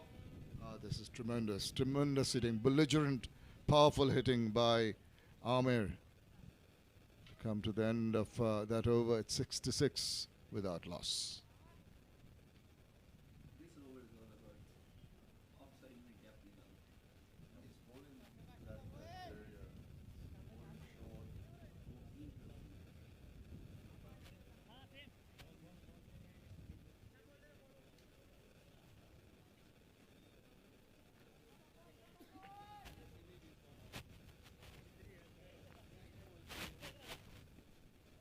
Malaysia striding towards that target. 150 was never going to be quite a difficult job, but the manner in which they've approached this innings has been absolutely stunning. Just Virendeep, we're talking about going quietly, still 19 of 20 deliveries, which ain't too bad. It's almost the 100 strike rate there, even from him.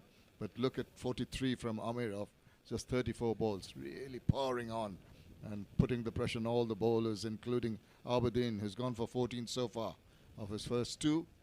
He's making the changes in the field. He's bringing a fielder at mid-wicket, pretty orthodox position. There's a extra cover, sort of straight, both of them.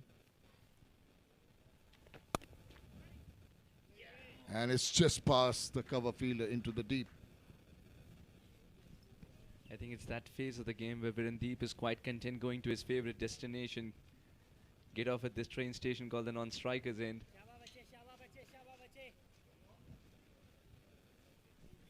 Got to be intelligent. There is a breeze blowing across the ground. It is pretty decent. It is not too hot. Despite that, he feels that he can enjoy the batting, enjoy the sun, just like that. Look at the continuation, and they're feeding him outside the line of off stump continuously with short pitch deliveries outside, and he's loving it. You expect a better challenge. Right now they're playing into the hands of Amir. And I love the initial movement so that he can create that gap for himself, for the bat to come through with full might. On this kind of an outfield, is that really a bat in hand as well, or a geometrical instrument? This bat belongs to a geometry box. Come on, it's a protractor in itself. Every time the gap is hit. Looks more like a sledgehammer. The way he's pummeling the ball around. I'd like to have a look at the ball. Of course, there are two balls from two ends. It's got a bit of beating. Still, I think the seams are coming off here very early. Seems to be coming off. Yeah, that's a pun. Seems to be coming off. But I'll tell you what, you say that it's a sledgehammer. You want that bat in the toolkit. I want it in the geometry box. I'm not sure he's putting that in the cricket kit again. He's going to sleep holding it tight today. It's giving him a lot of runs and in great fashion. Just one shot of what will be a very flamboyant 50. Again, it's not like it was required for the situation, but he knows that if he's in, this is the kind of play, that he's known for. This is the kind of play that he's comfortable with. No, it's not going to hang back. This is in the air, but just falling short, and that is his 50. What a way to get to his 50. He has been really on the go right from the word go. This has been an absolutely marvelous innings to watch, full of wonderful shots all round the ground. Take a bow, young man. This has been a scintillating innings. In 38 deliveries, he gets there, and out of which he didn't score for 22 of them, but when he did, he scored boundaries aplenty. 44 runs of those 50 runs have come in boundaries, and if you form a spider for this batter, a lot of them are cut shots. You put a point, he hits towards backward point. You put a backward point, he hits towards point. Nice cat and mouse going on. 74 without a wicket in 10 overs. Malaysia.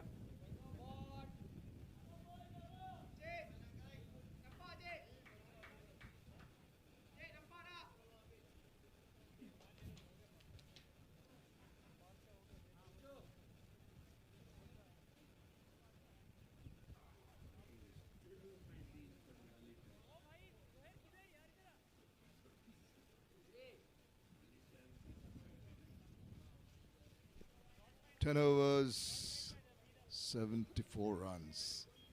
Just the 34 dot balls. Complete control over matters by the batters. That's my new WhatsApp status now. Thanks, Shamim. 74 without loss, and Malaysia, really. You talk about all these euphemisms that we use, the sailing on plain seas, and the bowlers from Saudi Arabia cannot even make a ripple, let alone make a wave here to disturb that smooth sailing.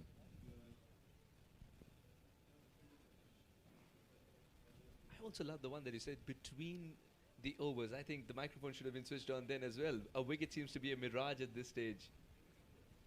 Yeah, it is something that you vision, you possibly see, but it's not quite there, is it? Here we go with another over, another bowler. Wahid into his second. He was very expensive, the first one up.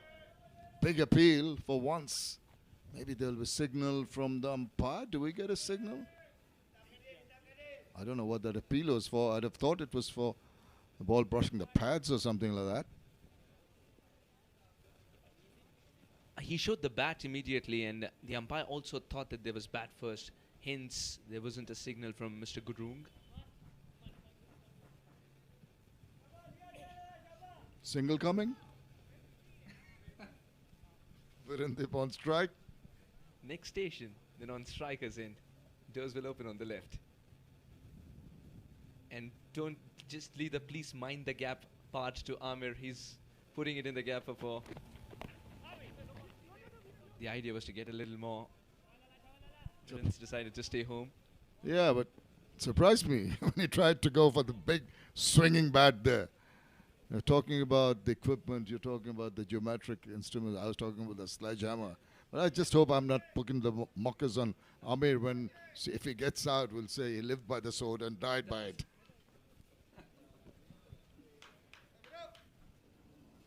Having a little bit of a discussion, that's interesting. Not often when batters are going so comfortably. It's only when you see lots of talk in between overs, in between deliveries, between the two partners in a partnership while batting. It's when they try to ponder how to sort of negotiate difficult bowling or how to get a move on. Not often you see them discussing things when things are going smoothly. They seem to be enjoying themselves, but still they had a little chat. That is so true because they want to just continue with the momentum. You leave the slowing down part to usually the opposition captain who's fielding, but not too much. Fines are imposed.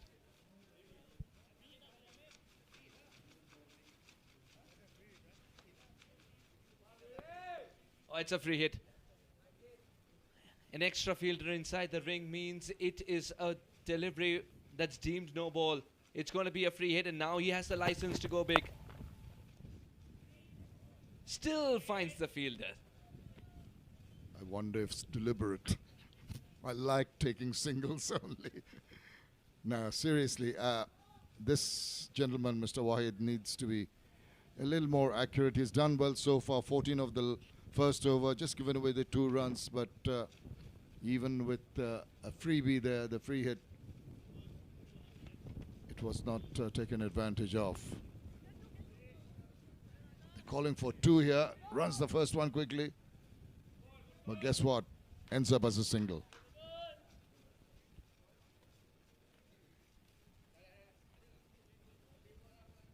Very soon you will see Zuhair as well.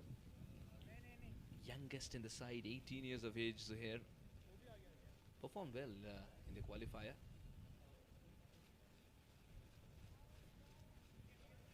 Had a quiet period of play so far, the first 3 balls. Are we in for some power hitting now from Amir? Watch out, Wahid.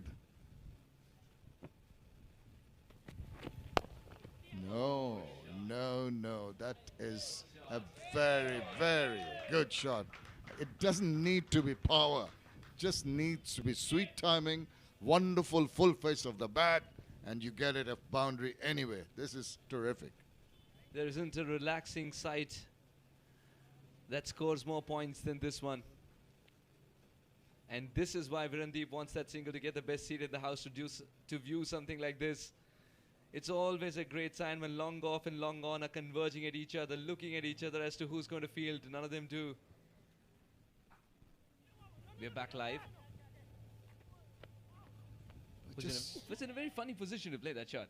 Yeah, I was not quite sure if it was going to go past the bowler. I think he could have done better, the bowler, in trying to stop that, because it seemed to be going pretty close past him. It was just straight. It wasn't hit too hard, but should have stopped it. That's why I said no, no, no initially. Bowler could have done better.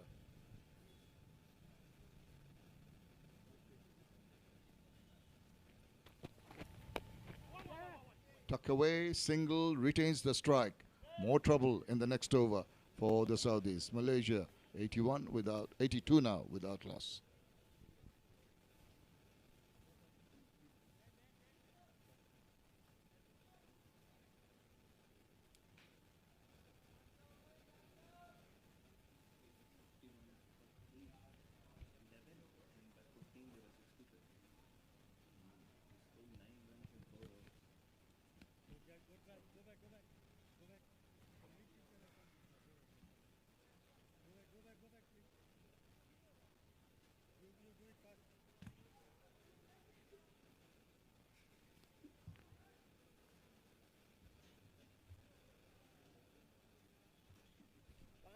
After 11 overs, that's the comparison. Tells you the story straight away. If you're just tuning in or just turned on your laptop or wherever you are, you would immediately say Malaysia are dictating terms here. They are in the driver's seat. Let's have a look at the last over. We had this 4, but there again, see the effort of the bowler. It just went past his hand. Two fielders converging, could not get to it. Just because there was absolute top-class timing to that mere push. Took his hand off, thus lost control. I'm very surprised that the spinners are not lethal. Whereas it seemed like a different track altogether when Malaysian spinners were bowling. The ball has to do something. And look at that, just like that. Invites him into that drive, opens the gate, and just clipping the top of the leg stump. Well, Amir, can we say it now? Yes, he was going for that shot. Lived by the sword and died by it. He's going for that big swing, but left that gate open, and that's the point you're making, that the spinners needed to get some grip and turn. They got exactly that and got the wicket that mattered. At least they've got a foot in now. He's gone, Amir, for 56. It's 82 for 1.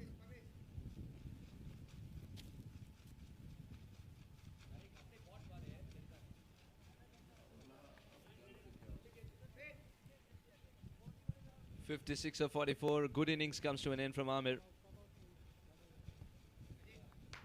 82 for 1.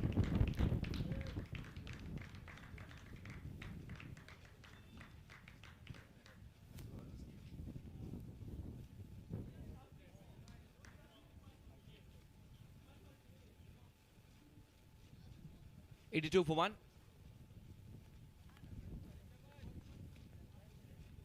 Amir was looking extremely good while his innings lasted. Now Syed Aziz walks to the middle. You see, everybody's having a chat with Virandeep. This tells you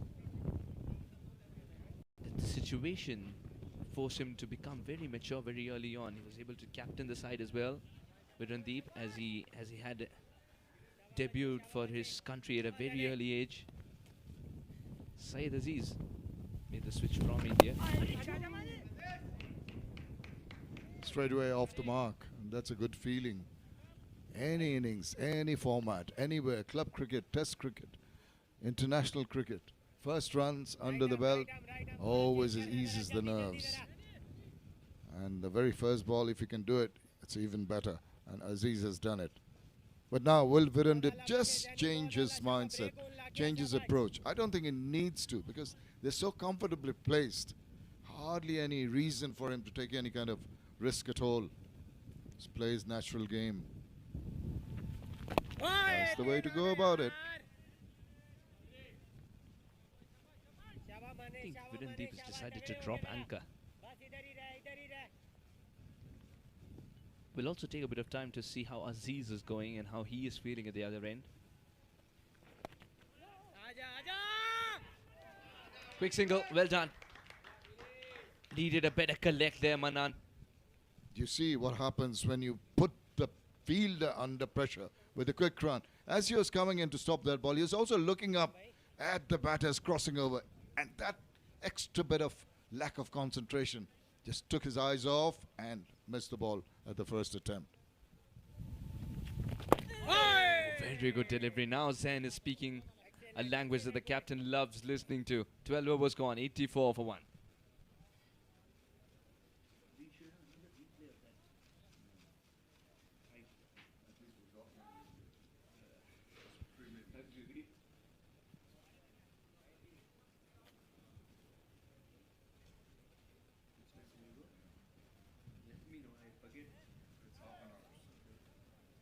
Because I'm enjoying nothing else. 84 for 1. They've lost the services of Mohammad Amir, who was looking so good. Cleaned up by Aberdeen with a ball that turned back in. He was trying for that extravagant cover drive. 56 in quick time, and really set the tone for the charge to that target. The smallish rather, target of 150 is something that's always going to hinder the course of the bowlers. And the belligerent mood that Amir was in will be somewhat subdued now with the new batter in Virendip also going, taking it quite easy. Imran, 15 from his 2 overs. We'll be glad to see the back of Amir as Virendip goes on his simple way of gathering runs. As I say, a welcome back to Mudassir Ali. Thanks a lot, sir. Malaysia looking good. They got that quick start, especially the left-hand batter, Amir Azim. Took on the bowlers, and Virendeep Singh, the tall right-hand batter, looks very calm and composed. Almost a run-a-ball innings for Virendeep Singh. Now just 69 needed. The leg break, Imran. Oh, beat the bat. This is something that might just help the cause of the Saudis. Another quick wicket, and you know what? Cricket is a funny game. A little bit of pressure created, the whole scenario suddenly changes. That's the googly, yeah. That was the one that went the other way. Slip in plays for left-hand batter. Nicely played down the ground for a single. Has been a bit expensive, the leg break. Trying to bowl those quicker deliveries. If he can bowl a bit slower in the air, he might get that extra turn and bounce.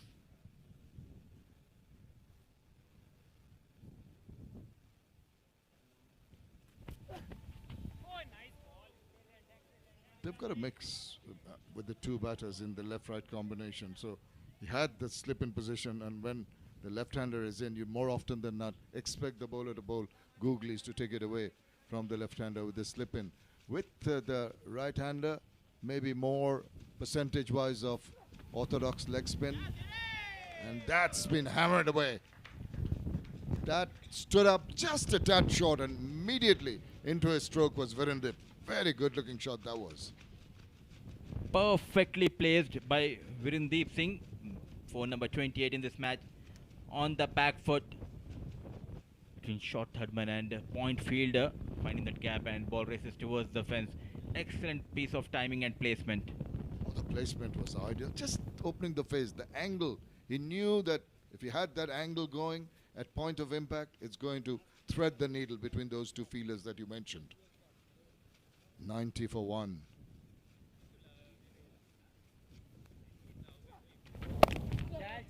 And once again, he's trying to go forward of square. Hurry, scurry, because of that fumble. The single attained.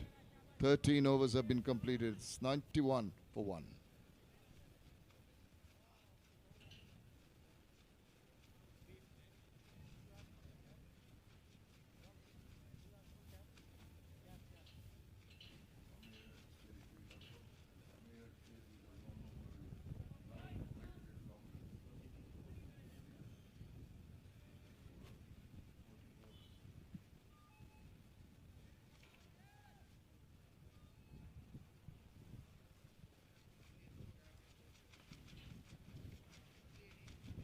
Nice breeze blowing across the ground here at the Mulpani Cricket Stadium. It's a little dusty, a little hazy. There's some threat of rain early in the weather forecasting. You see the youngsters really enjoying themselves. No, the camera is on them. It's so good to see the crowd coming in. This is a new international ground. A lot of people maybe still don't know about it. Slowly and gradually as they see the broadcast, they'll know there's an international tournament going on, and we'll have more people coming in. Well, what's that? That's Vuvuzela, is it? Yes, they're loving it. Gently tapped and responded to that call. Virendip Singh, single has been taken, and it's always good to see people pouring in and coming to the ground and supporting these teams. It's not Nepal, it's a Malaysia taking on Saudi Arabia. What they need in an entertainment, around 100, 150 supporters. Mulpani ground, brilliantly bowled, slow in the air, coming into the left-hand batter. Abidin, the only bowler to get a wicket. I'm a little surprised that he's taken away that slip, because he beat Aziz one with a googly, and now that slip's been taken away. I'd like to take another wicket quickly with the left arm orthodox, maybe with the leg spinner. The googly was on, but maybe with the left arm orthodox you might not get that drift to take it away from the left hander. So possibly that's the reason why.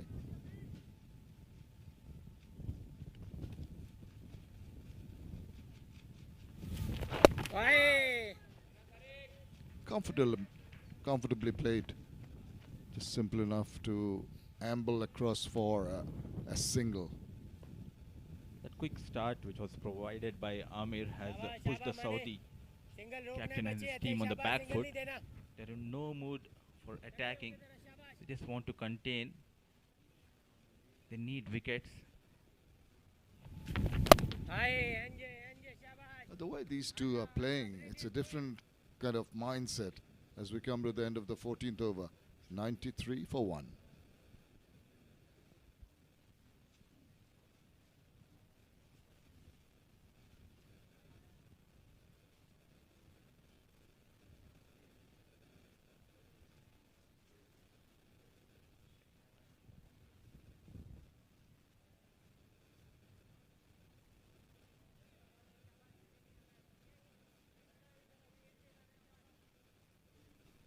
Initial momentum created by Amir Azim, who's back in the hut now. And they've just gone into their shells a little bit after that blistering start. I can understand that. There's a fall of a wicket. There's a rebuilding process going on here in the middle. Aberdeen has done well in restraining in the last over. It was pretty expensive in the previous. Now it's a question of just using the angles. Look at them. And this is the change you need. If you see a power hitter go out to the pavilion, the next one comes in, you just milk the runs. Just use the angles, rotate the strike. Simple matter of going to that target. Absolutely. They did all the hard work in the first power play. Now just 60 needed.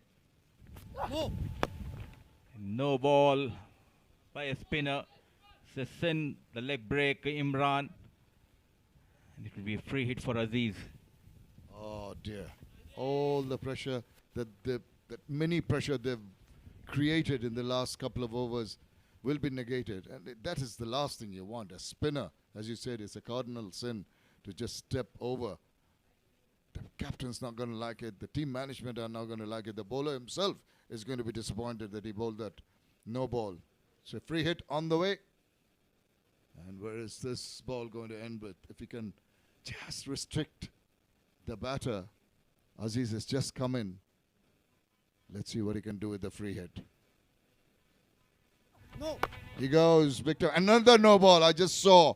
It's up in there. It's maybe taken. Even if it was taken, it would not matter because it was a free hit. But I tell you what, he might have overstepped again. That is disastrous.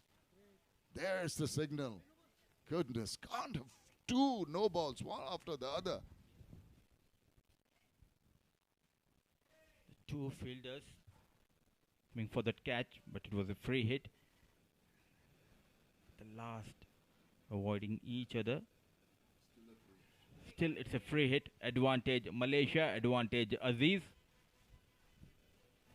White ball. No, it's wide. Oh, it's going to be a continuation of the free hit.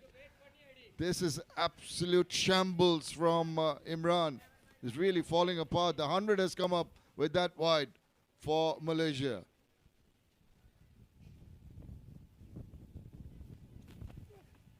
Now he gets back on ball. It's up in there.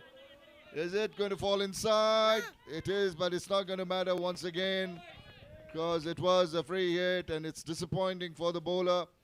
The batters love it. Last illegal delivery has been bowled by Imran. Coming down the track. That wind helping the Saudi and the bowler, keeping that ball inside the play. A couple of runs has been added to the total.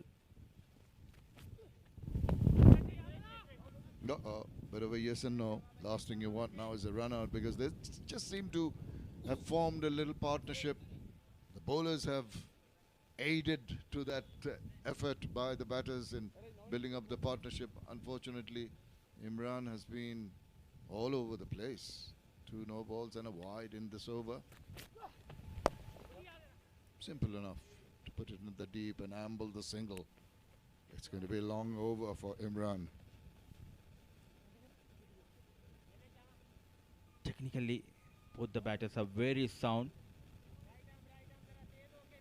Just playing with the fielders here, getting those regular singles, managing those gaps. Like he's bowling so for the past 30 minutes, still continues. Brilliant shot, manages to put away from that long off fielder. Ball races towards the fence. A boundary from the blade of Virendeep Singh. The misery continues for Imran. He just gave that ball some air, but immediately it just was in his slot. He didn't have to move too much. Just plunked 1 foot forward. He's a tall lad. He's got long levers, and off it went to the boundary. He doesn't know what to do. Imran absolutely in tatters. Very, very big over this one in terms of runs. Pulls it short, restricts him. No runs of the last ball of that over. At last, the over is over. And at 107 for 1, it's also time for a drinks break.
Well, the drinks break just over now. The sun playing hide and seek here at the Mulpani Cricket Ground in Kathmandu.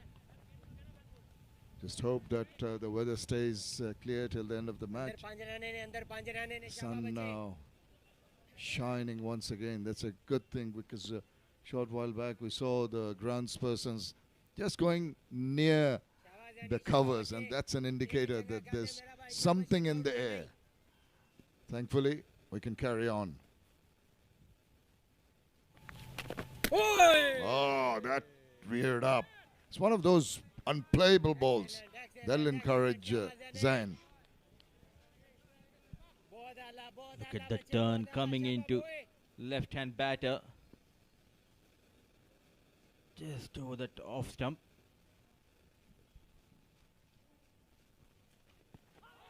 And now, that might be closer. Appeal. Yeah, the umpire saying it's drifting down leg side. But he's troubling the batsman.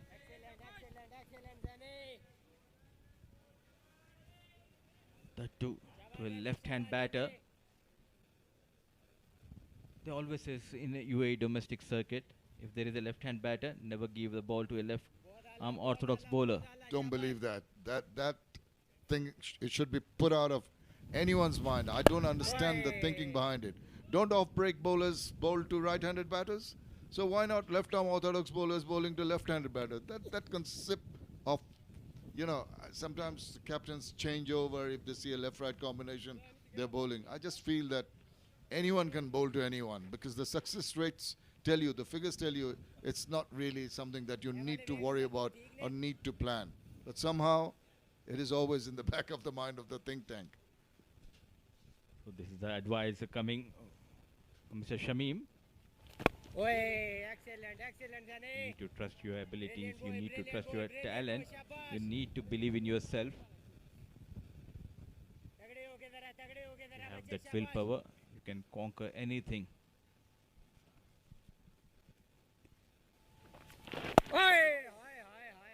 So he's troubled the left-handed batter. He's troubling the right-handed batter. If you're a good bowler, as you said, you trust your talents, trust your skill sets, then you're all right. Even if you're batting, it doesn't matter who's bowling at the other end. It is the ball that you're trying to negotiate. You're not playing the bowler who's bowling. You're playing the ball. And that is a ball to put away with pretty much a lot of comfort.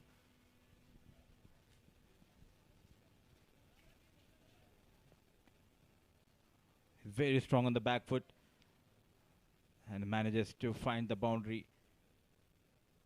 And with that boundary, it's the end of over number 16.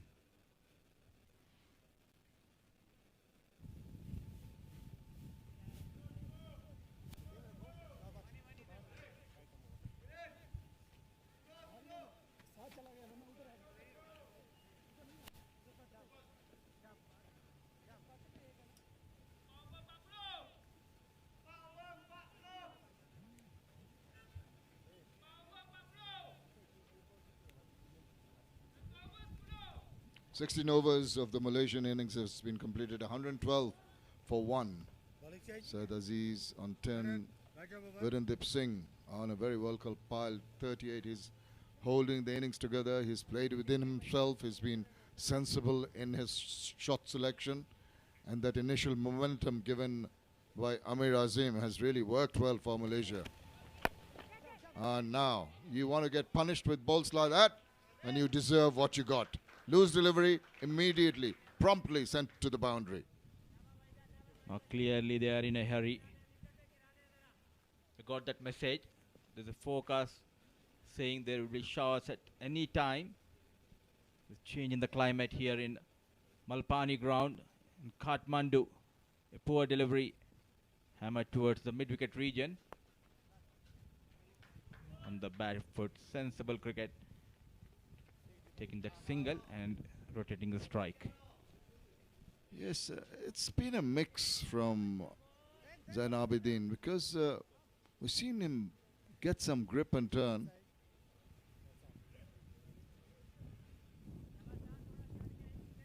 It's Abdul Wahid now with the ball.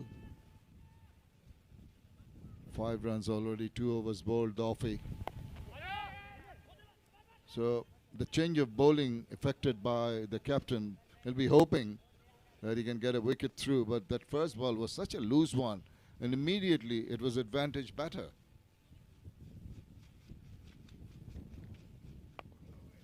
Oh, he's hit that with a lot of contempt and a lot of disdain. It just dismissed it from his presence to the boundary. Complete package. Excellent timing this time. Waited in the crease and put towards the extra cover. No chance for the fielder Imran. A boundary for Singh. It took a bit of time for this partnership to build up. Now they're flourishing. They're really finding the boundaries very, very quickly, and that for once is got beaten. Maybe that little bit of turn couldn't get in line of the ball there. Flighted delivery away from the right-hand batter, inviting him to go big. Time back of lane delivery on the back foot. He was with the Malaysia under 19. Singh with that single. It's 122 for the loss of 1. 17 gone.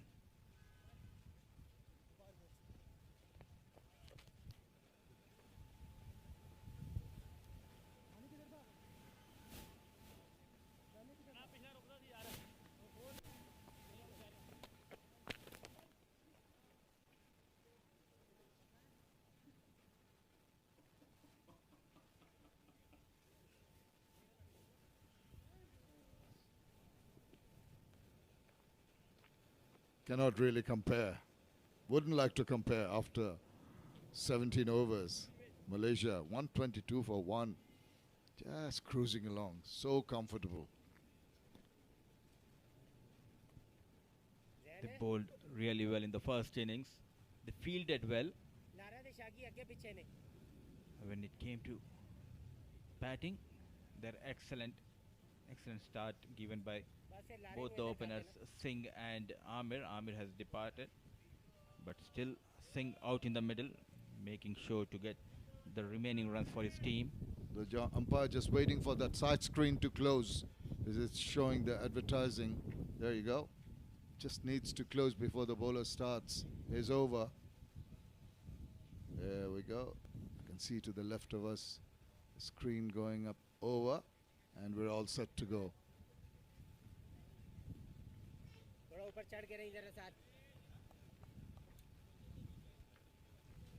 Aberdeen. Now maybe he can make some impressions here.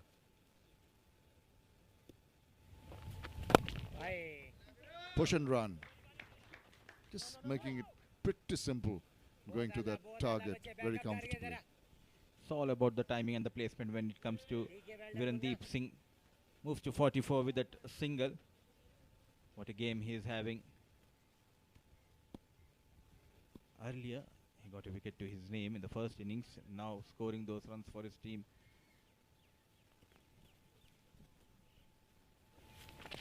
Aziz, slug sweep. How far is that going? Just dropping inside. The intentions were pretty clear there. Just 30 needed and 9 wickets in hand. They want to finish it as soon as possible. Left hand, right hand combination in the middle.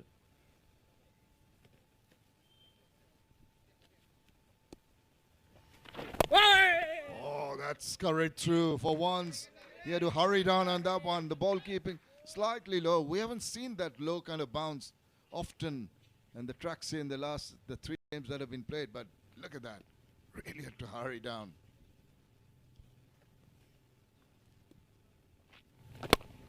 Dancing down the ground. Played straight towards the long off region. Was always in control throughout this innings. Virendeep Singh moves to 45. Yeah, closing in on that milestone of a half century, and that'll be a good one in an international year. Aziz, not one to lag back. He took a bit of time initially, but now he's opened up. He's trying to show his prowess with the bat. Good ball. This has been a good over. Just kept the batters quiet. That's good to see. It's not easy for a bowler to gee himself up when you're in such a difficult situation, almost an irreversible situation. So it's good on him. Aberdeen. Excellent. Pad offered. Test match looking short. Nothing offered from the bat by the batter with the dot delivery. 18 gone, 125 for the loss of 1.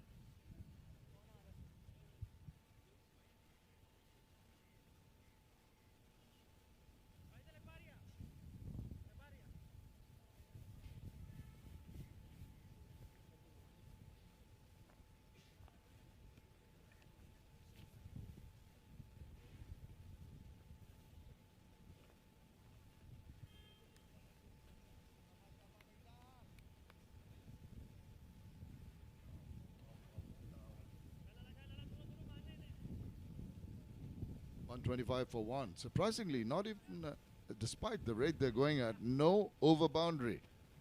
24s. And maybe another one added to that one with that delivery, width offered and punished. Yet again, he started this over with a full toss. An easy picking this time for Virendeep Singh.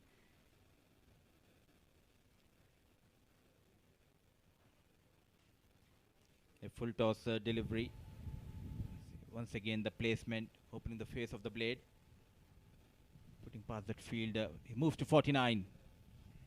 This will be a good one, a good half century.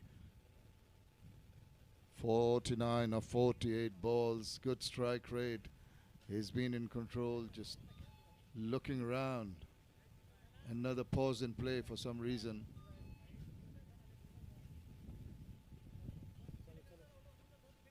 And now he gets ready, just looks around, knows that he's just one shot away from a 50. Hello? Just looked at it, raised his bat, and let it go through. Interesting leave. It's making the bowler frustrated. And he goes for that single that takes him to his 50. This has been a steady 50. It has been a well-compiled 50. It's been a 50 which gave the team what they wanted. It's been sedate. It's been mixed with some deft touches and some power hitting. And you can take a bow. Virendeep Singh has played wonderfully well. Just the 24 dot balls with 8 boundaries and exactly 100 the strike rate. Fabulous innings. Run a ball of 50 for this young lad.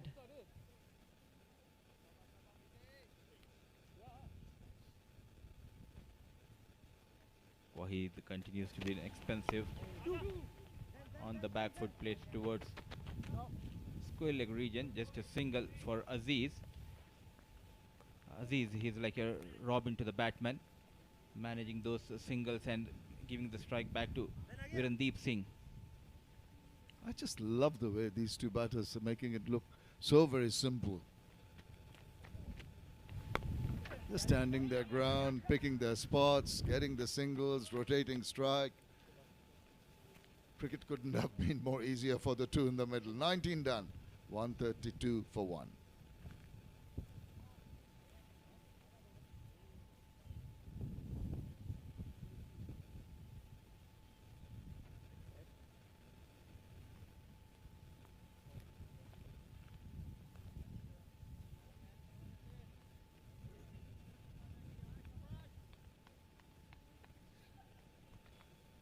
Well, that's what's transpired here. Saudi Arabia being asked to bat first, folded for 153.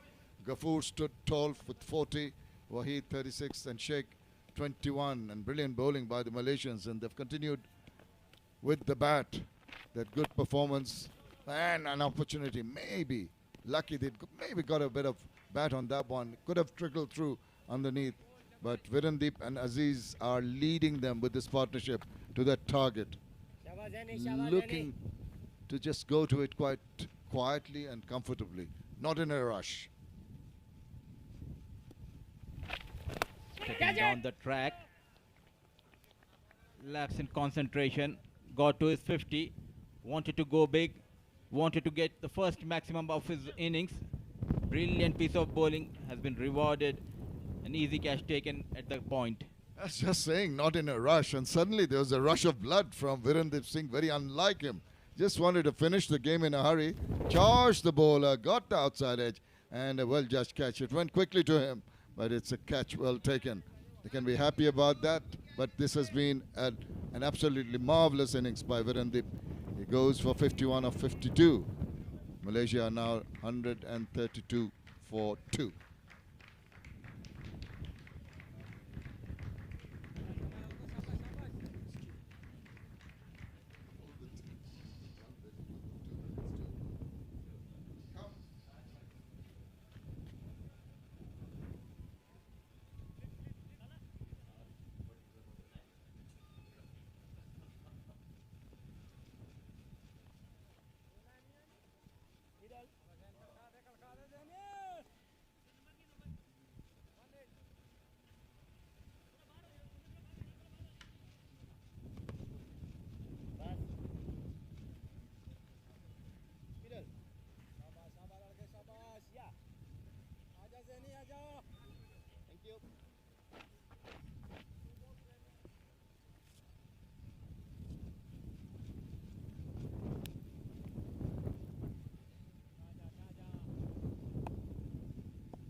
man in his Ramli.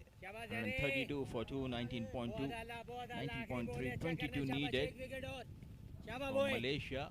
And there's a change in the voice. Joining me is the Suhas Vedam. Welcome back, Suhas. Opportunity. And it's going to trickle away for 4. This is rubbing salt in the wounds.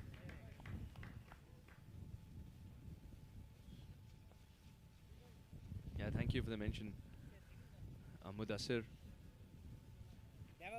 This is very low. This is a difficult chance, but they got to grab every opportunity that comes their way.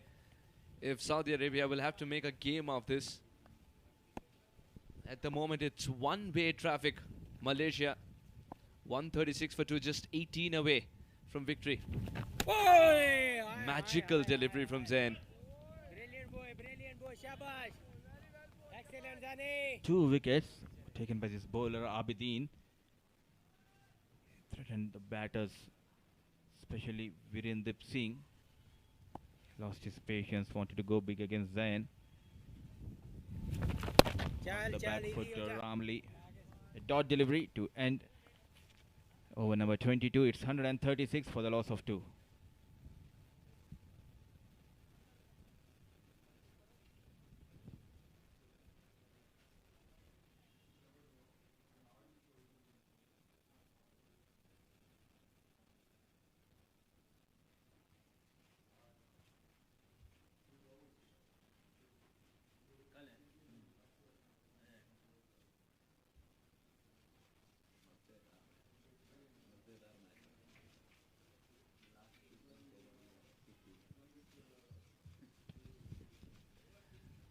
Tomorrow we have UAE taking on Hong Kong at the ACC Men's Premier Cup 2023 here at Malpani Cricket Ground, Kathmandu, Nepal.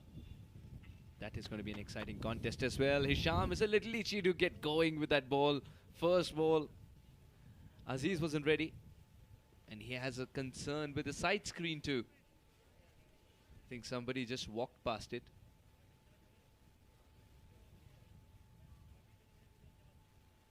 No, it's actually the wind that exposed a few advertisement boards. Mohammad Hisham Sheikh.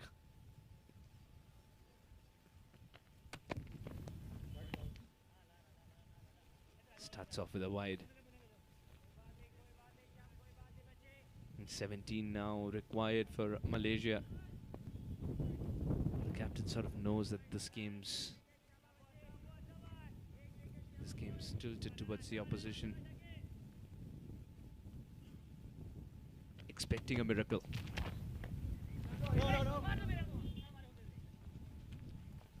Once again out towards the off stump.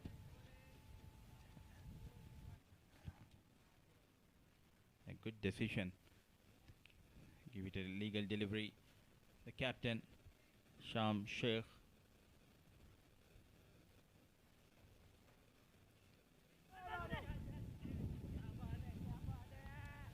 Gently push towards the gully region. Back-to-back good dot deliveries. And tomorrow at Molpani, it's UAE taking on Hong Kong. And TU, it's Nepal versus Oman. Both the matches, big teams. It'll be interesting to see UAE versus Hong Kong Suhas. Last time they met in the final of 2018 Asia Cup qualifier, where Hong Kong went on to beat UAE and qualify for that Asia Cup, which held in Dubai.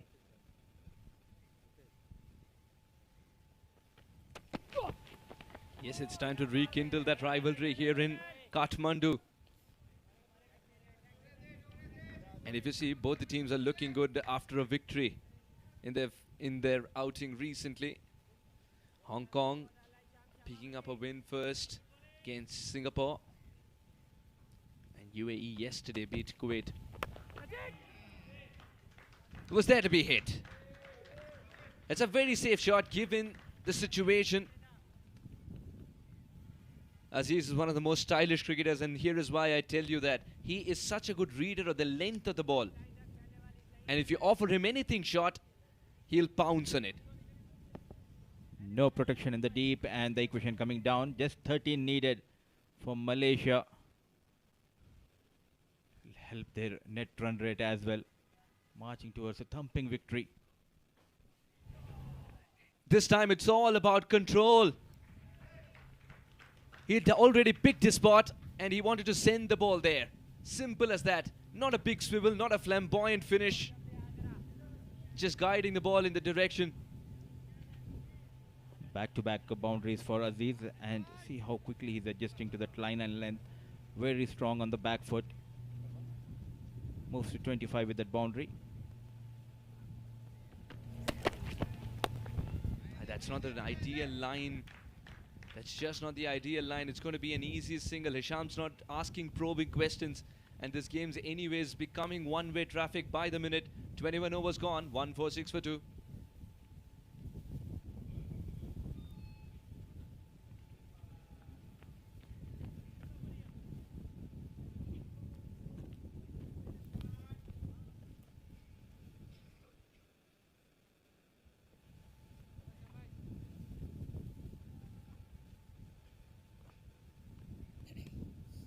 शाबाश जाने एक wicket बचे एक wicket शाबाश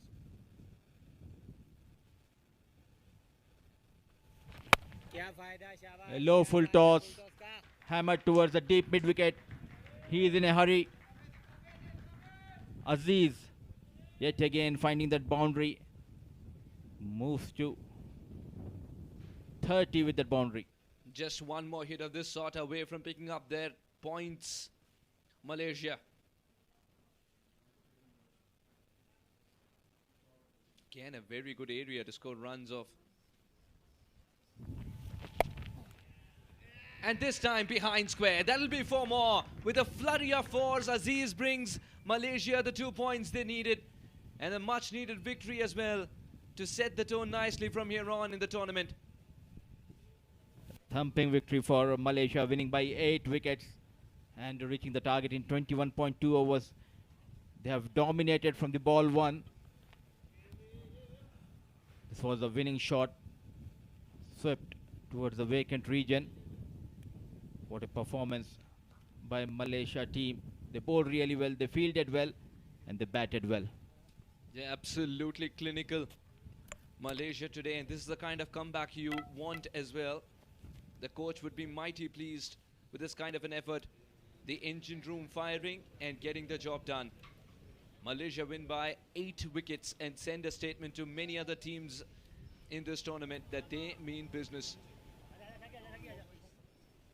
Dejected faces of Saudi Arabia players. There you go, Aziz and Ramli men unbeaten. The end, Malaysia winning by 8 wickets. A lot to ponder on for the men in green after this game. I'm very sure Coach Kabir Khan would have filled his diary today with a lot of improvement notes. Very well played. Set the tone nicely was within this partnership with Amir. Neutralized what looked like a tricky target if the surface happened to do something in the second innings. Quite content. Virundeep and Hisham Sheikh. He's got a lot more thinking to do. He knows that he's got the side. He's got to reinstill the confidence in his men. They were phenomenal, Saudi Arabia, to have reached thus far. Remember that. Their outing in Thailand was phenomenal from the word go. So they do have it in them. They've got to treat this as one off day. Just one poor day.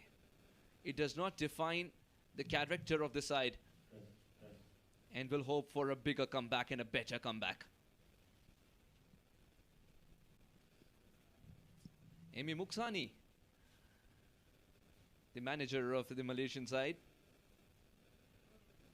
He's handled the boys really well, isn't it? Gives them the space as well to bloom and blossom, and the coach as well. Absolutely brilliant to have put the team which was starting to transition. Give them clear roles. Keep the communication as clear as possible. And this young man, Virundeep Singh, he's just growing from strength to strength. What a day this lad has with the ball as well as with the bat.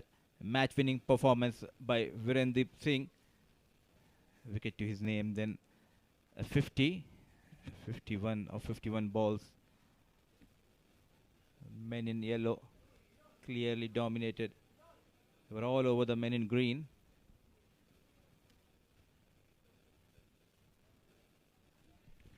It's a team that loves its spinners.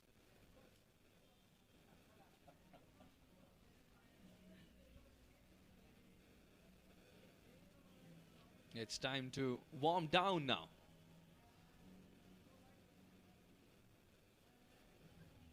That's necessary for recovery, especially when the tournament schedules tell you that you got to play a game every second day almost. And that's how high the confidence level is as well of Malaysia. They needed to make a comeback, and this is how the comeback looks on paper. 56 of 44 for Amir. Alongside Virendip, he stitched together a brilliant partnership, and Virendip gets to a half century as well. You might say it was a little slow, but that's because the situation demanded it to be. 34 of 30 for Aziz to finish things off with a flurry of boundaries on either side of the wicket. Ramli ably supporting him. How good was Anwar with the ball in hand?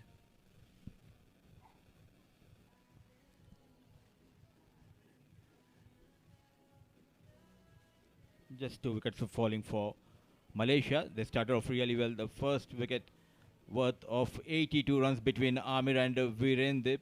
And once he was departed, Virendip and Aziz took up the responsibility, and 50 runs partnership between them.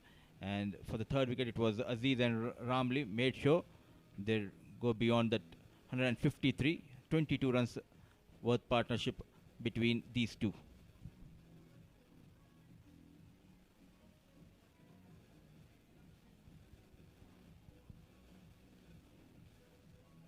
Nothing much to talk about the bowling card of Saudi Arabia. The only bowler, Zain Abidin, pick of the bowlers, 2 wickets to his name, 8.2 overs, 46. Other bowlers tried their best, went for runs, especially Sheikh and Wahid has been expensive, so was Imran. And 9 extras have been leagued by the bowlers of Saudi Arabia. At the end, it was an easy chase for Malaysia, with reaching to the target with 8 wickets in hand.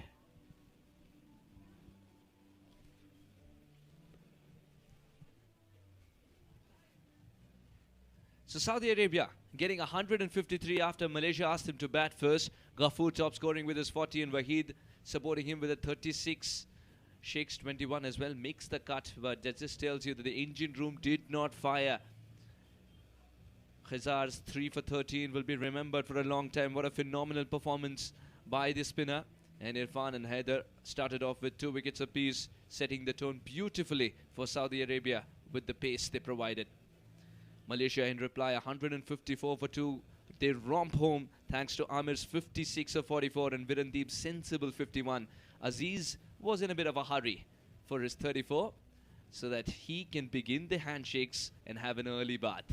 Finishing the game off in just 21.2 overs, Malaysia are riding high on confidence.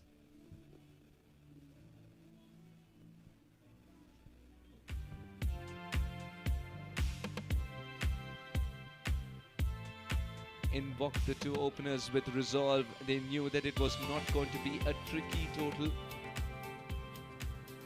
The flamboyance came through once Amir decided it's time.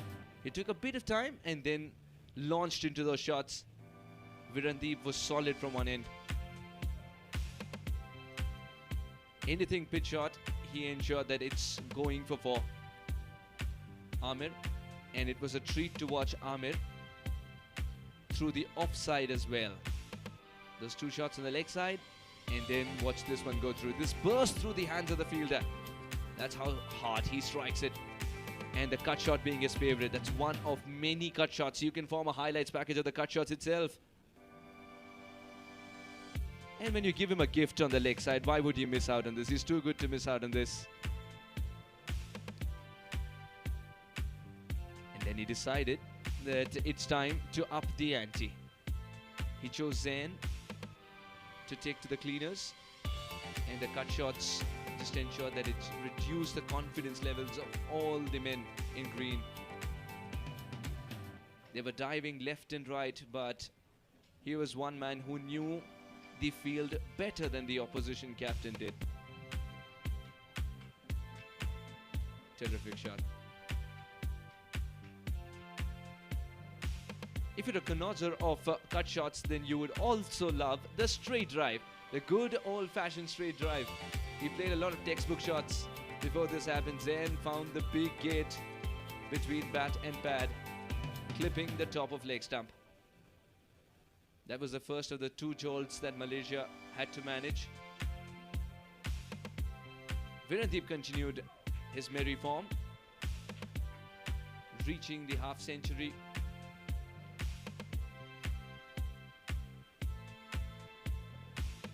And then came Aziz, who decided to put an end quite early to this game with a flurry of fours on either side of the wicket. Held by some ordinary bowling there. Virandeep and a soft dismissal.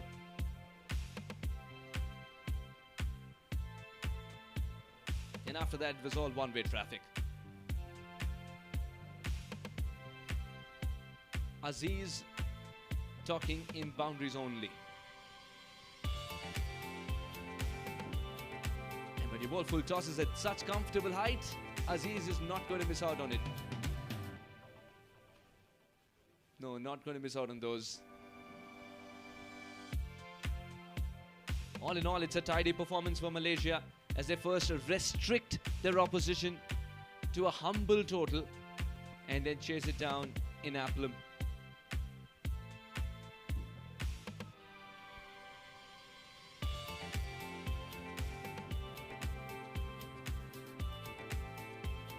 And tomorrow we'll have UAE take on Hong Kong, another very exciting contest coming up. Two teams which have already tasted victory in this tournament will be taking on each other.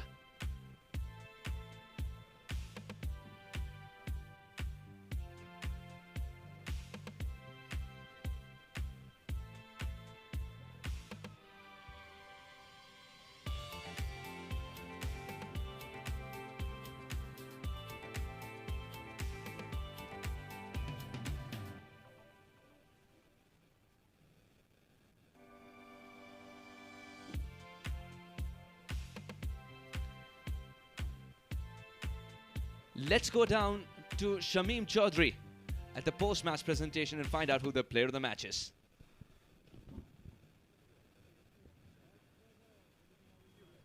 Very good afternoon and welcome to the post-match presentation of the IXBAT ACC Men's Premier Cup 2023 between Malaysia and Saudi Arabia. We saw a rather one-sided match and Malaysia winning this one quite emphatically by 8 wickets. Congratulations to Malaysia and commiserations to the Saudi Arabian team. Well, first of all, the Asian Cricket Council would like to thank the host, the Cricket Association of Nepal, the Rights Holders Group, IPG Group, and all the sponsors for all your support. Thank you, gents. Okay, straight away, I'd like to introduce you to our presenter, our guest here is Mr. Prashant Vikram Malla, Member Cricket Association of Nepal. Welcome, sir. And straight away, I'd now like to ask the captain of Saudi Arabia, Mohammed Hisham Sheikh, to come across and have a few words, please. Well, Hisham, first of all, not enough runs on the board. That has been the problem with you in this match. Yeah, I think there was some moisture in the wicket early on, and the batsman took some time to get adjusted to the surface. And yeah, I agree, there was like around 50 to 100 runs short. So we'll get used to it because we're getting used to this new ball, you know, the SG, because we are used to these Pakistani-made balls. So it's a learning curve. Of course, it's a learning curve. It's not only the new ball, it's also the conditions here different. It's a bit windy and there's a bit of moisture in the air. So obviously you're going to learn. But you must be happy with some of the contributions that your batters made early on. Go for 40 and a couple of others who came in, and Atik came in with a cameo right at the end, gave you some hope. Yeah, I think the boys coped up very well in the end by scoring around 150. Because credit has to go to Malaysia. They bowled some great line and lengths, and we'll learn from it and we'll come back stronger. I'm sure. And just going when you're defending, it's not easy for bowlers with defending such a short target. So things that you need to correct to ensure that you get early breakthroughs. Yeah, I think the same thing. We've been playing with a different ball, and there used to be a lot of swing back then. And we're getting adjusted, the bowlers are getting adjusted, but credit also to the Malaysian batsmen. I think they played pretty well. Low risk shots, I think our batsmen need to learn from these, and I think it's a day to learn. Absolutely. Well, it is, the more you practice, the more you're going to get better. Best of luck for the future. Thank you, sir. Thank you very much. And that's, of course, Mohammad Hisham Sheikh, captain of Saudi Arabia. Now it's my pleasure to call upon the winning captain, Malaysian skipper Ahmed Faiz. Emphatic win, congratulations, and you must be really delighted with the overall performance, both the batters and the bowlers. Yeah, I think I feel happy. Obviously, the team is always happy because this is the first win of the tournament. I think a good start for us. I think the bowlers did very well, good job, and 154 with this wicket is achievable for us. Absolutely, and initially you're talking about the bowler. Khizr Hayat got 3 for 13, which really broke the back of the Saudi Arabian innings. And a lot of support from the other bowlers, which is good to see. Yeah, we start well with the fast bowler early on. I think the wicket is getting slower, and we try to use with the spinners, and Khizr took the opportunity, and of course the spinners, all the spinners did really well today. And then when it came to your turn to bat, 2 very good innings from your opening batters. Yeah, we feel happy that our first opener batsman who managed to get 82 partnership, which is still just a little bit of patient. They might get 100. I think overall, I think we had a good run. We had a good partnership, and both our openers have scored 50s, and it's good motivation for us to move on. Very different type of batting from Amir and Virendip. One was really going after the bowling straight away. Virendip very much laid back till he went later on with the runs. Good to watch from up in the com box. Yeah, wherever they all have different type of strengths. I think both of them expressed themselves very well today. At the end, the scoreboard is running for us. I think it will be great for us to achieve in 21 overs. Well, Faiz, well done today, and carry on the good work. Thank you. Thank you. Thank you very much. That is Ahmed Faiz, the skipper of Malaysia. Right now, the award, this is a memento to be given away by our chief guest, Mr. Prashant Vikram Malla. It's going to be handed over to Khizr Hayat for his 3 for 13. He is the player of the match, and he'll receive a memento from the guest here. And if you'd like to come across, please, Khizr. Well, with those figures, you must have enjoyed your bowling here today. Bismillah Rahman Rahim. Thanks to all of us. And yeah, after a long time, it's come back to same bowling style and everything. So really will feel happy.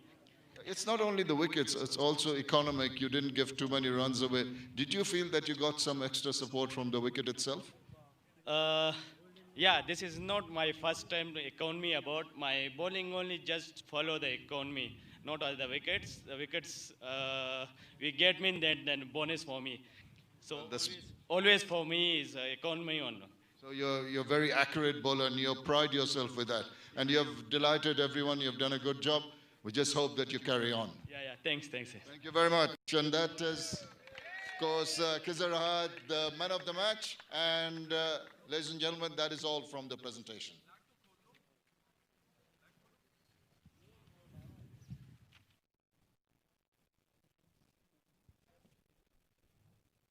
Thank you, Shamim Chaudhry. ACC Men's Premier Cup 2023 continues with its flair. UAE will take on Hong Kong tomorrow, as we will come to you live from this beautiful Mulpani cricket ground here in Kathmandu. It was a great game of cricket. It was a great day of cricket, and we are hoping for some more as this tournament gets bigger and bigger as the games are progressing. The tournament gets tighter and tighter with its results as well.